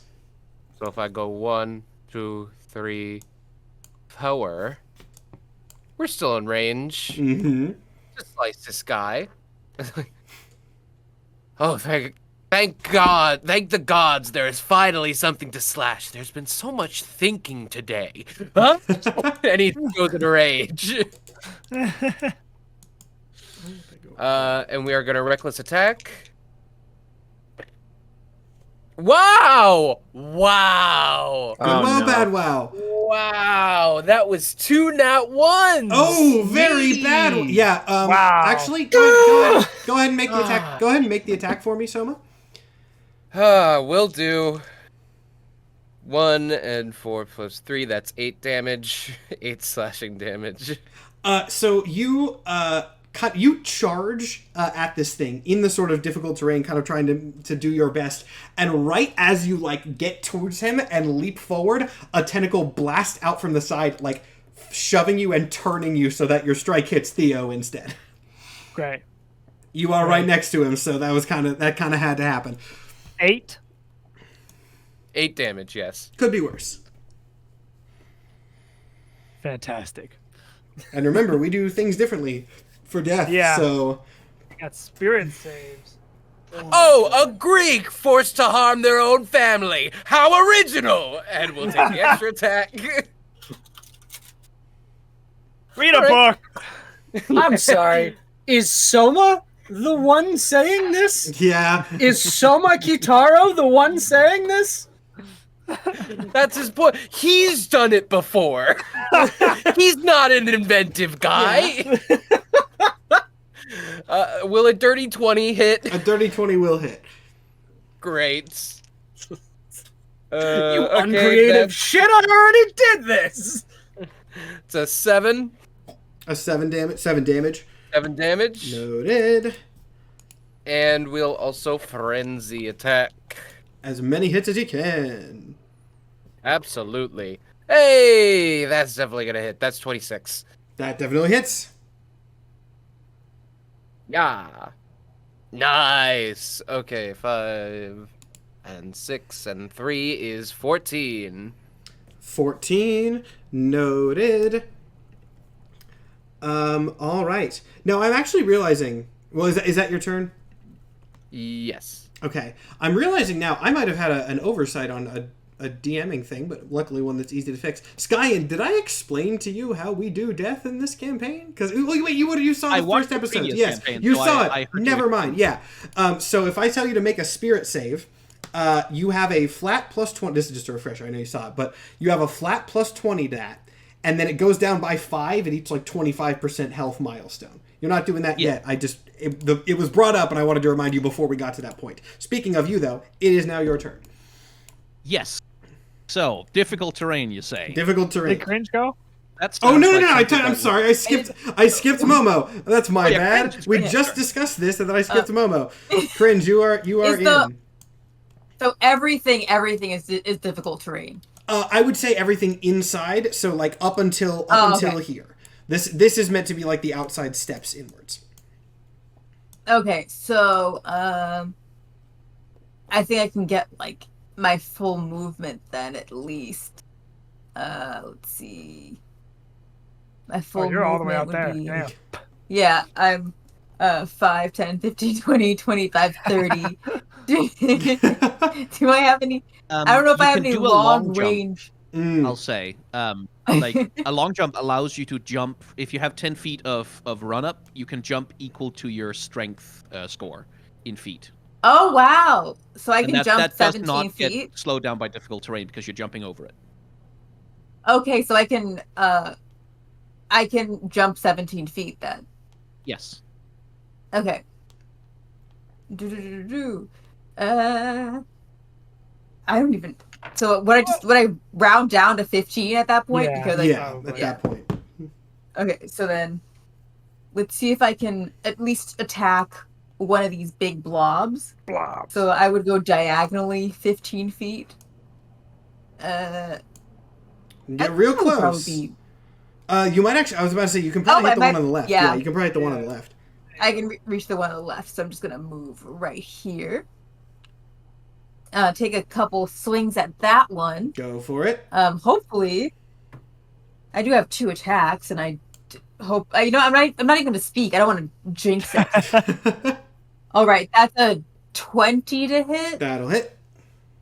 All right, I'm just gonna roll to see if I hit both times. And that was a 11 to hit. I don't think the second one hits. The 11 will not. No. Okay. So that in that case, at least the first one does hit. So that's 2d6. 3 plus 1 is 4 plus 3 is 7. I'm just gonna go ahead and throw a smite on that. Go for it. Does this count as undead? This is not undead. No. Okay. Just wanted to double check. No, smart to check, but not undead. You can't knock the hustle. Yes, so let's see. My smite I think is like 2d8? Yeah, per spell slot that you burn on it. Yeah, you can do a lot Yeah, of so heavy stuff.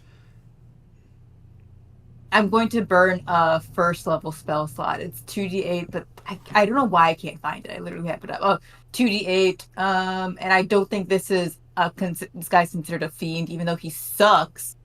He did not consider it a You know fiend. he's a bitch. Do I get advantage on bitches? I mean, I could argue you have advantage out of just sheer anger, but we'll see. So 7 plus 5 is 12, plus 1 is 13 damage. 13 damage? 13 damage to this blob thing. I believe that is it is a great sword, so I think that's slashing damage. Yes. Yeah. So I just run up with my key saber and go, yeah, cool. And you do hack and slash at it pretty effectively. And now it is back to Freke. Oh wait, I think I have a bonus action. Bonus mind. action. Do it. I want to. I would like to cast Sanctuary on Somokitaro. Basically, anything that tries to hit him has to make a Wisdom saving throw first, and if they fail, they have to choose another target or lose the attack. Okay. It should be noted that spell is going to drop the moment Soma hits something. Oh. Yes, but at least I know Soma goes before me. He goes first, so that So there's good. going to be a bunch of things trying to hit him first. Maybe. Yeah. Okay, cool. Very good synergy with reckless attack. Yeah, that works. That works great, actually. Yeah. Okay, cool. Now it's Freke for the third time because I keep false starting it.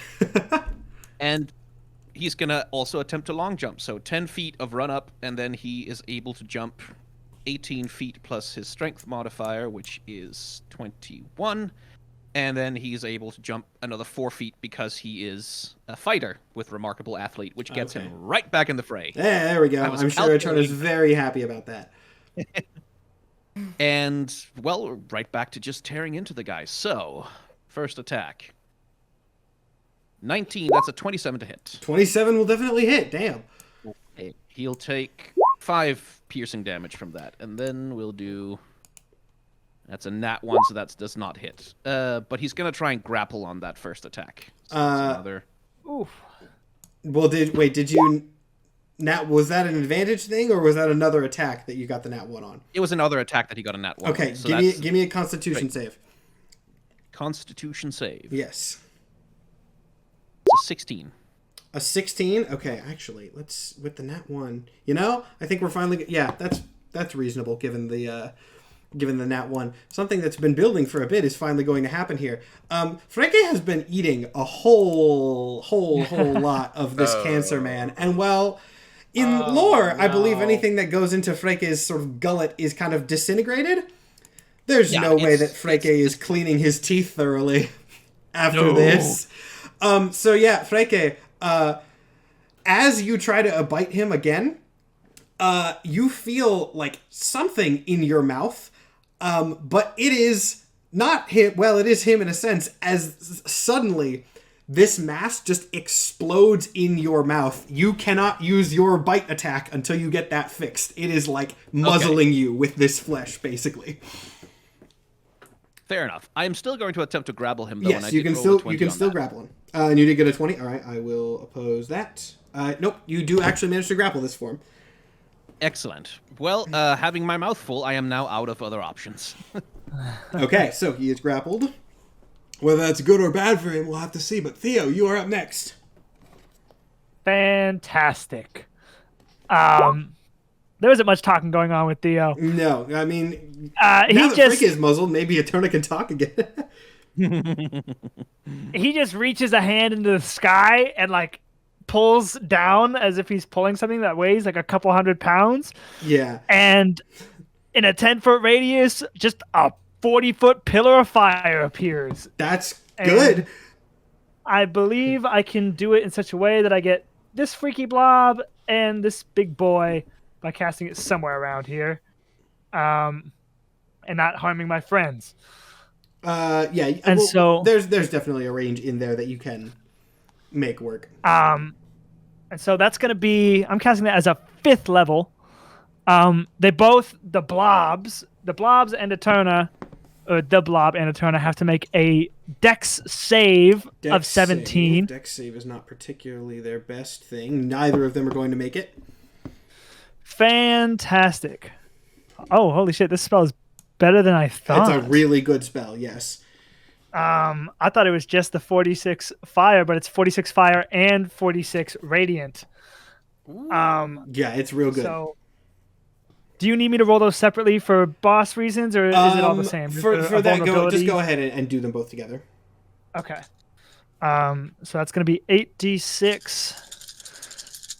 Oh, the sound of dice. That's so many dice. 6, God damn. 12, 18, So many dice. 24, 30, 36 damage to both of them. That is quite a bit. God damn. Let me write that one then- down. Jesus. As a bonus action, I'm going to attack with my spirit weapon. My spiritual weapon. That's going to attack, obviously, Eterna. Oh, he's grappled? He is grappled, Yes, actually, but yes. that gives me advantage on attacks against him, but doesn't really do anything. Yeah, to you, in this case, he's not prone in this case. He is just... Got it. In that case, that's just the 12. Okay. I mean, 12 is... 12 to hit. 12 to try and hit. Oh, 12 to hit. No, never mind. That will not do it. Yeah. I thought it was 12 to hit. Okay. And then that's action, bonus action. I'm not going anywhere, so I'm done. All right. In that case, it's his turn, and he gets to do more truly awful things. Ooh, interestingly, there are 3 people right in front of him, aren't there? Indeed. There is. Everybody... Does he go before me? Yeah, I think it's Freke, Theo, him, Paul. Am I wrong? That's what I have on my Okay. list. All right. No. It Yeah, might, you might be you're right. next. I just remember I was close to them. All right. Yeah. Everyone who's right in front of him. So Soma, Theo, Freke, make me dex saves. Dex save. Dex Okay. save. This is not targeting only me. No. Technically, 22. It's not even really targeting you. I Well, got a 15. I rolled a nat 1. Oh boy. Okay. Well, Freke, you are able to dodge out of what's about to happen. So once it well, I'll just start off by moving you. How about that? That'll make it more ominous. Let's see. So Freke, you are able to dash out, which is going to leave you probably around like here. Attorney, having like kind of receded a little bit into his sort of fleshy form at these many attacks, you see a large head-like structure burst out with a roar, and then the whole form just surge forward over you. Soma and Theo, you are now in there, and I'm gonna need you both to make me spirit saves. Oh no! It didn't do any damage, though. Do the save first. Yet. Do the save first. Okay. Okay. Well, fine by me, because I had a plus 20 so far. Ooh. Yeah. So I'm 1 point off of full health, so I get plus 20. Correct? Yes. Yeah. Great. I got a 24. That's all right. Nice. I got a 33. Okay, you are both good from the extra special effect. Cool. Though I am going to note, both of you are essentially blinded. There is no light in here. He is fully covering you. You are not going to take damage at this point, but he still has other blobs that are going to do things. Freke, you can actually move a little bit more where you like. I put you out of the range because I didn't know exactly where I was going to put him, but you want to just be right next to him? All right, that makes sense. Yeah, Freke will, like, I imagine that the way, like, since Freke is grappled onto him, like, he'll sense that he's surging forward, and he'll, like, swing around the side and keep hold of him. Got it. Paul, what's your AC? Missed on Freke. My AC is 14. You are going to take 17 damage from this lasher to your right, bursting out and attacking at you. Oh, and Lord Cringe is actually also near one of the lashers. Hold on. What's your AC, Lord Cringe? Forgot. Hold on. It's 16. A 16. You are actually barely okay. You're able to smack this thing back. Now it is Paul's turn. Okay. So, that fucking hurt. Yeah. But I am still determined.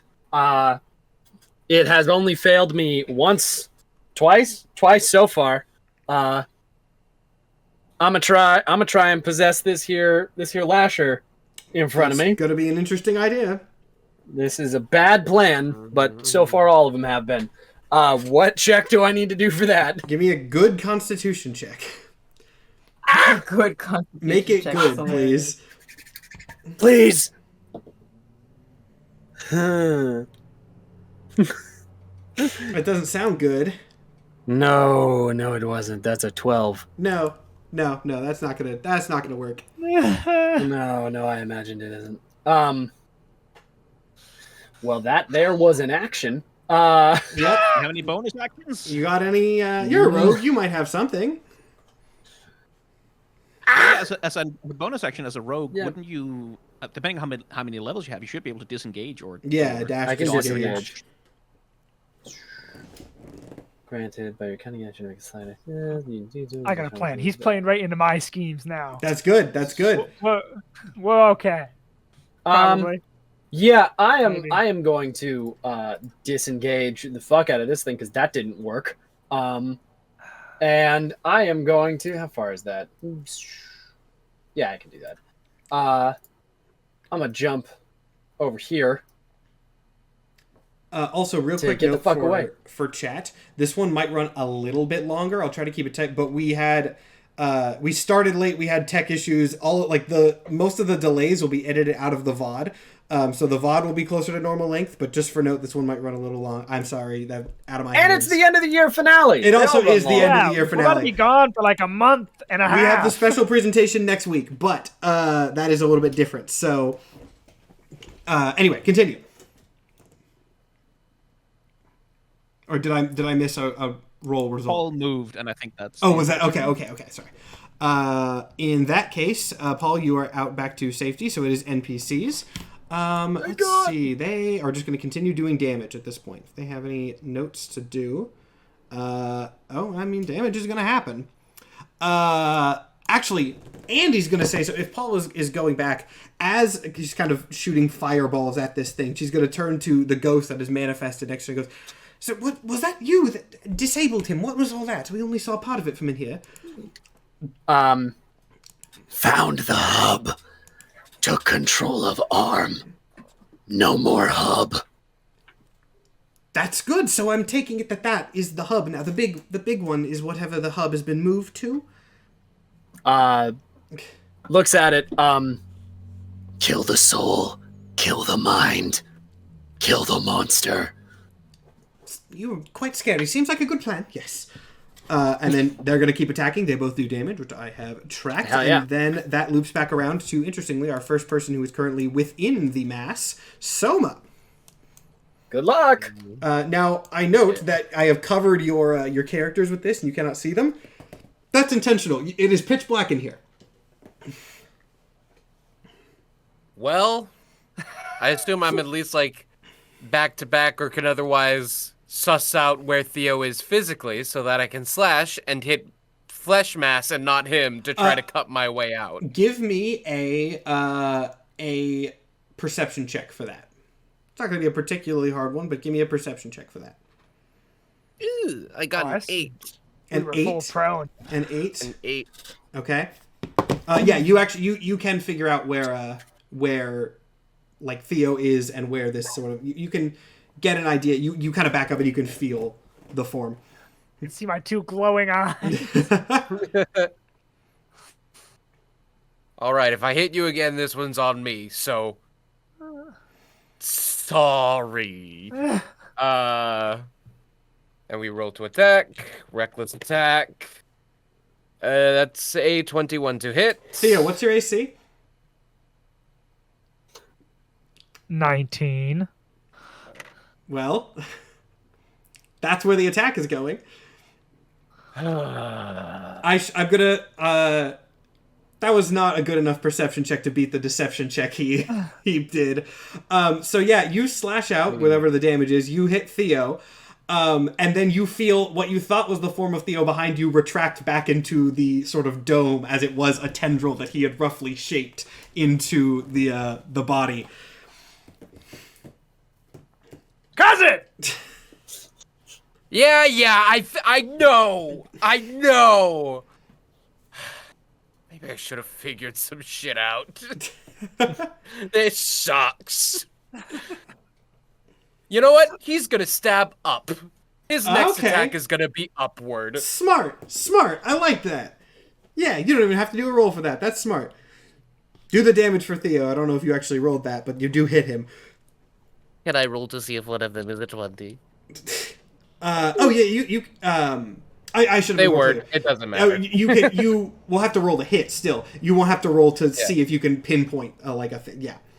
That was a 19 to hit. Yeah, you do hit. Okay, that's 8 damage. 8 damage. You guys are pouring the damage on him. Glad I made this guy tanky. How much did I take? And oh yeah, I did not roll damage for you because I was not prompted, but you took. I just said that I could have taken the initiative. It's late. He's in Boston. You took the same amount. You also take 8 damage. Okay. Could be worse. Could be worse, but I am now. You already did your next attack going up. But we're gonna frenzy attack to do it again. Hiya! That's a 23 to hit. That will hit. Okay. That's 10 damage. 10 damage. Write it down. At this, when I guess this note, when you sort of poke through, you can see like sort of red tinted light coming through as you damage it, but it quickly sort of heals over. So you can't get it probably would be a very cool visual actually of slashing like flashes of sort of red illuminating your silhouettes. And then we go over to Lord Cringe. Lord Cringe. Let's see. How close am I? Well, I am. I think I'm going to take the opportunity attack to get over there. Who is this in front of me? I can't tell. The blob in front of the grayish blob that's is Paul. Paul, okay. Yes. All right, so I'm going to take the opportunity attack to get over there. Hello. Oh, to get over to this blob thing. And I'm going to be slicing at is it like a blob? Like, does it have legs, or is it just a proper blob? So you didn't hear the description of this man. This man is basically a gigantic, like, well, I wouldn't say human size now, more than human size, like mass of cancer cells. So it's a blob of like human meat. I'm gonna go for what I think is a leg. Because I'm trying to see where would it he be like he doesn't have humanoid body parts in this form. I'll just go ahead and say I have him with his sort of like humanoid body in this art because I slapped this together, but yeah, he is a big blob at this point. All right, I want to try to not hit my friends, but still slice at this thing. All right, and I'm going to. I remember you said that it was illuminated red and highlighted their silhouette, so I'm not hitting where I saw their silhouettes. Not entirely what I meant, but sure, I'll allow it. Okay. That's what is that? A 12. 12's not gonna hit. 12 not gonna hit now. Okay, and wow, neither of those hit. So I guess I just protection from good and evil myself. Okay. Oh, wait, can I do that? No, I'm not gonna do that because I don't know what type of. You can assume he's evil, probably. It's a reasonable assumption. Yeah, I mean, what the spell does is protect you from undead, fey, fiends, and aberrations. I will go ahead and say that I will go ahead and say that since this is a thing from my own setting, he would count. Yeah, he is my own thing, but he's like sci-fi, so yeah. I think he falls pretty squarely under what a D&D aberration. Yeah, because aberration that's is like flesh mobs. Yeah. And, like yes. Like actually, no. Sorry, I was misreading that. I thought that was a bonus action. I was reading the thing underneath it. Nope, I didn't hit with either, so I can't do a Thunderous Smite. So I guess I'll just sanctuary myself for funsies. I mean, nothing wrong with defenses. Yeah. And that is my turn. Then it goes over to Freke.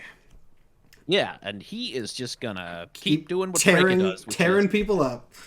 Yep, and now that he has the damn thing in a grapple, yes, he doesn't care that his mouth has been filled up. He's just gonna go to claws. Yeah. So that's a 24 to hit and a 22 to hit. Those will both hit. Cool. Then we'll roll a couple of instances of damage. That's 10 damage, and that's 11 damage. So 21 total. I'll just go ahead and mark them down as 1. All right. Yeah. And he's going to take, and this is because he's grappled, special feature of on fighting, he's going to take a d4 of damage that he cannot block because he's grappled. That's a feature of the feat. Okay. It's a little bit, but hey, it's 1 extra damage. 1 damage. I will change it to 22. Okay. And I assume you're not going anywhere. You don't seem like the retreating type. Yeah, I did not think so. If he casts any spells. Yes, technically a lot of stuff that he does is not... Is it spells specifically or like spell-like ability? It's the Mage Slayer feat, so it allows me to make an opportunity attack against anything that casts a spell within 5 feet of me. Okay. But, I'll leave it up to you what's a spell and what isn't. Yeah.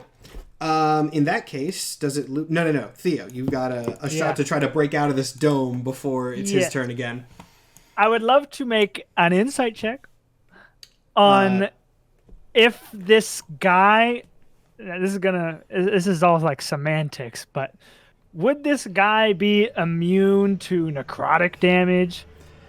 Yeah, make an insight check for me. Cool. That is going to be a 26. A 26. I mean, if anything, necrotic, like, he's not going to be immune to necrotic damage. Like Okay. he can somehow regenerate or shapeshift, but like if he's cancer is just cells that don't die. So like Yeah. necrotic would still work on. He's not magically immune to this. Cool. Dio's just gonna say, "You want to be Cancer? Let's see how you like it." And cast Inflict Wounds. Ooh, interesting. On a 5th level, just press my hands into this freaky little guy. I do have to roll to hit this. That is going to be a 17. A 17. Okay, so here's the thing. Technically, by logic, a 17 wouldn't hit, but I'm gonna just go by like logic and reasoning here. You are inside like a dome made of this dude's flesh. I think there's no like. It's close enough that I'm gonna give it to you. Just because All reasonably right. it would be really stupid if this didn't work, given like the lore reason of what it is. That. One of I now those have to XCOM roll. things with 99% chance to hit that. Yeah, it's like you're right there, and you're using like a spell that you're not trying to like break armor or anything. Like, there's no real reason why this wouldn't hit, and you didn't whiff, so I'll give it to you. I have to roll now 7d10. Hope you get a lot of damage. That'll change the game here. Ooh, so I can only roll 3 at a time, but 8, 16, 24. 24. That's a good Crit. start. There's a ton of damage you guys are pouring onto this dude. And then 34, 37, and then one more. My God. 42 necrotic 42 damage. total. All right. So yeah. Jesus. That is, yeah, he howls in pain. You can see the whole building shakes again as you send this ripple through his fleshy form. Now it is, interestingly, his turn right after this, so we can kind of just go right into this. Oh, sorry. Oh, unless bonus you have action. more. You've got... Bonus action, spiritual weapon. I'm going to attack him with that too. Go for it. Yeah, do whatever, everything you can here. 'Cause you've done time. enough damage to do something that will help you. That is a 16 that time, so we're going to keep on missing, but It's still enough. Okay. Soma and Theo, I need you guys to make... I'll give you an option here. I'll give you either a dex check to, like, get out as the thing is shaking and sort of twisting, or a strength check to tear your way out. I know what Soma prefers. Is it specifically strength or dex, or like strength or dex-based abilities? Strength or dex. This is not his whole turn. There's other things. We're So going strength. Also, these are checks, not saves. yeah, these are checks. Okay. You're trying to... You have an opportunity to get out. You're trying to see if you can get out here, not, like, I got dodging something. a 15. A 15? I got a 22. Okay. This is going to be very interesting, sort of lore-wise. Soma, you can tear your way out. Theo, you are not able to dodge your way out of this. Let me... Okay, I'm right where I want to be. That's fine. Put Soma's... You know how many more of those I can cast? Well, the thing is, it's now, his turn, and so he's gonna do things. He is very pissed at you for that. So Good. as you kind of look around, there is a bit of light coming into this dome now that Soma tore his way out. You see the cuts that you make starting to not necessarily heal, but like more flesh kind of grow over them. And that flesh continues to grow sort of exponentially in speed until it like fills the dome, slamming inwards on you. Great. You're going to take a good chunk of damage for that one. He's going to roll so incredibly low.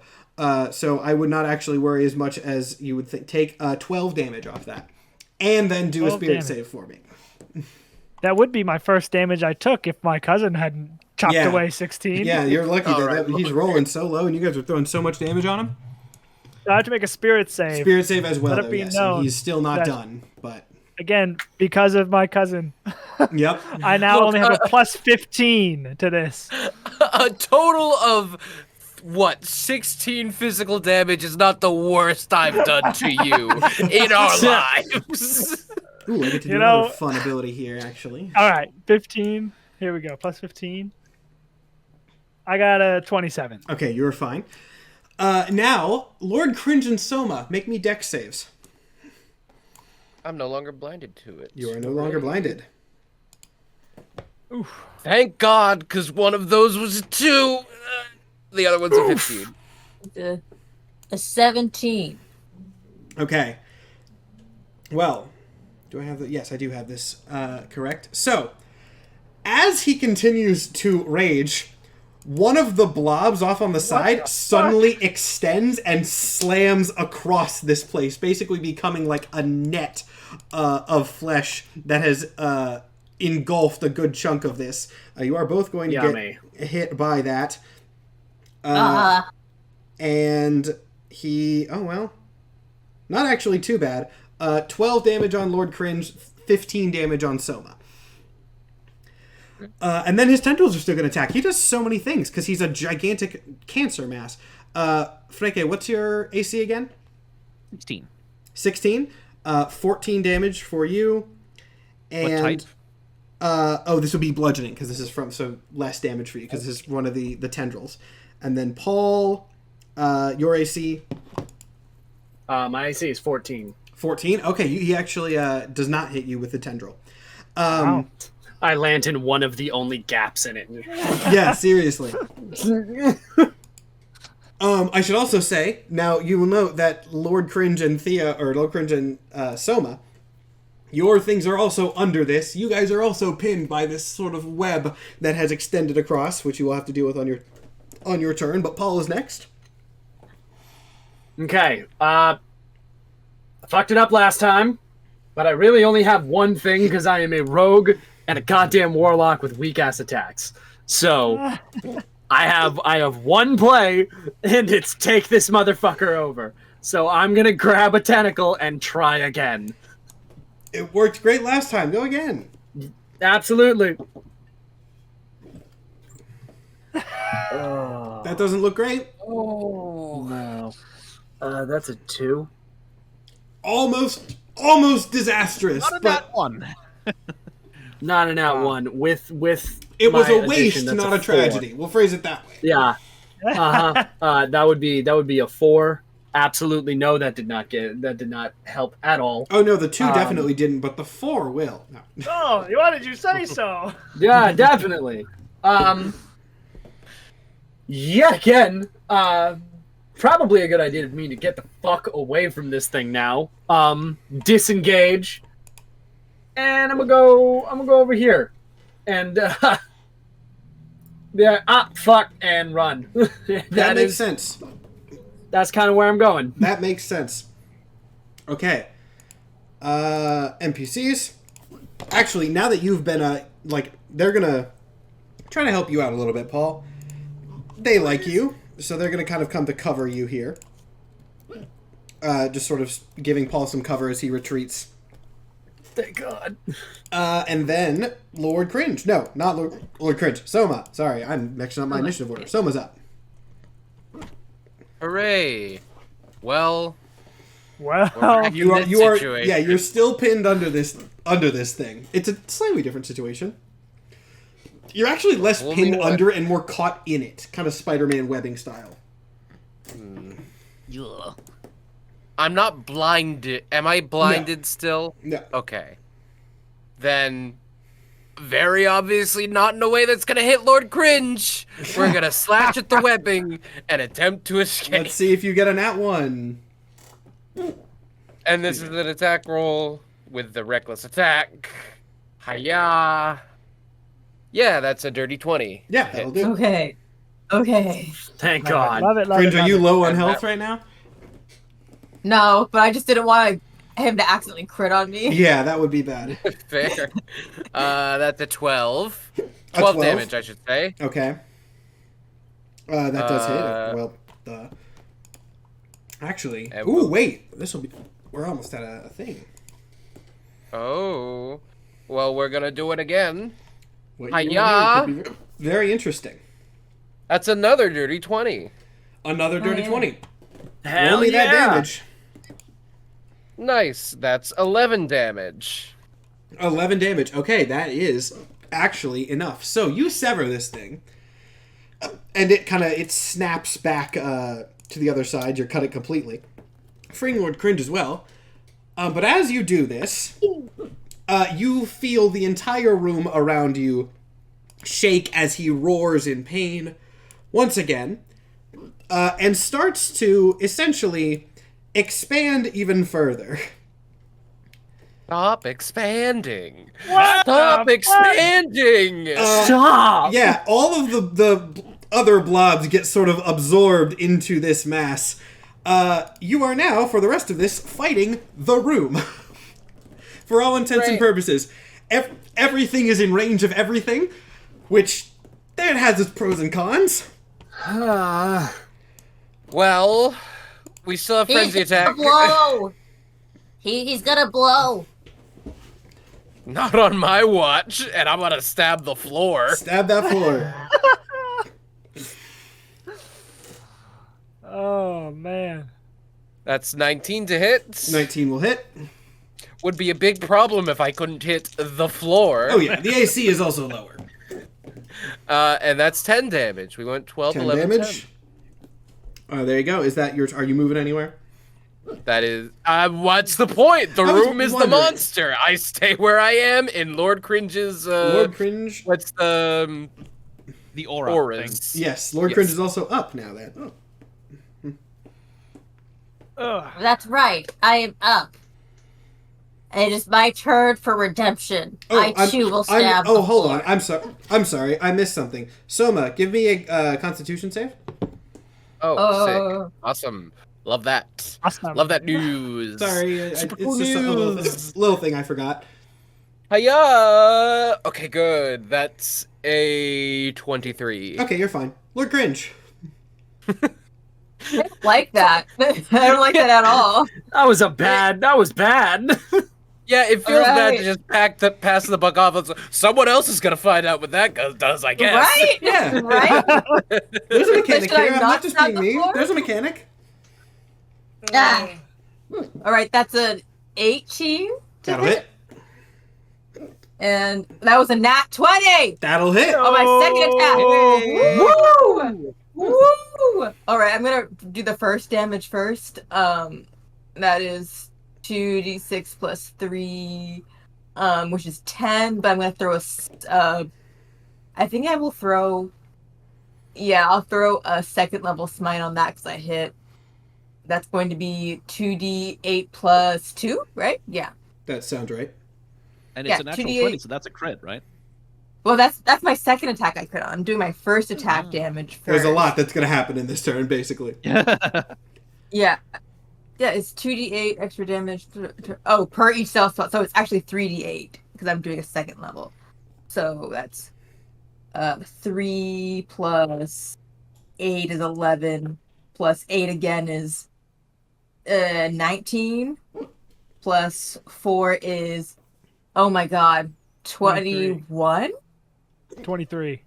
23, thank you. Okay, that's Plus quite a the bit. original 10 would be 33 damage, and that's just my first attack. My second attack was Boy, a Lord crit. Cringe is terrifying. My second attack was a crit, so that is what is that? 46 plus. Do you double your I'm actually not. strength bonus as well? No, Jesus not the Christ. bonus doubled. No, not the bonus, just the actual Yeah. dice. So that's 4d6. I only have 1d6, unfortunately, so I have to roll. I can 4 do it times. if you want. That's 1 plus 1, 2. Oop. 3, 5, 6, 11, That was less bad. plus 3 is 14. I'm going to throw my only Oh my god. remaining third level things. spell slot on the crit, on the, whatchamacallit, on the smite. So that would be how many d8? That's like a shit ton of d8 because Yeah. it's 2d8 plus 2 more, right? So it would be yeah. 48, Yeah. 8d8. No, not 8D, not 8d8. Yeah. If the Don't you double original- your? If the original for the- smite is 2d8 and then you cast it a third level, it would be 48, and then you Oh, crit, it'd be 48. Wait, okay, wow. 8d8. Jesus. Yeah, Paladin's a crazy man. That's wild. a paladin 6. crit. A DM's worst 8, nightmare. 14. Oh my god. 8 again is a 22. I've lost count on how many I've rolled by this time. 6 plus. Fuck, what number was I at? You're at 22. So you're at 28, and you've rolled 4. 28. 3 is 31. 31. 4. 35. 8. 43. And I think you have one more. So that's. I do have one more. Okay. Jesus. Another Christ. 51. 51 damage. Plus your last one too. One So, attack. plus, is that 51 just for that attack? Yeah. That was 51 just for that attack. So it's 51 plus like Terrifying. I have it whatever marked we as a said total. the first one was. Yeah, I have it marked as a total, not a. So it's in there, but it was a lot. It was a lot. Like 70 or 80 damage. Yeah.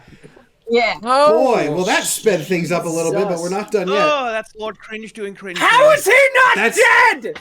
Oh, this is Big ass attack, scary dude! boss. Kill this son of a bitch! I knew this would happen, so he has a lot of health. Anyway, are you done? Much. Are you done, Cringe? I think I have a bonus action. Oh, sure you do. Maybe you can kill him. Bonus action. God damn.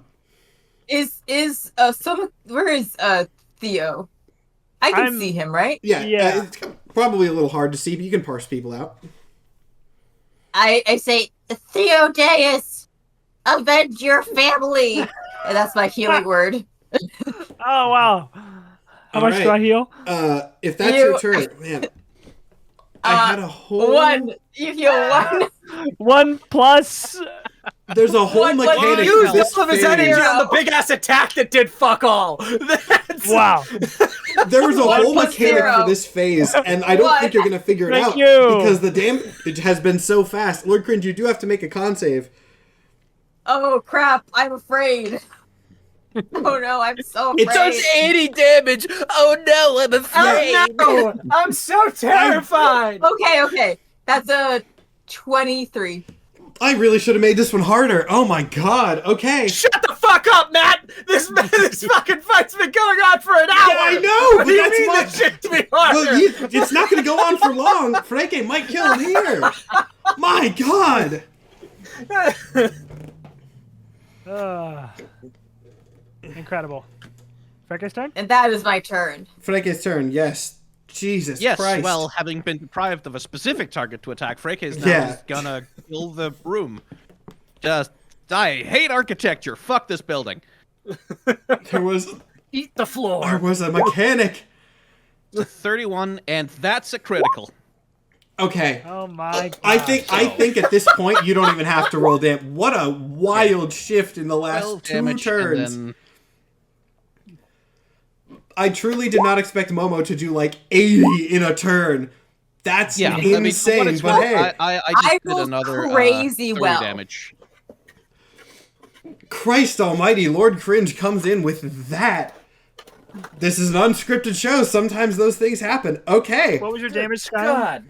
30 damage, yeah. Holy shit. So that was like at least Oh, wait, no, like 29. 110 damage in the last 2 Yeah. turns? Jesus Christ. Okay, well. Yeah, that's good. I can't tell if that's overwhelming or underwhelming. I don't know which it is, but that was certainly enough to do it. Lord Cringe, with the assist from Freke to finish the job, that is going to be the end of the fight. Of course, there's a little bit more to finish up here, but dear Lord, as Lord Cringe and Freke and really everybody just start tearing into the room, eventually you start to see pieces start to fall off of the ceiling and the walls, kind of just melting and sloughing off. Not like disintegrating, but just dying, which is something that you hadn't seen before, which is good. And as this happens, you hear like more and more just sort of roaring and squealing sounds as the form that is engulfing the room kind of collapses into a much smaller, it looks like Eterna, but like a more frail version of him. In the center of the room, kind of coughing and hacking as his resources seem to be largely expended.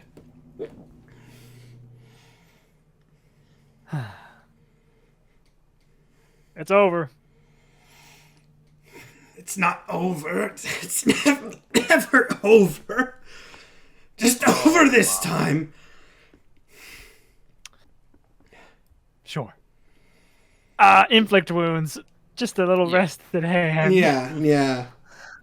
You don't even have to roll damage for it. You inflict wounds. It is enough with this frail, haggard body to just like the wounds fully cut him into pieces, and he starts kind of collapsing to the ground. But as he does, there's a piece of me in every one of those little things upstairs. You'll have to hunt them all down. You know, I'll get out eventually, somehow. Paul's gonna turn and just look at Grimnir and just... Yeah. And Grimnir is gonna trot over and like sort of almost a little bit with all the feral rage that it's displayed so far now that he's actually there, kind of go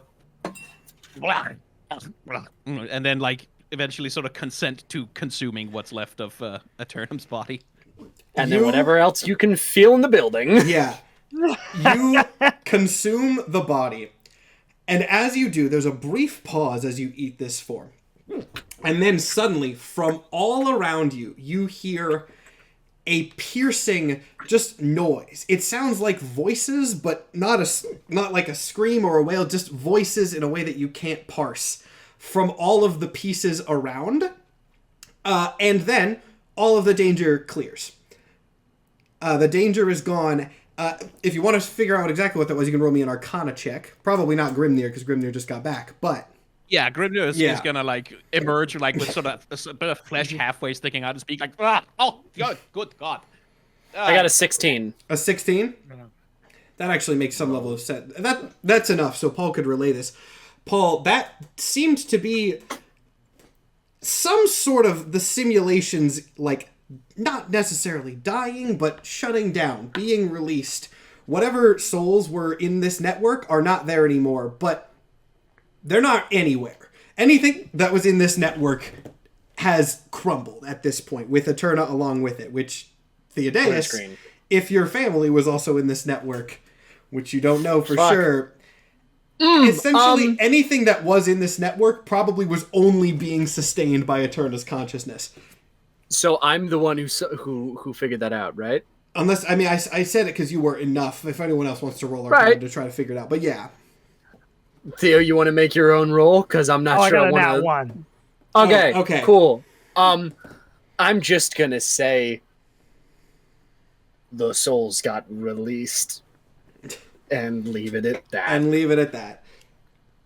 I don't think I need to inflict any more damage on this poor man. Yeah. In a way, that does mean that Theo's family cannot be held over him anymore, because they are no longer husks in Asphodel. They are, however Eterna got them into the network, they are not there anymore. Free. They're free. I'm going to be intentionally vague anytime Theo asks about it. Yeah. At this point, Heartbeat and Andy kind of, like, sort of shuffle over. Heartbeat, for her part, looks, like, horrified. She goes, I thought the underworld would be more fun. I don't know why I thought that. That was on me. But fuck this. Well, it's not usually this bad. Well, you ate a guy. You ate a couple guys. I think a couple is a kind of a small estimate there. He said you ate a couple guys. Yeah. Oh, well, that's normal for a Tuesday. It's Friday, but okay. At this point, Andy also steps forward. He goes, did he say something about needing to get the pots from up top? Yes. He said there are bits of him. I'll put that on the agenda. We have a prison up there that is designed to hold supervillains. We can probably put him in there if we find it. Hopefully, whatever this was will take him a bit to recover from. At this point, Ronnie also bursts in through the doors. Goes, you fucking kill him? Because I've been fighting the fucking tendrils on the outside of this goddamn palace for like 20 minutes. Yes, the threat is dealt with. Ronnie, for his part, actually looks the most close to injured you've ever seen him. He's kind of like stubbing his... Good, because that fucking sucked. Yeah. I want to go see if I can still access the network, so I can like figure out where everything is. There is not. I'll give you this. There is not a point where you could access the network here. Any parts here Got are it. just like Eterna's flesh, which are not currently active in a sense. Got it. After this, a moment after all of this, the door to the back, like, throne room opens. And you see, hovering in the door, the your dark boss is here. silhouette form of Ereshkigal, just kind of floating there, ominously, looking around at what happens. I just rolled for myself. I disappear back into the Makes sense. into the pad. Makes Me? sense. And I say, milady.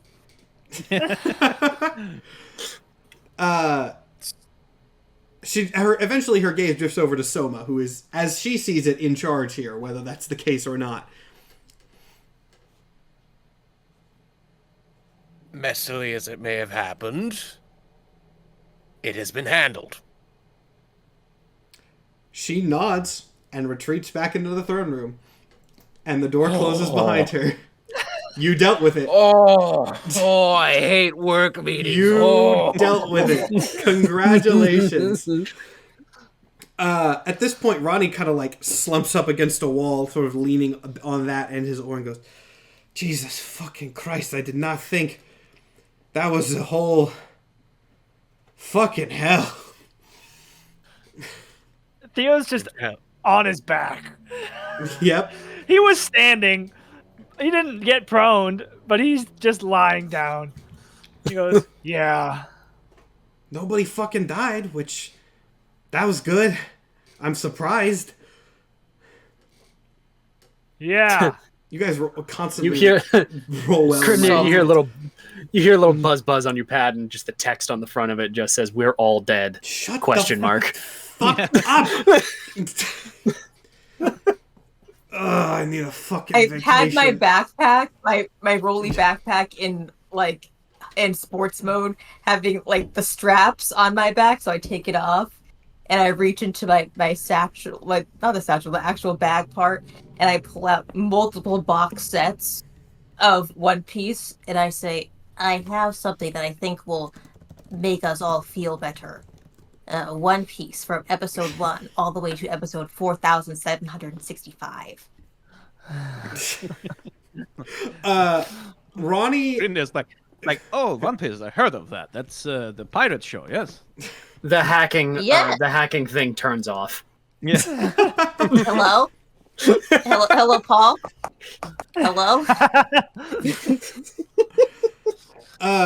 Ronnie, at this point, he kind of sighs and goes, okay, well, I, for one, am going the fuck back to Doc Sticks because I need a goddamn nap, and I'm dead, so that says a lot.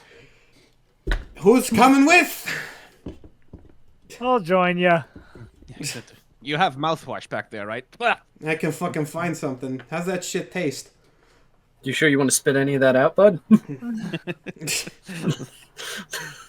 Spit it into a fucking test tube or something. We can do some research on it. Tastes like cancer, probably. Wow. Yeah. Okay, that's Cringe. We got a fucking DVD player if you want that. Soma, Absolutely. Ghost, what are you two doing? I'll, just to make sure he's gonna be. I'll go to Doc Sticks. Yeah. Yeah, that makes fucking sense. I don't think you want to get stuck on cleaning duty here. True. That's why they had all these closets with brooms. So And it many comes closets. full circle. And it comes full circle. You see some demons kind of manifest in the sidelines and grab brooms out of the closet and start sweeping like the very quickly rotting flesh into little piles. Everybody goes, okay, everybody back on the fucking ship. Oh, God. Hey. And that's why you always invest in hard copies of material you enjoy. Because if you invest in digital copies, they can sometimes turn into cancer and try to kill you and traumatize you with the souls of your family. Yeah, pretty Yeah, close real to great the actual time to moral. bring that up, Cringe. Real glad I gave you that info. Is All this a right. common problem on the mortal plane? Heartbeat and Andy, who are still here, Heartbeat's like, yeah, you have no idea. Also, when can we go home? And Ronnie just kind of shrugs, goes, I'll take you back tomorrow. Fucking hell, you can just sleep in the dock sticks for tonight. And with that, all of you, well, I guess, if anyone wants to do anything else in Gonzir, you can hop onto the ship. Or you can do that, or you can hop onto the ship, and we can do our sort of final wrap-up if anyone has any interactions that they want to do with each other. Paul is going to repossess Heartbeat's phone again, because he wants to go back to the mortal world and find the hub. All right, cool. So yeah, I think with that then, Paul's going back to the mortal world to find the hub. Anyone else have any like sort of wrap up things that they want to do before I do my little bit? I mean, Cringe, Grindir will rest as well with the others, and then like morning time, he'll sort of like find a quiet way to disappear, and he'll be making his way up to the mortal world as well to chase down the last of the robots up there, because that's going to be his duty. Cool. But he will stay the night because he is also exhausted. Excellent. Theo isn't stupid. No. I think with all the information that he knows that he's learned over the last few days, he knows that the souls of his family are completely obliterated. Right. But probably some moment alone in a room at Doc Sticks, he sort of, makes peace with it, because they are, in a way that he probably never will be, actually free. And although they are gone, they are always with him, and he'll cast, before he goes to bed probably every night, he'll cast spirit guardians, and instead of warriors that appear, it is renditions of his wife and son. Very nice. A very as they are fitting always end. protecting him. A very fitting end. Yeah. And God damn! And Soma, are you continuing your? I mean, you handled it, so. I handled it, and I feel super good about myself. Yeah. I guess The punch and stuff's not so evil when you are not so fun when you consider the ramifications of it. Also, those people I killed are even more gone forever now than they ever would have been. So that's a lot for me to deal with, and to be perfectly honest, I don't foresee it ending well for anyone. All that emotional baggage in my hands, so we'll see where that goes. a question for you, actually, Soma. If the agents call on you again, are you going to be more or less inclined to help in the future after this whole debacle? That's a great question. I think so. If for no other reason than like feeling pretty indebted. Those slashes you hit on Theo at the end definitely didn't help either, but it's like, all right. Before I couldn't even defend it, now I clearly owe this guy something. Whatever that is. All right. Well, I will not always be scrupulous, but if the Agents of Hades come calling, yeah, Soma's in. And as a final little note, Agents 3 is not confirmed. I've got to go ahead and say that right away, but I have teased for a few times that I do know what it would be. And so in the spirit of superhero movies everywhere, I just hit a button. I hope that doesn't accidentally... Oh, it totally did. Never mind. We fixed it. We're good. In the spirit of superhero movies, I am going to end with a little bit of a teaser for a possible thing in the future. So, as the ship flies away from Gonzir, which starts to vanish in the background as Ereshkigal presumably puts it back where it's supposed to be, the shot lingers for a moment on the sort of splintered remains of the arm that Paul possessed to smash the incoming simulated souls. And after a moment, the sort of remains of this fall out of this sort of gash in reality and just kind of drift off into the abyss below. But then, in this little weird portal, a small black form sort of just worms its way out of this gap and kind of just clings to a wall nearby. And as it clings to the wall, a grinning mouth appears on this sort of formless black mass.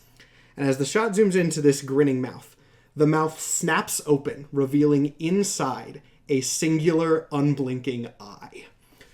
And that is where we will end Agents of Hades Metastatic. Will that ever get payoff? I certainly hope so, but who knows? Thank you all for being here. I hope you enjoyed. Let's see, we have a little bit of announcements and scheduling things. But yeah, this has been a long one, so we'll wrap this up quick. Obviously, the VOD will be shorter because I'll edit out the tech errors and things that delayed us. But very quick announcements. The merch store was updated with Paul and Grimnir and Freke merch. Next week, we do have the sort of special presentation, which I haven't official. I think most if not everybody's going to be here for that. That will be the little Patreon thing I've been promising for a bit.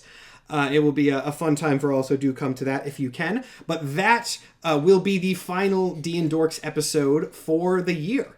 We will be coming back in 2024. We do not have exact lockdown on what or when. We kind of know what, but we're not sure the order of things we're going to do. So we're tossing around things, and we don't want to confirm anything yet because we're still sort of working out the logistics. So don't worry that we're not sure what we're going to do. We do know we're just kind of trying to figure out the line. So there will be announcements for that hopefully soon. As always, thank you to the cast for being here. I love playing with you guys. Skyen, huge thanks to you for coming. I mean, I think you said you were free for next week's thing too, so not your last week on here, but huge thanks for coming out to the show. Thanks to Momo, who's not up there on your screens. Thanks to Momo for coming back for the finale. And yeah, I think that is what we got. So thank you all for watching. Have a good rest of your night, and we will see you all later. Bye-bye. Yeah.